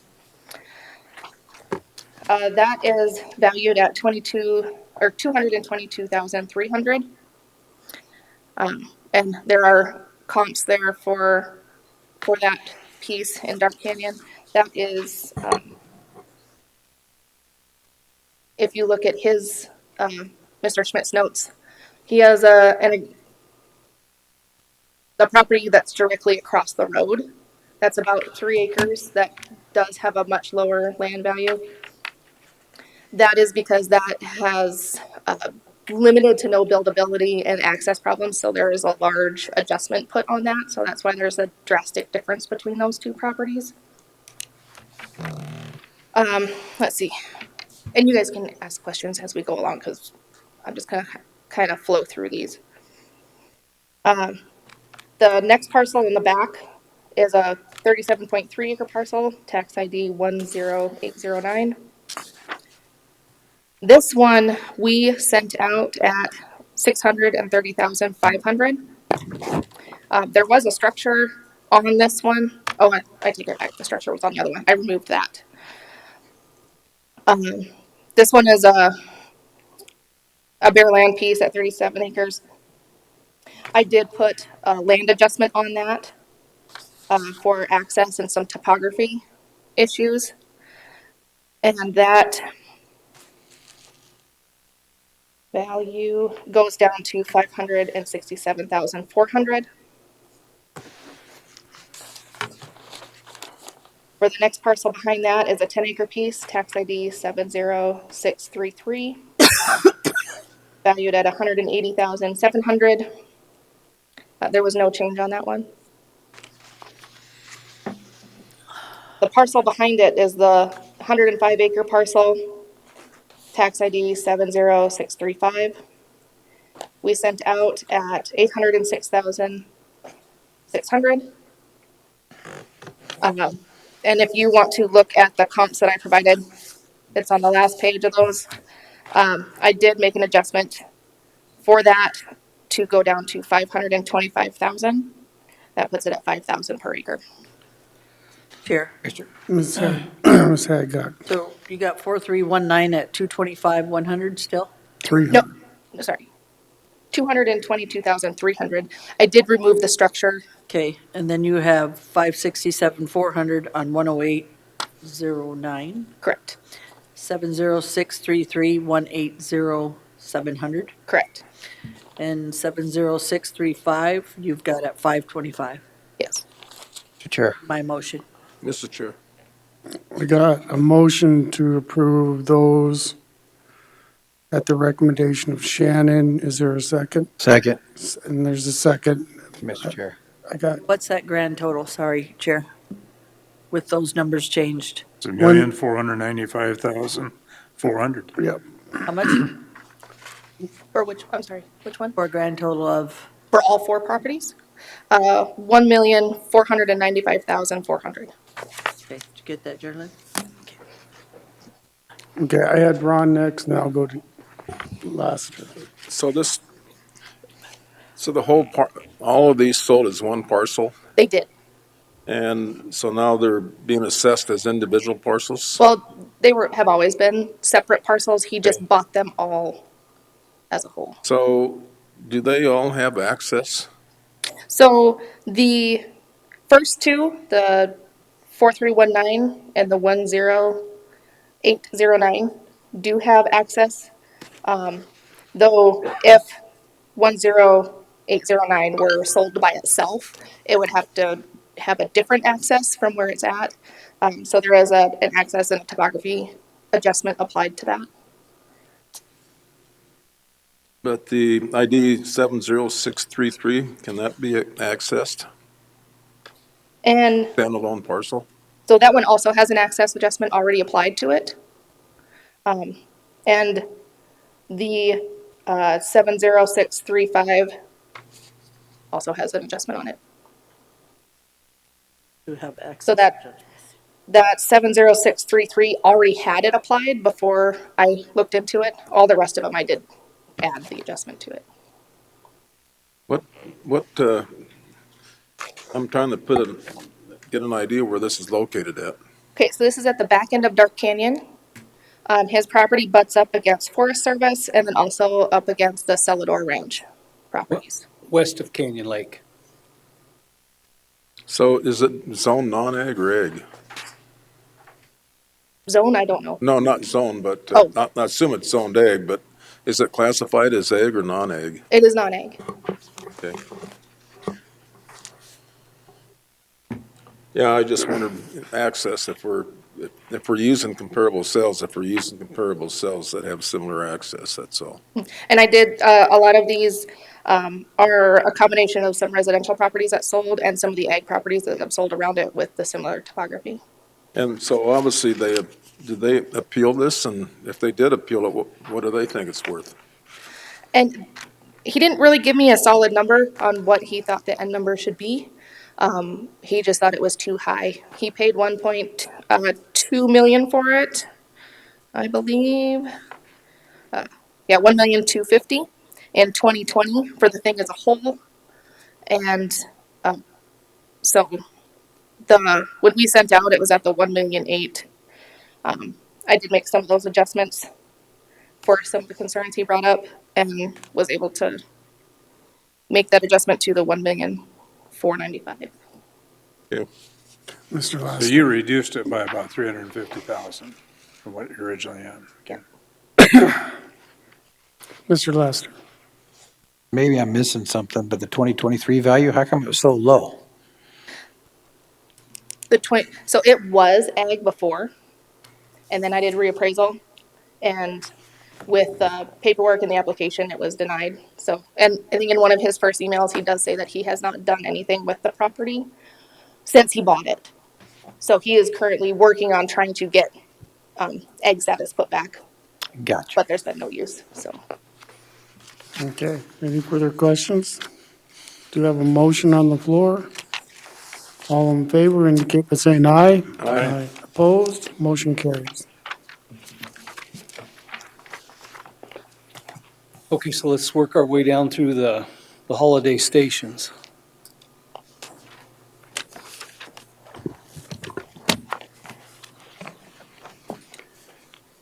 And no call? All right. So good afternoon again, Board. Rod Sletton with the Department of Equalization. 4 properties here, Holiday gas station stores. We've reached out to the tax rep representing the corporation and have not heard anything. I just left her a voicemail and an email, so I guess it's a no-show. Just for the record, I can just read the tax ID and the recommended value if we want to do it in Yep. one vote. Is that okay? That's fine. So, Oh, Mr. Drews. Are we going to take these in separately, or are you going to do all Yes. 4 together when it gets to? if it's okay, I can just read the tax IDs of all 4 and my recommendation, and then we can do one vote. We can do that. Fair enough. So we'll start with tax ID 66091. The recommended value is $2,458,600. So that's $758,600 on the land and $1,700,000 on the structure. Mr. Chair, could you have those read again? The recommended value is, it's going to total $2,458,600. Broken down, that's $758,600 for land and $1.7 million for the structures. Mr. Chair. Mr. Oskinen. So Rod, on all 4 of these, the estimate of the contribution of the structure is based on replacement costs, less depreciation? Correct. Okay. And I do have some sales that support that, but yes. Yeah, I just wondered, it's hard to find sales, I mean, especially in Rapid City, and very little information relative to income, so you almost got to do exactly what you're doing. Well, not to go into the weeds, but there's Vic's 3 gas stations that sold in Hill City, I'm sure you're familiar with, are really good comps. So next is tax ID 67073. And the total for the recommended value is $3,162,100. Broken down, that's $1,018,400 for the land, $2,143,700 for the structure, and again, the total is $3,162,100.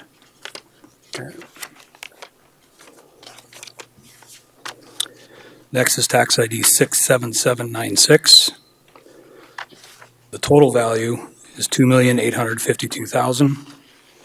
Broken down, that'll be $839,800 for the land,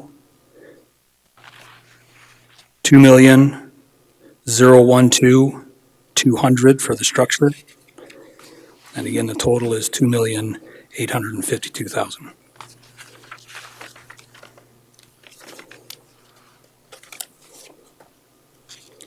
And the last is tax ID 67795. Total recommended value, $2,335,600. Broken down, that's $359,400 for the land and $1,976,200 for the structure. Again, the total is $2,335,600. Mr. Chair, Mr. Drews. I'd make a motion that we approve all 4 of those as presented by Equalization. Second? Been moved and seconded. Did you get 38,639 too, also? you got them all. Which number were you asking? 38639. I had one more towards the back side of mine. Yeah. Five. I got 5 total instead of 4. Yeah. I'm looking at the same thing. Oh, did I miss one? 38639, Rod, was your last one. Yeah. Oh, yeah, there's one more. Yeah, so there was 5. Written down as 4, but there was 5. There's 5. So 38639 is the tax ID. Total recommended value, 3,285,400. Broken down, that's land, 1,163,100. Structure is 2,122,300. Again, the total is 3,285,400. Okay. I'd add that to my motion and make all 5. Okay. So we have a motion to accept the recommendation of the Board of Equalization. Second. Seconded by Lassiter. Any discussion?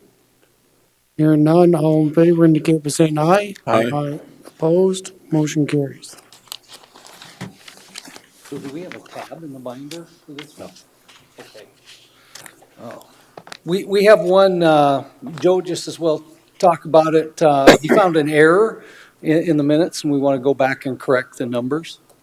And it wasn't so much an error in the minutes, but it was a error in addition. So this is parcel 11859, which belonged to Thomas Livermont. And the land was lowered from the original value, and then the addition was not done correctly.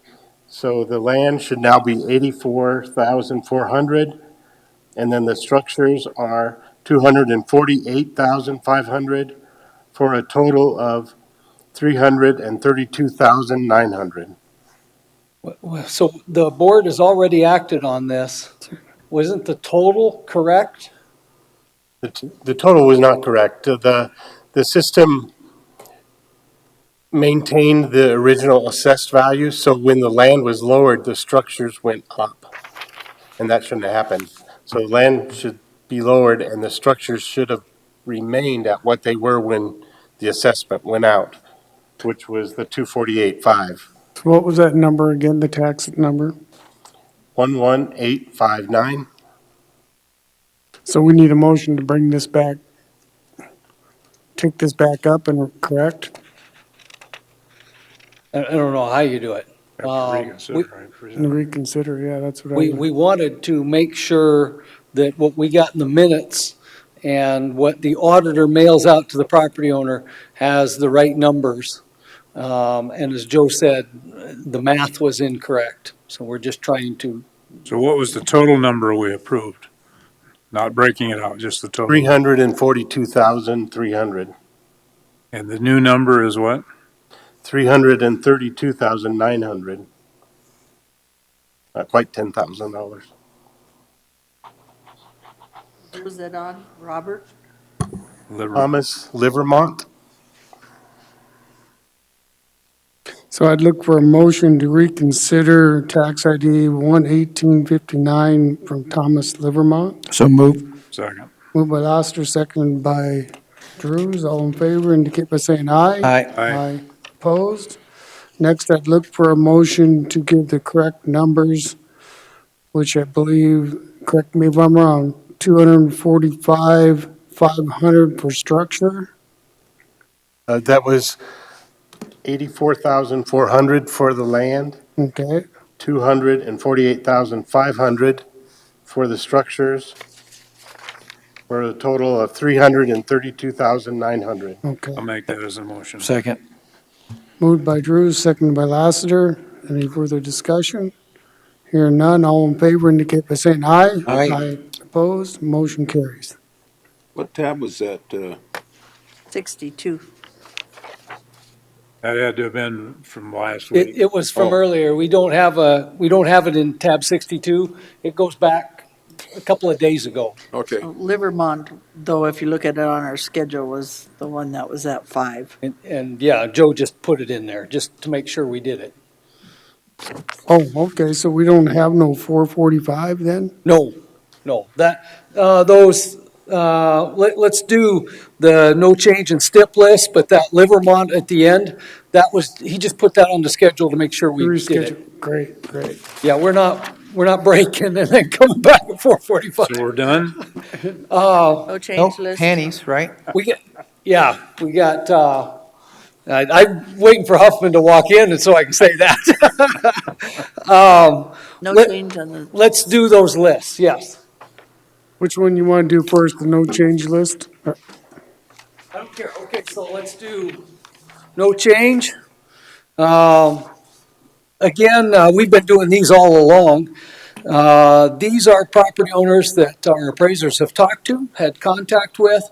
We don't find any reason to change the value, and we recommend that the board leave the value as indicated here. Property owner, happy or not, chose not to come. that'd be my motion. So No these are change. all apparently Rapid City? Yes, Pennington. They wouldn't have to be, I don't know. They're Holy Pennington. smokes, We do have a motion. I need a second. Second. Okay, second. Okay, now discussion. There we go. Go ahead, Ron. I was gonna say that Powder House is holy smokes. And we've got Bogus Gym Road, that's outside of town. Yeah, that's Pennington. Yeah. Bunch of those are actually Pennington. They might all be pretty close to out of town. Okay. All right. Do you have a motion on the floor to approve the no change list? Any further discussion? Seeing none, all in favor indicate by saying aye. Aye. Opposed? Motion carries. So the next list, we call it a stipulation list. These are properties that we have found, something we didn't know about them, and we have a recommendation to the board to change the value as indicated. Same thing, we've talked to property owners and they've chosen not to be here. That'd be my motion So these could either be going up or going down. on the stipulation, no change. Probably not Motion, going up. second. Probably not. Probably not, because if somebody's, if they think there's a chance that the value is gonna go up, they're probably not gonna appeal. Yeah. Okay. So we have a motion and a second to approve the stip list. Is there any more discussion? Seeing none, all in favor indicate by saying aye. Aye. Opposed? Motion carries. So we done after Williams today? Okay, so the rest of the day is, we do have one property owner after Rich Huffman is here. Rand Williams, we are anticipating will be here. Otherwise, we're waiting for Mr. Huffman to show up, and then we'll walk through all of those parcels. Shannon, I got a question for Rod on the Holiday Plaza. Rod, on those properties, are most of those buildings pretty much the same size, configuration? Do they all have car washes? Yes, they're all very, very comparable. Just a couple differences in the build here. Okay. And just to give you a little bit of background, this same tax rep had appealed all five of these last year. And I spent some time last year visiting each one of those because we did have a slight difference in our grading. We had some of the newer ones we had at a higher quality grade than some of the older ones. So last year I got those equalized, so they're all the same grade, same quality, very, very similar. So yeah. So then the tax rep, what would their rebuttal be? That they just don't agree with the cost or depreciation? It was more of the depreciation, I suppose. Okay. She just gave me a one-sheet page. That was her appeal. There wasn't a whole lot on it, but, so every year we adjust our cost tables, according to, replacement costs, and then our depreciation we get our depreciation scale from the market, as opposed to just like a straight line depreciation.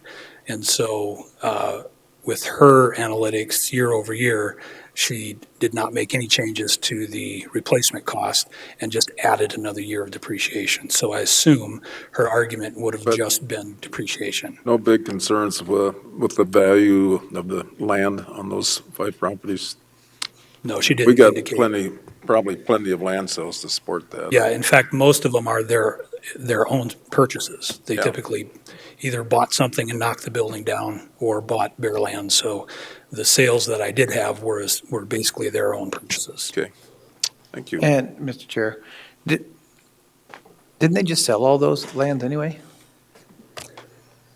Did Holiday sell their land? Mm-hmm. Did somebody buy them? Because like, the There's- one over by Sam's turned into a Circle K. Yeah.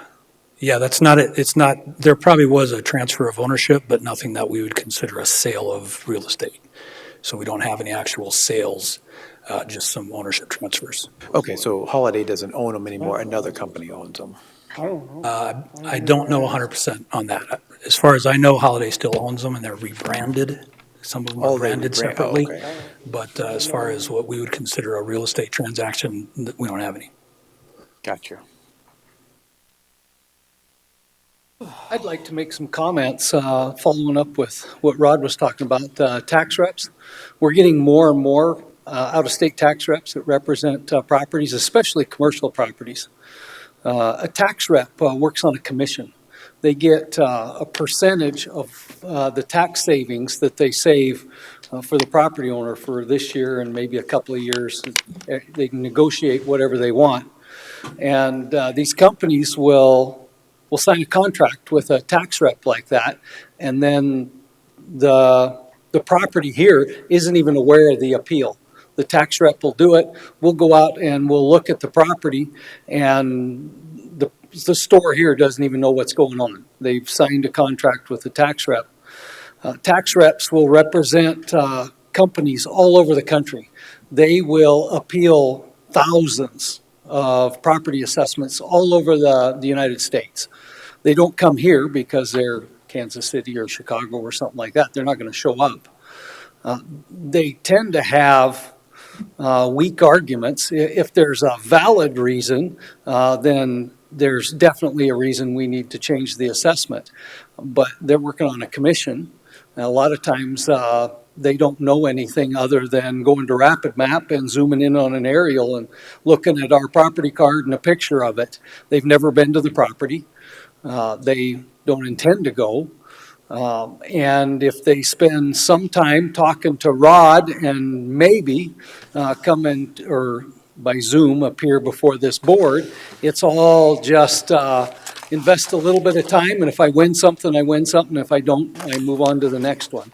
And they'll do that a couple thousand times throughout the year across the country. Thanks, Shannon. So we got about 15 minutes till the next hearing. Yeah. I don't think we need to, Joan, you want us to recess? Okay, I'd look for a motion to recess till 2 o'clock. So moved. Moved by Laster, Second. second by Rosknecht, all in favor, indicate by saying aye. Aye. Aye. Opposed? Motion carries. Okay. Look for a motion to come out of recess. So moved. Moved Second. moved by Drew, second by Laster, all in favor, indicate by saying aye. Aye. Aye. Opposed? Motion carries. Shannon. Yeah, we're going to go to tab 51. There's 3 parcels. So we're going to start with Shannon first.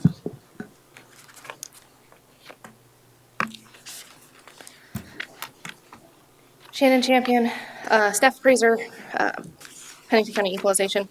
These 3 that are listed are, let's see, 72590, 67015, and 74420. These properties are up on the map that you can see. They're all located up there kind of behind Menards and or between Menards and Highway 79. These 3 were, or Hanny applied for egg status on these. And on the 2 of the 67015 and the 74420, I did approve egg status on those. There is a lease and payment for that. I think in your book, I did give you a map of the fence lines, so you can see where those fence lines are on the properties, which is why those two were accepted. The third one, the 72590, is not within those fence lines, so there's no fence line, or no fences around it, and no cattle grazing on it, so that one has been denied. So that one is recommended as a no change. The 6015 was approved for egg status, which changes the value to 17,200. And 74420 was also accepted with egg status, and that value will now go down to 21,600. Okay, I don't know if I'm missing something on all that, but I didn't. We're talking about this one, right? Yes. So Because you were listing out other tax IDs. these are the two others. Gotcha. So the fence lines are around it. Is this the one we're talking about? We're talking about this one. one. Oh, okay. This is owned by Rapid City. There we go. Thank you. Yep. And so Shannon, that brings your, on our sheet here, it doesn't have them broken out like that. I got just tax ID 72590. I mean, This is, so the other ones, these two. yeah, I get those, but I mean, Oh, the I'm sorry. numbers that you were, But we don't have any Because numbers these for it, two do were we? accepted. I can tell. oh, okay, so they accepted those ones, so they're still just appealing the 72590. Okay. We'll waive that. The ag approved ones? Yeah, the other one, because he never got his cattle over there, and they're still running the building in for apartments, so. He had a lease that covered it, he just Right. never put any cattle on it. Right, and there's no fences on it. No, there's no fence, so. Yeah. Okay, We'll accept her report. okay. So it looks like it'd be a no change for 72590. Correct. That'd be my motion. Moved by Lassiter, Second. second by Drews. Any further discussion? Mr. Chair. None, all in favor indicate by saying aye. Aye. Okay, Chair. Mr. Chair. What was the numbers again? we're on 72590, so the land's at 564,000. Okay, thank you.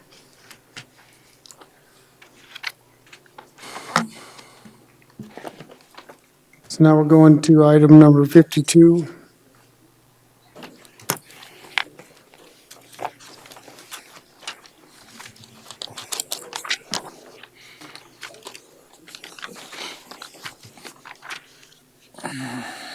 So we're on, excuse me, tab 52. This is tax ID 73852, located at 1411 Luna Drive.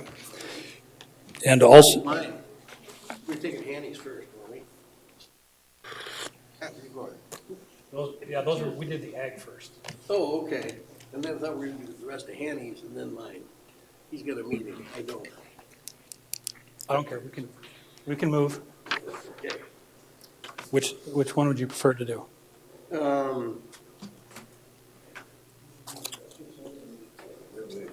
We'll waive the industrial center, 57384. And how about KC Lofts, 71696? Okay, that's under your tab 53. So you want to do lofts next? Yes. We waive 57384, and we'll do Lofts next, 71696. Let's do a motion on that. I've got those. To approve that 57384, then at the 2,133,800. Second. It's been moved and seconded to accept the 57384. And seconded. Any discussion? Hearing none. All in favor indicate by saying aye. Aye. And 71696, is that correct? That's what I got circled. 71696. What tab is Yes. that under? All right, then I'd make a motion to accept the assessed value of land at 225,400, structures at 5,791, 5,791,000, for a total of 6,284,300.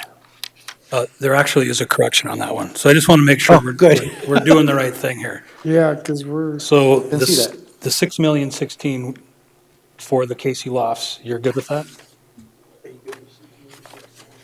Okay, So we're on so 71696, is that what we're on? 71696. The original value went out at 6,284,300. So my recommended value is 6,016,400. So it's different than what okay. is on the worksheet there. Could you break that out for I will me? break that down for you. So again, the total recommended value is the 6,016,400. So that breaks down into 225,400 for the land,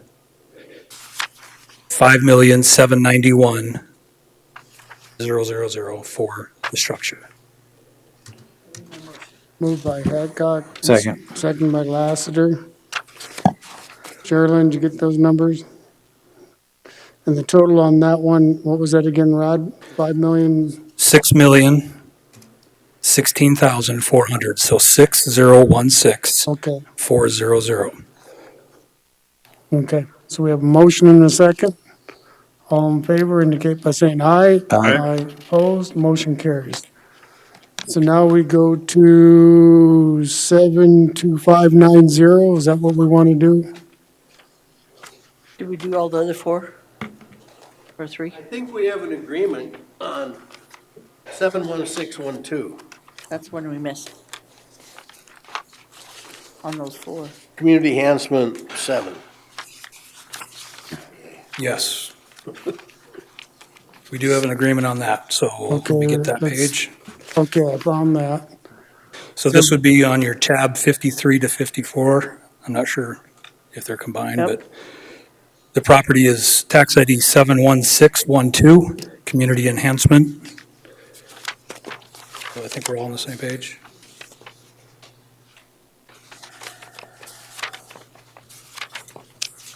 So the recommended value is 14,490,500. That's the total. 14,490,500.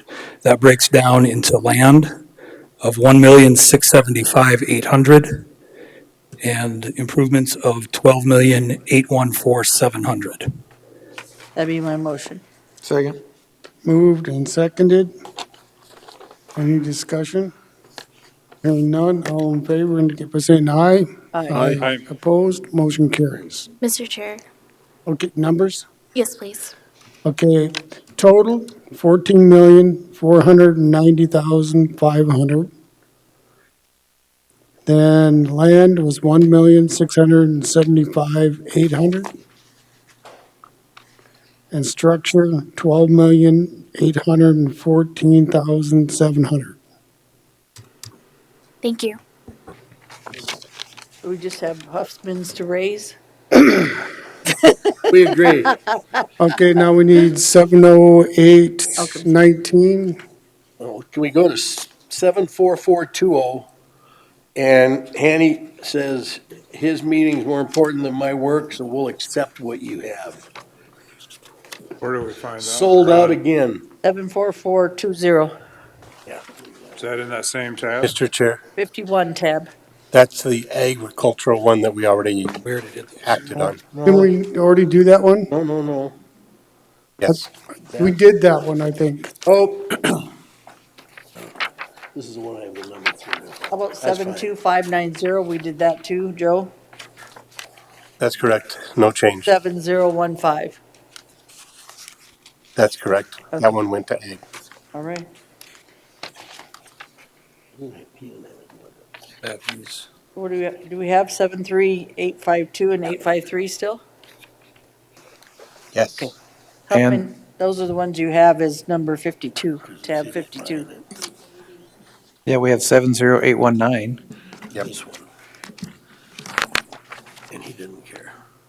This one's good? That one's good. Yeah, Yeah, we're we already I got proved that. another one. 7, So if we're ready for the next one, I think that the other ones that he referred to, we've already voted on, and he's fine with that. So then, Are we on the 7.3s now? I don't know, I got umpteen people talking, so I don't know where we're at. we have 4 left to decide on that he would like to discuss. Which the numbers, the one you want First to... one is in your tab 53 to 54, and it's tax ID 70819. I thought we made a motion on that. Not on that one.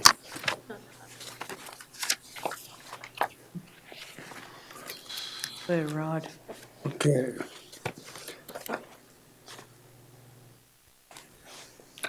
Repeat that number again. Is this the 57384? The tax ID is 70819, and it should be Okay. on tab 53 I got that and one. 54. We're ready? Okay. So the recommended value is what it originally went out at, and that's the 225,200. This is a bare land piece. This was appealed last year, and in the discussion last year, we were under the standing that it would just remain as purely a drainage lot. If you look at what I submitted to you on page 2, since that board action of last year, there has been additional development to that lot. I'm estimating that there's, just off of the aerial there, there's approximately 1.5 acres that have been created or that now could be developed. And so that 1.5 acres I've put in our land model, it's considered land that is ready to be developed. So that 1.5 acres is at $2.50 a square foot. And then the remaining 11 acres is still considered drainage. So that's the reason for the change. Like I said, last year, we were under the understanding it would just remain a drainage lot. But since then, it looks like there's been about 1.5 acres that have been flattened out, dirt added, that can be built on now. Is there any questions for Rod? Rich, you have the floor. You have anything? And the man with the information got up and left. Same argument we had last year and I know part of the property that was graded that made it bigger was pushing other property for the road. But to do anything on that piece of property, to plat it, you're gonna have to build a road from the top to the bottom, which is gonna cost more than you ever sell the land for. That's my argument. Okay. So it's not But going Hanny says I quit, and he went back to his office. So, Buddy. Any questions from the board?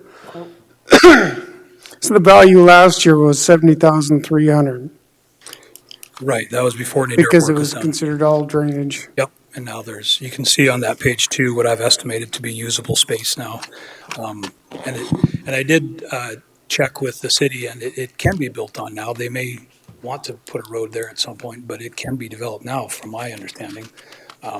The city would issue a permit, so that small piece that has been flattened out could be built on, so that's how we value it. Mr. can't be Chair, platted. Mr. Lassiter, are you talking about up there by the road? I can't read it on mine. Is that East Santa Mosa? Is that what you're talking Yep. about? So that blue area that you've kind of highlighted is flat to the point. Is that the low end or is that the high end? High end. That's the high end. So everything, if you built something there, everything would drain away from it. Yeah. And I just want to make sure I'm understanding from your perspective. You're just saying it was all the dirt that y'all pushed over there as y'all were developing that road area? And to plat it, you're gonna have to build a road, cost you twice as much as the remaining land's worth. Can't be platted. Well, that whole parcel, right? But maybe that 1 acre that's flattened No. out, right? No, when you go into the city to plat, they're gonna make you build a road the entire length of the lot you're subdividing. Not if you If I build it by may. the road.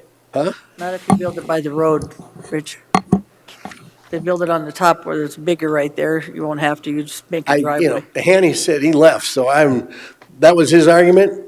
I'm done. Go ahead and vote against me. I don't care.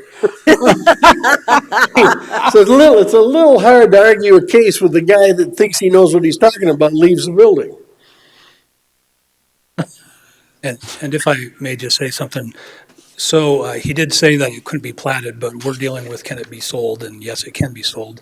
It could be built on, and it could actually be, the city now requires what's called a restricted plat. If there's some restriction where the city's not going to let you build on it, you can still do a restrictive plat and sell it based on that. So as far as I'm concerned, it can be developed. The platting issue doesn't Can you take affect your how I think pointer it and would show sell. me which part? Because you got that road Anamosa right there. Is that the part that you're talking about? Look at Dax? what I submitted on page 2. I have it outlined as far as the area that is Okay. been flattened out. There's been a fair amount of Okay, dirt and work then, what's the total acreage of that area then, 1.5 acres. that you have outlined? Yes. The Okay. outline blue is 1.5, everything else is just drainage. Okay. Mr. Chair, are Mr. there any Lassiter. services there? Or is it just because it's close to services? I mean, there's no power to that. It has all utilities are right Yep. there at the road. Okay, they're all at the road. I'll make that motion. What's your motion? Rod, what was the total amount 225, 200. before that plan?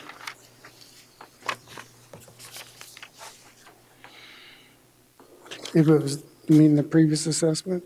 What's that? What do you, The assessment is 225, 200 on that parcel. oh, Seven. that's your motion? Yeah. Is there a second? I'll second. Seconded by Lassiter. Any further discussion? Mr. Drews? Okay, so on this, it lists 12.42 acres though. The rest is drainage, Drainage. Yeah. 13 cents a foot. It's only 1.5 acreage that you can build on, and the rest is drainage. I struggle with the 220 for the 1 acre on there. Well, Mr. Lassiter.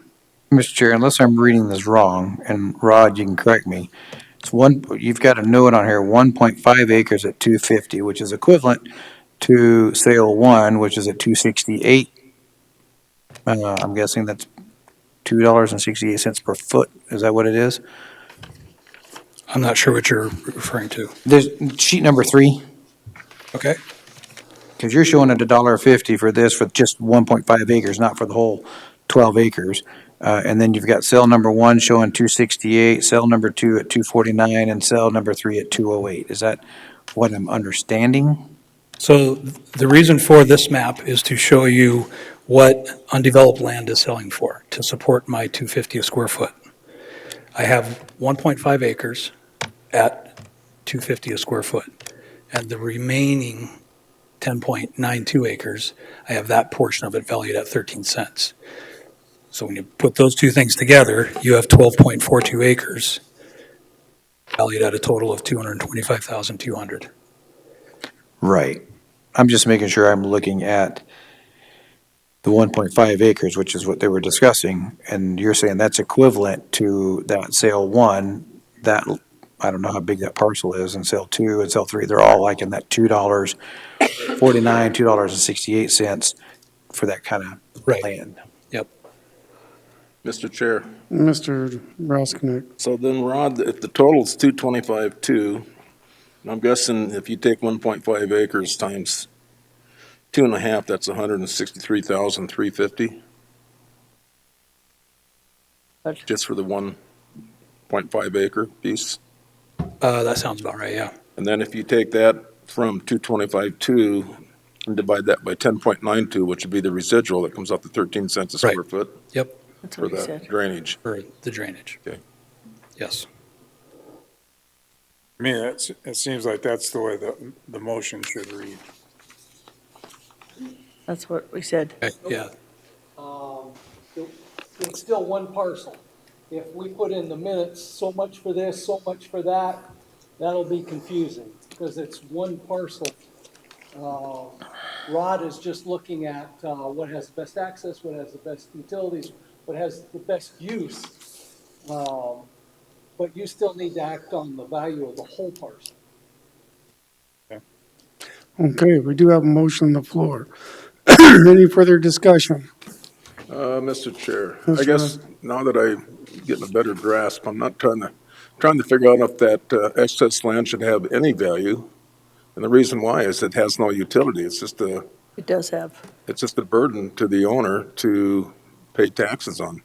Well, drainage does have value. You wouldn't have everything pooled up in the usable land. So every parcel in the county has some reason to have drainage added to it. So there's I wouldn't say it's zero value. You have to be able to drain a parcel, and that's what that is. And it would be unequalized if we said no value on 11 acres, essentially. We don't have anything in the county that you wouldn't value because it's unusable.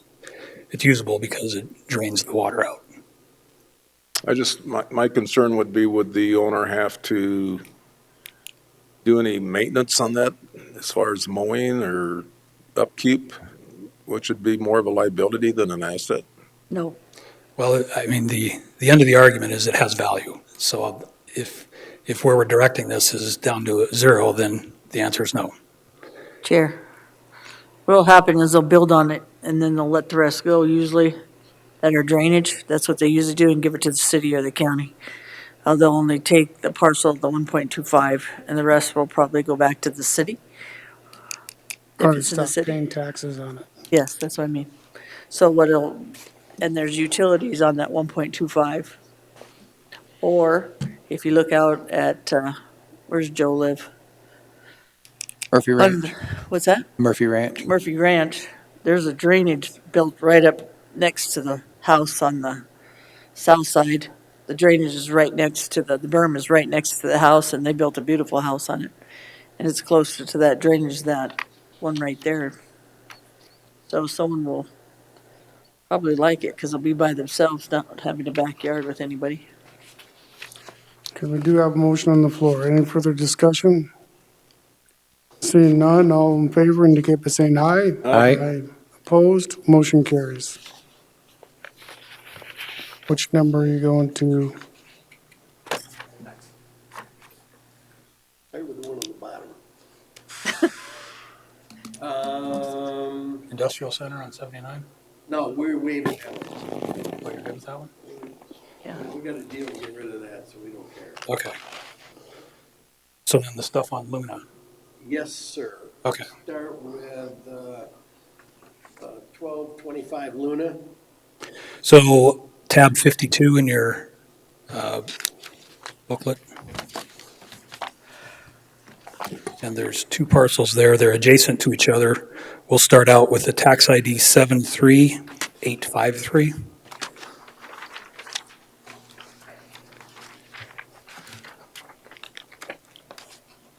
Okay. So the current assessment is my recommendation, 670,800. If you look at the attached list of sales, everything around there is selling for $6 per square foot or higher. The closest one, right next to it, sale number 4. That one has, kind of like we were just discussing here not too long ago, it's got a fair amount of land in that sale that's just drainage. So if you look at that, if you're looking at the map that has the picture of the sales, there's about 3.19 acres in that sale that's just unusable, and there's just under an acre that's usable. And so when I break that sale down, I'm seeing $7 a square foot for that first acre. The other sales that you see there are $9 a square foot, $8, $8.50 a square foot. There's really nothing around there in sales that would support a lower value. There's even a couple listings. You'll see that highlighted. Now, I understand a listing is not a sale, but it's at least something to add some color to the picture. Directly adjacent to that property, 2.14 acres is currently listed at $795, and then adjacent to that, another 1.27 acres listed at $695 a square foot. The subject is at $6 a square foot.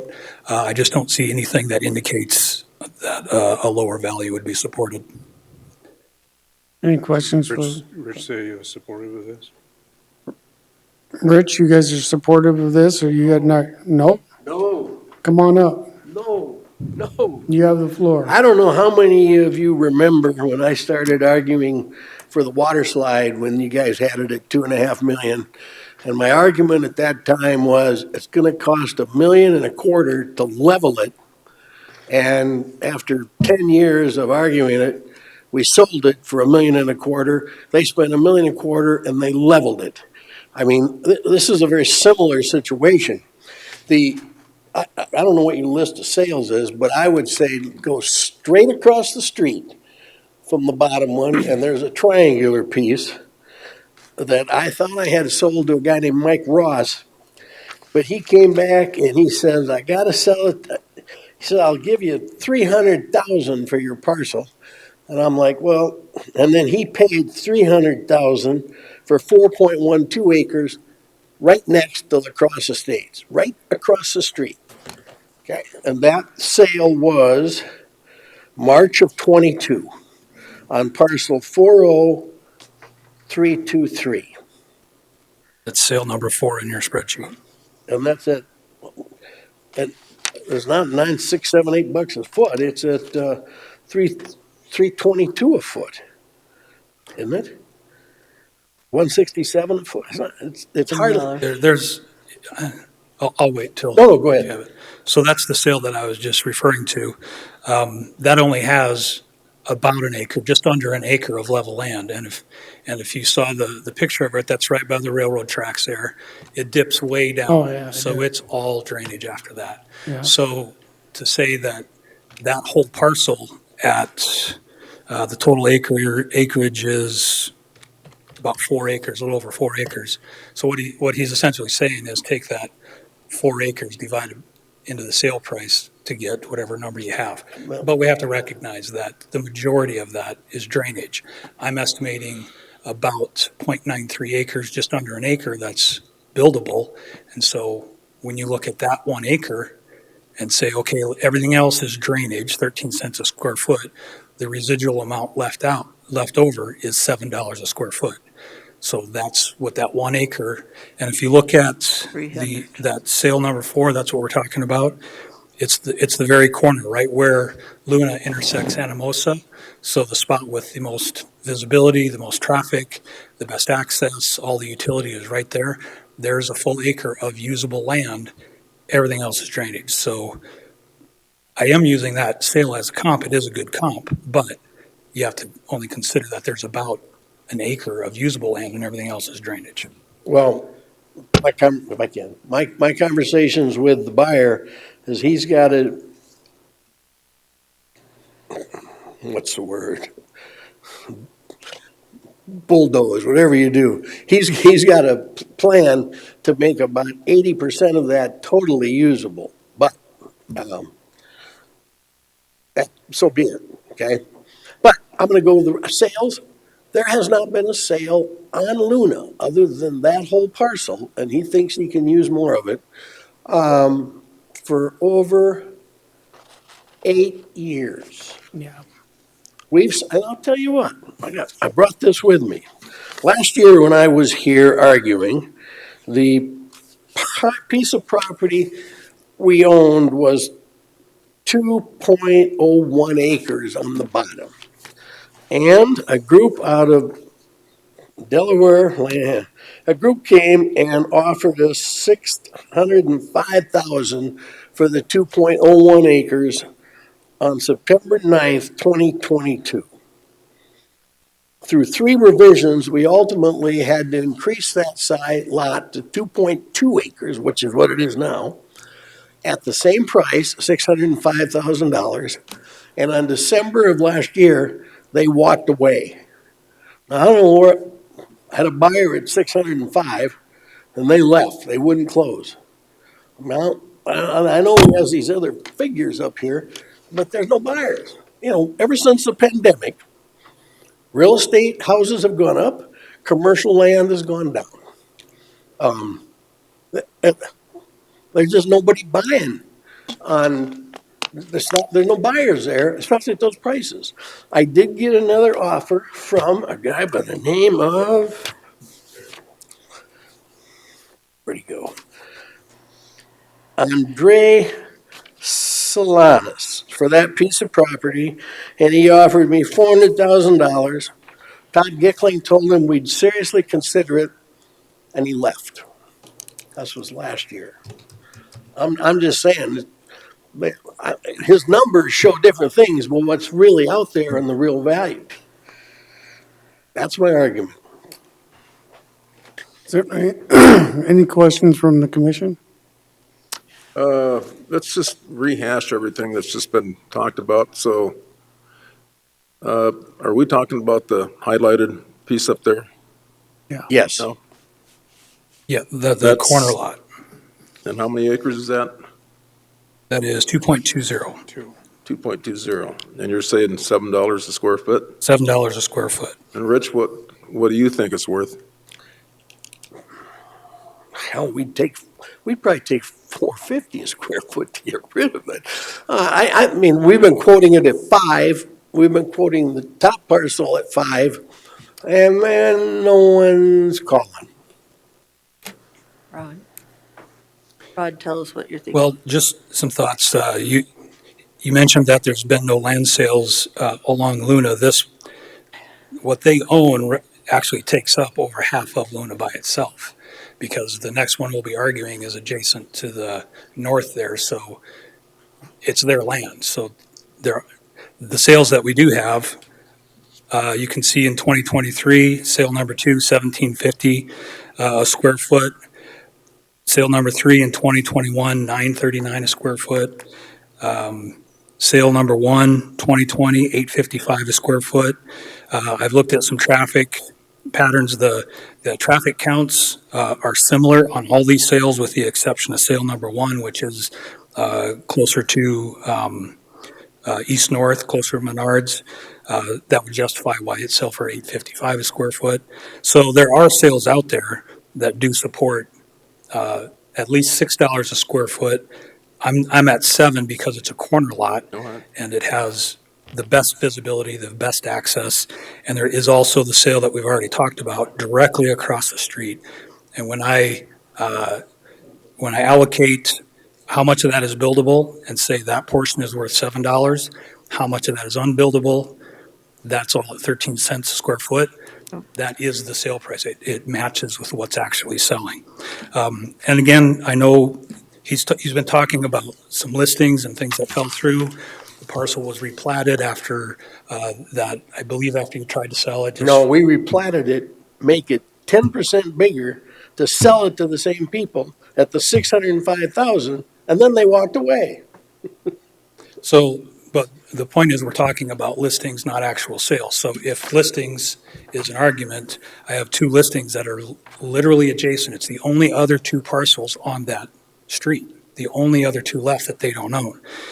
One's listed at $695 a square foot, one's listed at $795 a square foot.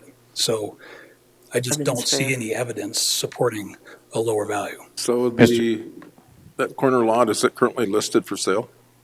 We got a sign on it, and you get a call, Todd Dickling, and I take a phone call. Our answer is make an offer.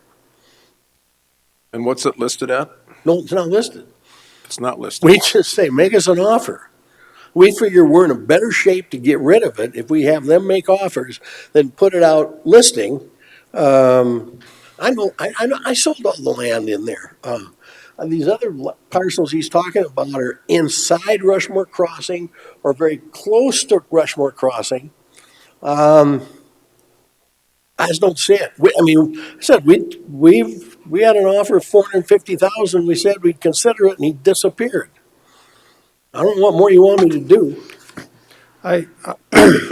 I struggle with this because Deb, do you remember when they were gonna put Anamosa Crossing in and that lot that's across the street they're talking about? We had the discussions on that drainage and I think at that one time we wanted to purchase, whoever, I We can't were remember gonna all the purchase it. details on it, but it was, we had, there was problems with it.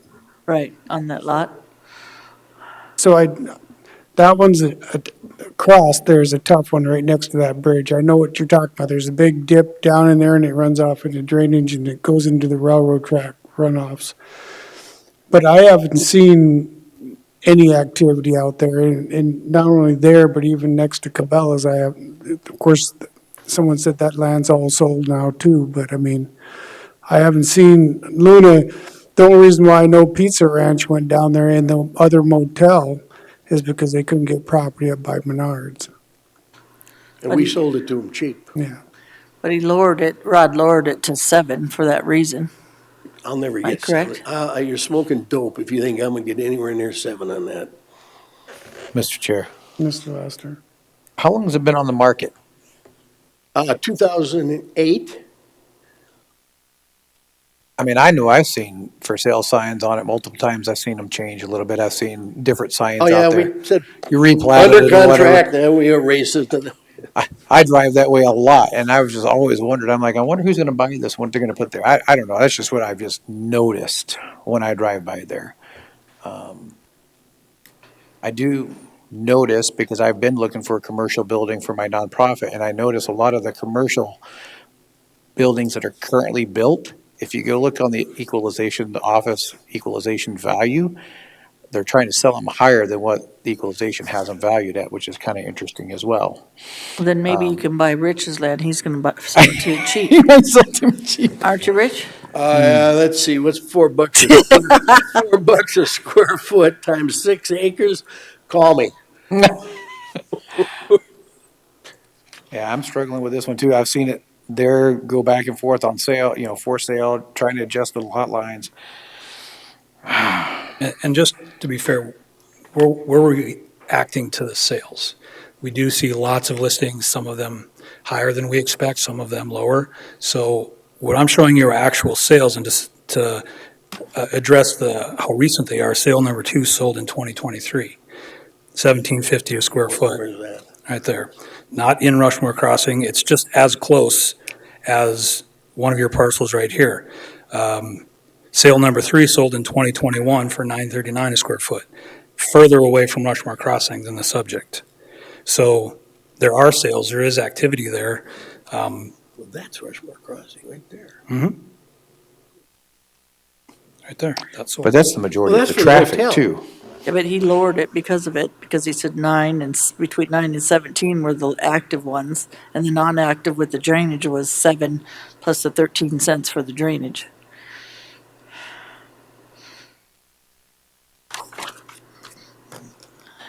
So, Rich, just out of curiosity, if you look at the surrounding land use in that area and trends, if somebody was going to buy parcel 5.3 or 5.2, what do you think they would develop on them? Because if I'm not mistaken, that's Craig and Harry's Hotel up to the north, ain't it? The what? Up to the north, that's Craig and Harry's Hotel up Yes, there? Okay. yes. We tried to offer, what'd you say that was worth? Well, they bought, there's some, well, Yeah, about $5 a square foot, if I yeah, recall. that's about what they paid, yeah.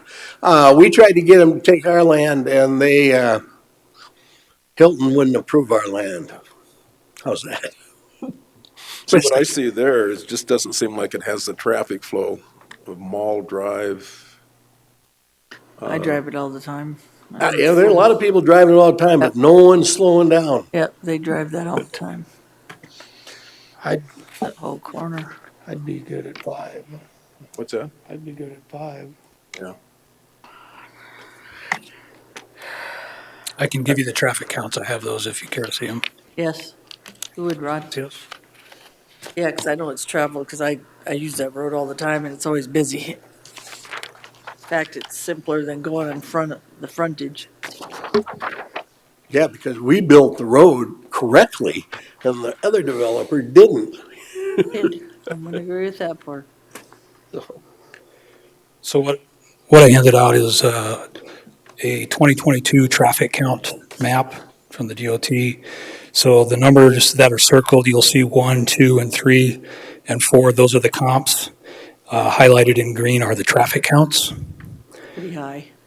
So as far as what's going across, right in front of sales 2 and 3, 7,000. This is a per day count. I don't have a traffic count for Luna itself, but for East Anamosa, we are at 6,600. So I would call that comparable. When you look at the traffic out on East North by Menards, we're looking at 25,000 per day. That justifies the 855 a square foot for that sale. So these should be lower than that. So that $7 for the corner piece and then $6 for the adjacent piece is supported by the market. I would disagree. I don't care what the traffic count is. You have half the people coming out of behind Sam's Club, which is not a street. About 2/3 go left, 1/3 goes right, and those people all go up and hit the count on up that side. I mean, we've been trying to sell it forever, and we've been willing to negotiate with everybody forever, and we're getting nowhere. They've been doing that all over, even by Walmart South Side, so that's pretty high of a count. You go talk to Dollar General. They're broke. They were popping up everywhere for the longest time. I think it's being fair, so I'm gonna make the motion on the 7. On Luna, 1411 Luna Avenue, which is 73852 at 1,191,800. That's almost 4.5 acres. You know, it's kind of a hard pill to swallow, but if you come next year and that isn't sold, that might Made a I said, that's motion, kind of Lloyd, a you hard wanna pill to see? swallow, Hold but on. if you come next year and that still isn't That sold, the one I'm she gonna be just thinking gave different. the motion on those. No, you're on I think so. 73852. 73853. 7853 is 670,800. Are we on 2 or 3? 3. That's that highlighted corner Well, up let's there. raise them up then. Well, there was Yeah, no, but I there really was no- don't need any help. That's even better, actually, There- after looking at the numbers. Yeah, that'd be my motion. There's The no 6. second on on your motions. You need to ask for a second. What? On You the need to motion. update your motion because you mentioned the other one. Okay, so it's 73853, 670, 800. I'm gonna tell you, Okay, she's made a motion of 670,800. Is there a second? No second. Motion dies. You're talking. You wanted the floor, Deb? No. No? Mr. Chair. Mr. Laster? Rod, I mean, I can agree with you in your numbers and the aspect of how you came about the number. I think the market's transitioning, and I think it's not going to stay that way, to be honest. I mean, I just finally bought my land, and they had to come down almost $100,000 on the piece of property that I bought. I think we're seeing the peak as of the market, and we're going to probably start seeing it come down. I know that's probably going to be different every year and things of that nature, but I've watched it for years, and I just haven't seen it move. I've seen a lot of sale signs up there, and I've seen a lot of changes on it, but it still hasn't moved. I get what you're saying. I mean, heck, if I was looking for a piece of property, I wouldn't pay for $4 a square foot. I wouldn't. I said, I just wouldn't. I wouldn't buy that. It's a good place for what I would do, but it's still too expensive for me. I don't know. I'm struggling with this one for that very reason, because I've seen it for sale for so long. Obviously, it's overpriced if someone doesn't want to buy it. I think he's made a case that people have tried to buy it. You know, I get reports from Keller Williams, and Rich is exactly right. The commercial market is going down or the last report that I got, you just don't see the activity that you did 2 or 3 years ago. I'll make a motion of 574 to 990, and that'd be $6 a square foot. If I may make a comment? $6. Okay, hold on. I got a motion and a second. It's for 574. 990, or if you want that rounded, we just go 575,000. 575. And we have a motion, seconders okay with that? Yeah. But I want to add that you got a lot of good data here. It's hard to predict trends. So thanks for putting all that together. It looks really Here. good. Ms. Hadcock. I disagree on the commercial. There's a lot of buyers coming in town. In fact, they have been seeing us, and I've met with different people that are coming to buy commercial, and it is not going down right now. Maybe Rod can tell us that I'm wrong, but from what I've seen, you just sold the Motel 6 for some price that shouldn't have been bought. So land is not going down and things are not going down yet. Yeah, if I may comment on that. So I would disagree saying that land values are going down. That is not the case. There are no sales to support that. If you have any sales to support that, as a whole, commercial land values in a growing area are going down. I would like to see that. Now, what I may agree with is the volume of transactions may be going down. The number of permits may be going down, but what we're talking about is land values. And we do study these sales every year, and our assessment date is 11/1 of last year. If we're going to see some trends, that if you're talking about this year or even the last few months, we'll study those sales in 2024. We may have a change in valuation in some properties, but land values, pure land values, are not going down. So I would definitely correct that, and I'm not saying that's what you're saying, but if that's the feel that you guys got from that comment, land values are not going down. The sales that I have are recent enough to say they're continuing to rise. This is a corner lot, so corner lots do inherently have better values per square foot than properties that are not on the corner. I do have a corner lot sale right there that supports it. The other ones are not corner lots. They are actually higher than my recommended value with equal amount of traffic. If we were to not just guess at a number, we have statistical sales that give us a number, and that's where I get my number. Thanks, Rod. Any further discussion? If not, all in favor of the motion on the floor indicate by saying aye. Aye. Opposed? No. Motion carries with 1 no. Rod, we can all probably agree that some places are more desirable and you see more activity and higher unit prices than others. Disagree. So what number are we on now? Drive around with people that have to move. We are on 73852, which is adjacent to this same property to the north. And my value is $6 a square foot. This is 4.56 acres, so that value is $1,191,800.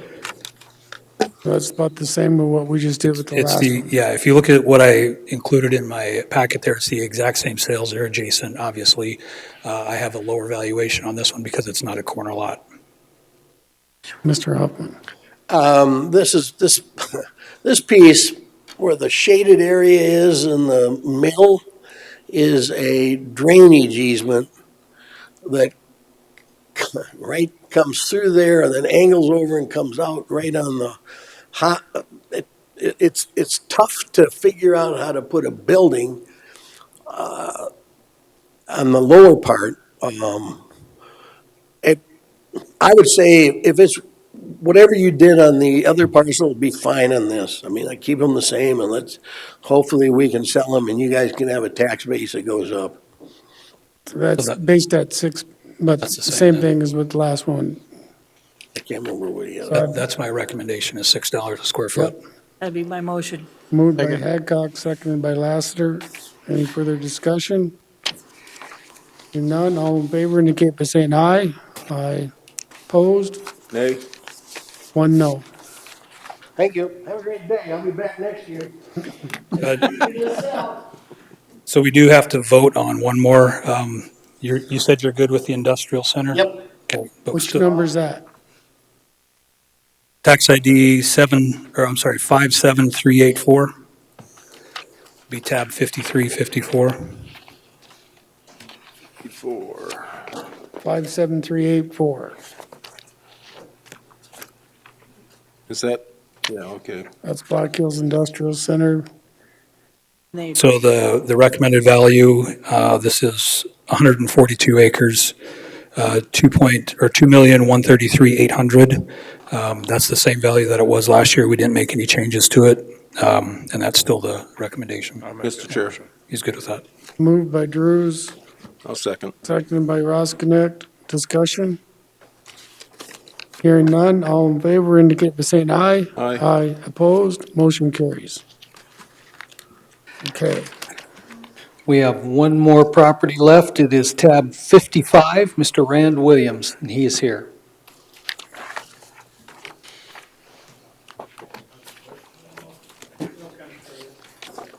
So Rand, how this will work, Jay will, will have the floor first and explain where he come from, and then I'll turn the floor over to you. All right, thank you.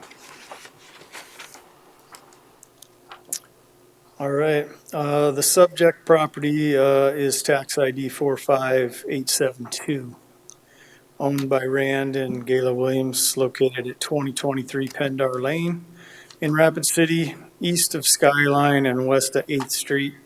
The homeowner's reason for appeal is he believes the contract he entered into with the previous homeowner to buy her out of a reverse mortgage or whatever it was and let her remain living in the home devalues the property.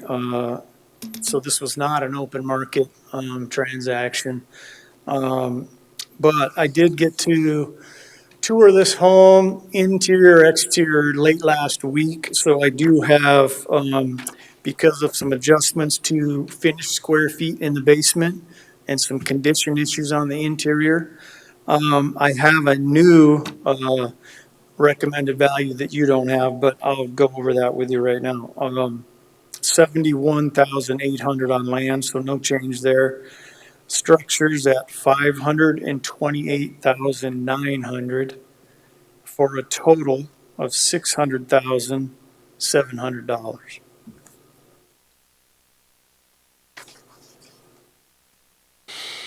Okay, Sure. Mr. Drews. I'll make that as a motion. Without even hearing me? Yeah, we're gonna hear you. I'm just putting a motion on the floor. Second Yeah. for discussion. Second for discussion, then, okay. You So can that's change- where, You can change our mind still. Well, I hope so. so Rand, you have the floor now, sir. Yeah, okay, so I happen to be a neighbor of Joan and her brother, Chuck. They have lived there during the entire time I've owned the adjoining property. Got to be acquaintances, friends, and she reached out to me. They're unable to continue to live there because of the taxes, insurance, maintenance on the utilities on the thing. Would I buy the property and then let them stay there, rent it out, and the rental agreement is no deposit and $100 a year. So it's an encumbrance on the property going forward. And, you know, the price of the property was $428,000. They could have, obviously, if it was this 600,000, they could have put it on the market and pocketed that money, but they prefer, I don't know, they've been there decades, you know, long before I acquired the adjoining property. Their intent was, how can we stay here? And so that was the impetus, you know, and it was co-negotiated, both the lease and the purchase price. So to me, you know, I learned, you know, a piece of property is a bundle of rights and responsibilities. I've taken a right away to sell it and to rent it out for a much higher price.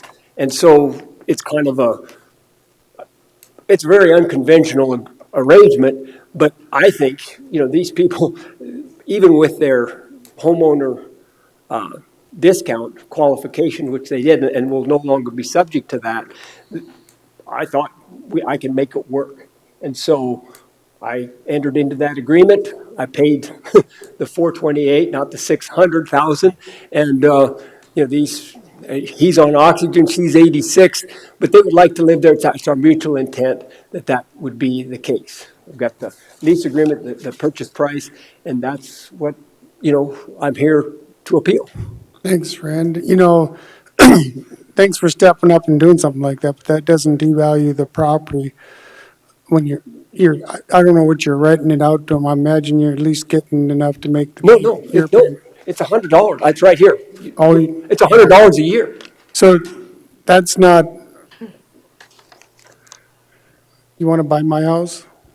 I mean, I'm not trying to be sarcastic or anything, but I mean, that's unfortunate that you entered into a deal like that, but with the value of what that house is and the age, you had to expect that at some point you were going to get the property.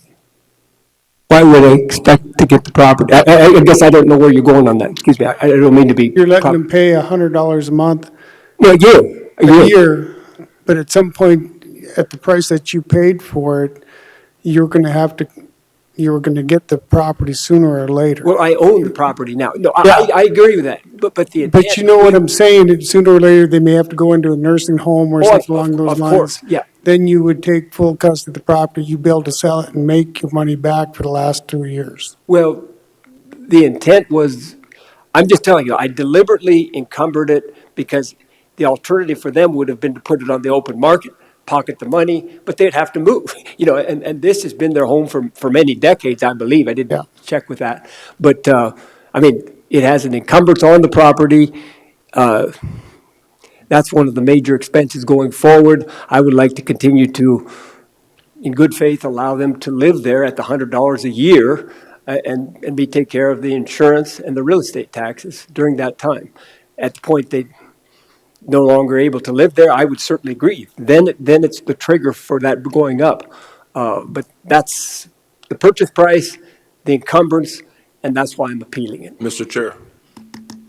I'm going to go to Ross. Brand, if you asked me to praise that, I'd say, what interest do you want me to praise? Excuse me. I'd ask you what interest, and you'd say lease fee interest. I want you to praise it in lease fee because lease fee addresses your concerns. But for assessment purposes, they have to praise it fee simple, as if it wasn't encumbered. I mean, that's just a state statute, so they're not taking into account that $100 a year. They have to do the fee simple, making the assumption that the property's free and clear of any liens or encumbrances, if you see what I'm saying. I do. Mr. Drews. Mr. Williams, my thought on it is that you took a gamble in the beginning, but you bought the property for probably $170,000 less than what I may have brought on the open market. And so now it's a matter of the timetable. How long do you have to hold on to it before you can do something to turn it around and make money?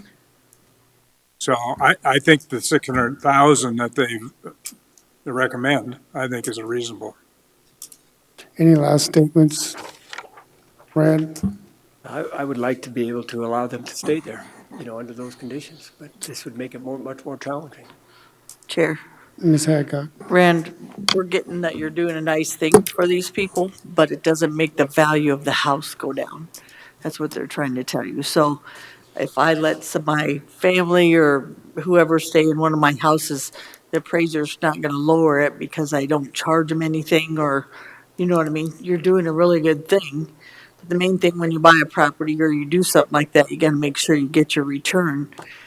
And if the property is worth 600 and somebody was staying in there, even these people, I would start fixing it up a little bit. So when something does happen in the future, that you can sell that property for more and get your return back.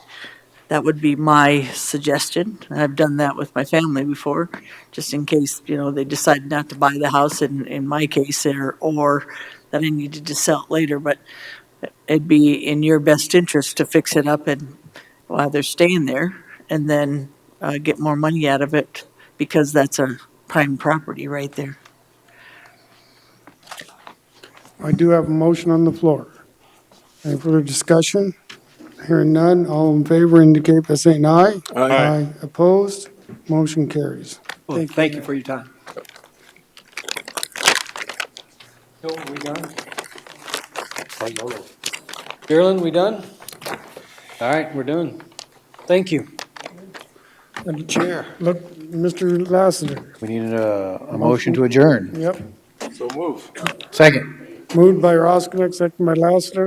All in favor indicate by saying aye. Aye. Opposed? Motion carries. We're adjourned.